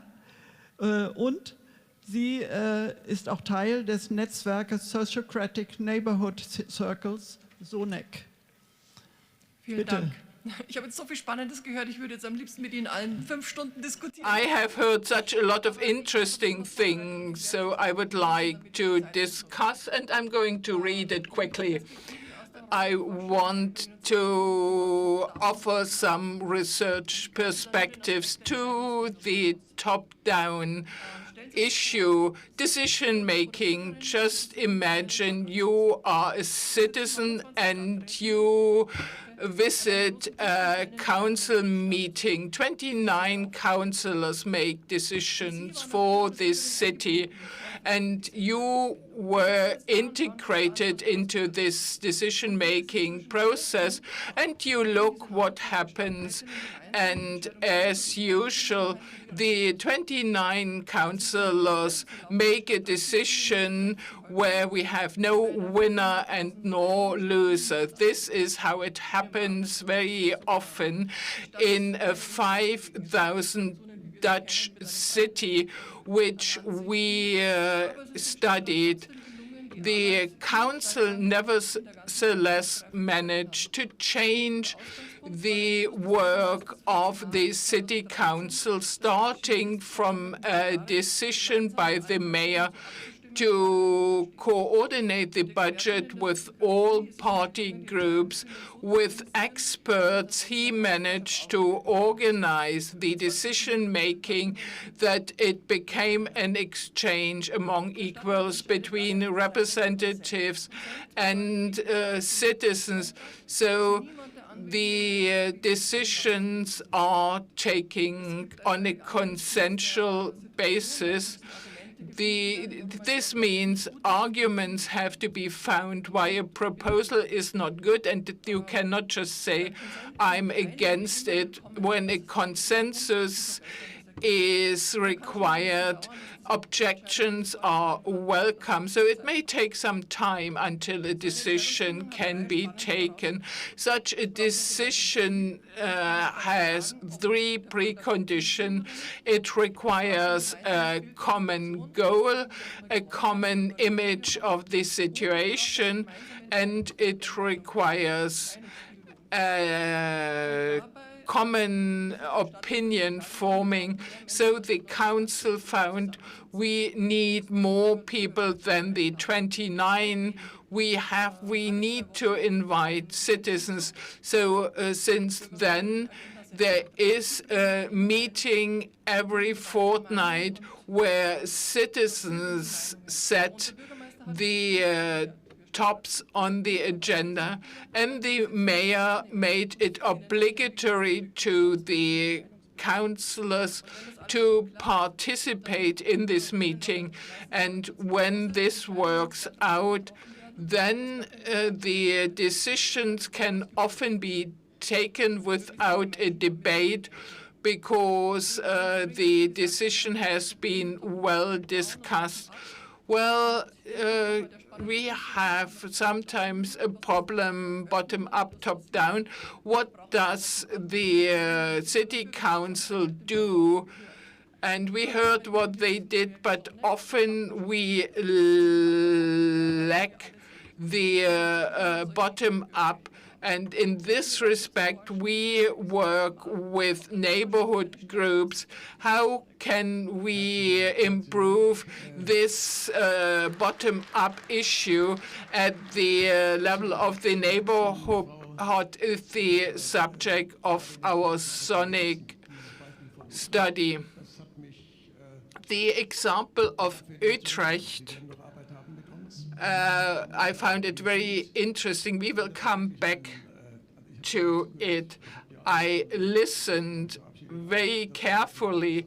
This was very interesting. Well, we have 2 or 3 contributions more.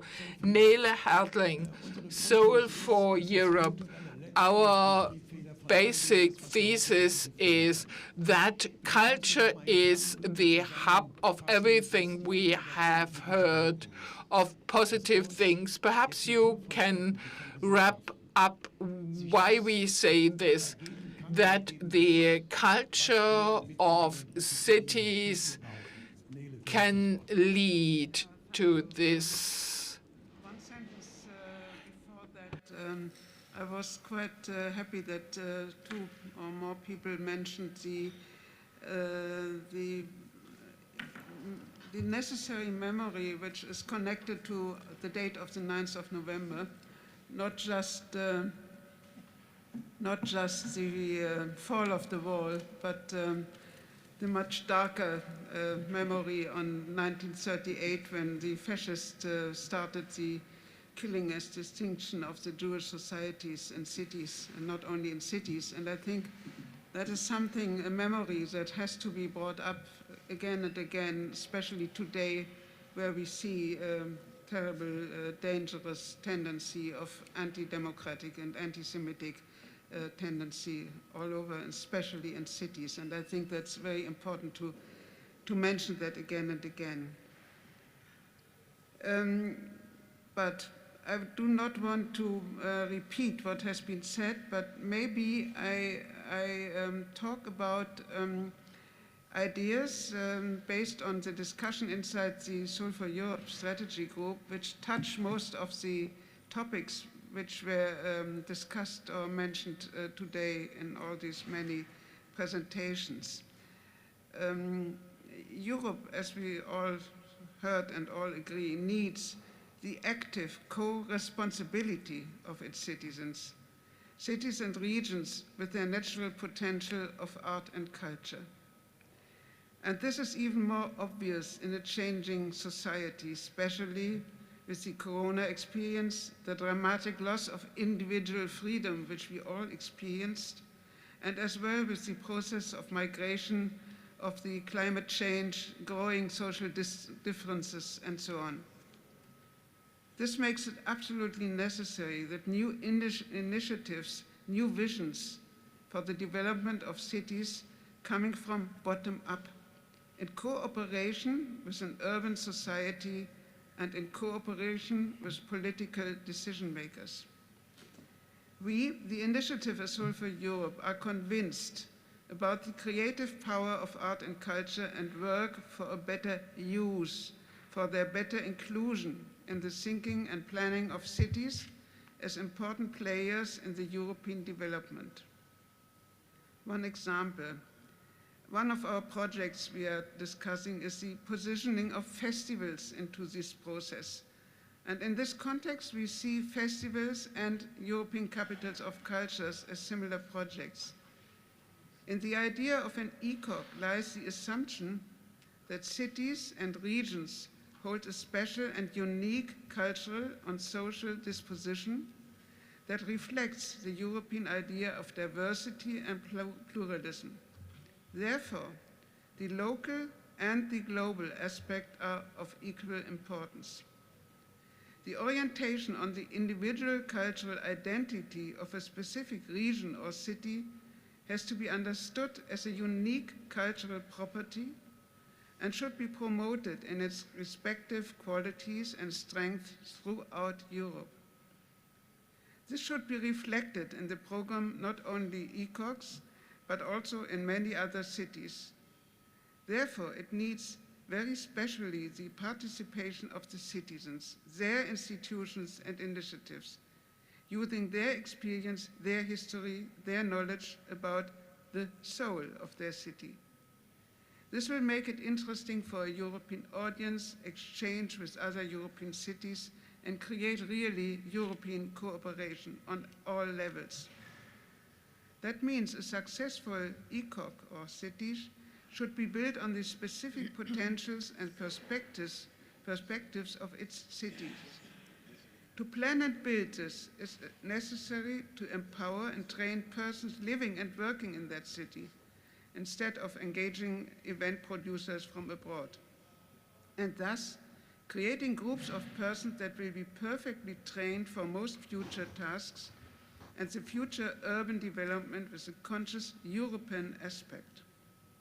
It is not the only way for creating an ECOC or urban development in cities, but it leads to the development of a series of special concepts all over Europe that can also be seen as a model for the successful inclusion of art and culture in the city's development as an important player in Europe. We, not only we as Soul for Europe, but I think we all together will and have to work on these ideas in diverse partnerships. And of course, and that I think is important at the end of that day to mention that again, by using the platform that the Stiftung Zukunft Berlin is building, and that is a marvelous basis for exchange and cooperation, as we discussed all day, as a perfect tool. We should use that, and thank you for working on that. Thank you.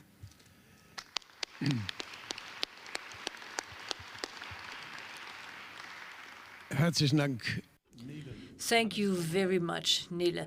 Over to you, Hannes Svoboda. You are a perfect closing speaker because you're a highly experienced urban developer for, as I know, for Vienna, and a very, very experienced European politician. Do not repeat everything, but are there 2 points, 3 points, 4 points, 1 point which you learned after this discussion? Thank you very much. There are a couple of points, but I don't want to be long. I think that altogether, the Berlin conference made an enormous progress. Why? Firstly, we're talking about cities, but not often enough about the diverse structures and preconditions to develop cities. There are cities that are shrinking as to number of people who live there, and other cities are growing. And this found an expression here. Secondly, it is not just a physical move of some people away from the cities, but also a mental one, a mental turning away from the city. And the mental turning away is also turning away from Europe, not just from the big city. And we have to do something against this. Whether it is the model Utrecht or another example can work is another question. You know, each of your contributions would have asked for an independent discussion. Thirdly, the question of integration, the concept that you introduced. It is a good example how committed science can cooperate with practitioners like the mayor of Potsdam showed, and this is decisive. Here again, it is a question of encounters, of meeting, but not only encounter with refugees, but very often we do not know in our own cities who's living next door or who's cohabitating with us. Who's living with you in this city when it's about quarters and districts where migrants live? The model you introduced, cities as safe havens, shows what cities can do. Cities and also citizen initiatives in these cities. And it shows that unconventional, unorthodox, and maybe not preferred ways can be, unpopular ways can be taken if you walk them together with the citizens. And last but one point, the cities of democracy, which were just mentioned by Emil Bruck, in the various authoritarian regimes. It is very important to get in touch with these cities, not to leave them alone in the difficult struggle with their own national government. And the last point, what we also saw a stronger participation, stronger inclusion of the citizen is not in contradiction to leadership that is required.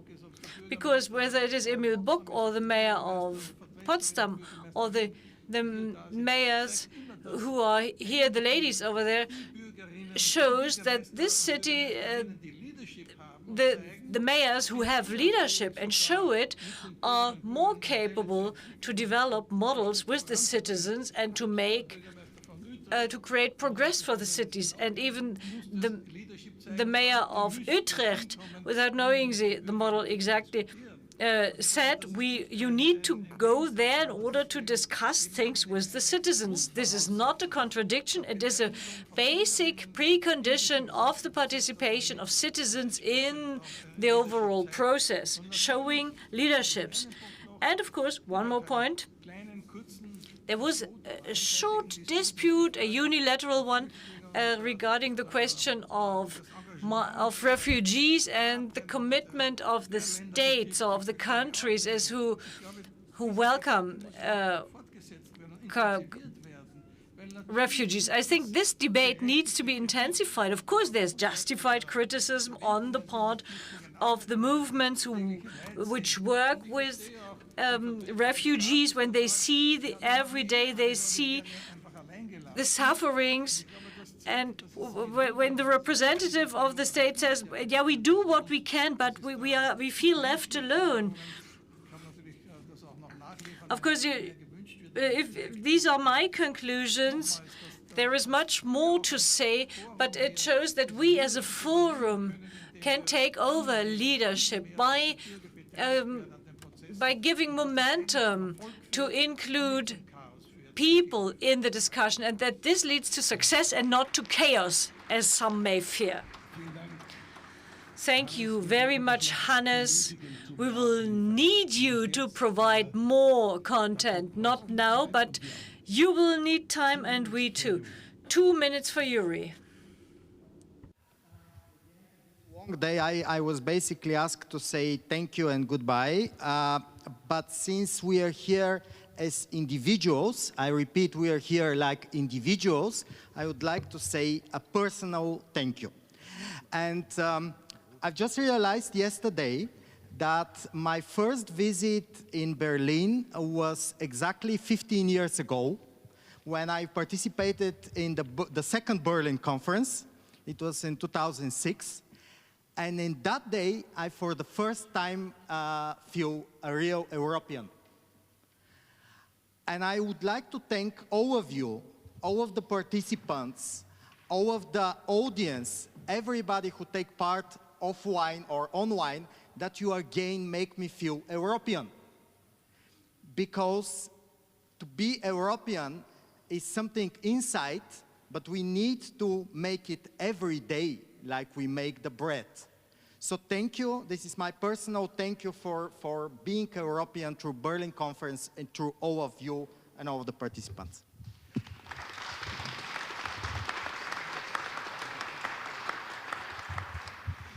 Ja, vielen Dank, Juri.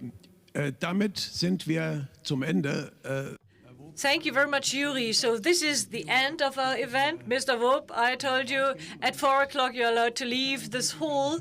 A politician cannot understand that you can abide by the agenda. But I wanted to show you, and I'm very glad, Mr. President, are with us until the end of our discussion and not until the end of your contribution. That's it's as well. As we said, it's time for Europe to start listening. yeah, okay. Thank you very much. Thank you very much. Aber jetzt. Okay, but no. Yolanda Roth and myself, and when the two of us say this, it comes true. Thank you, all of you, for your contributions. Thank you for accepting that we will stop here. All the best for all of you until next year. All the best. And enjoy what you will experience when we ask you to cooperate further. Thank you very much. Bye-bye.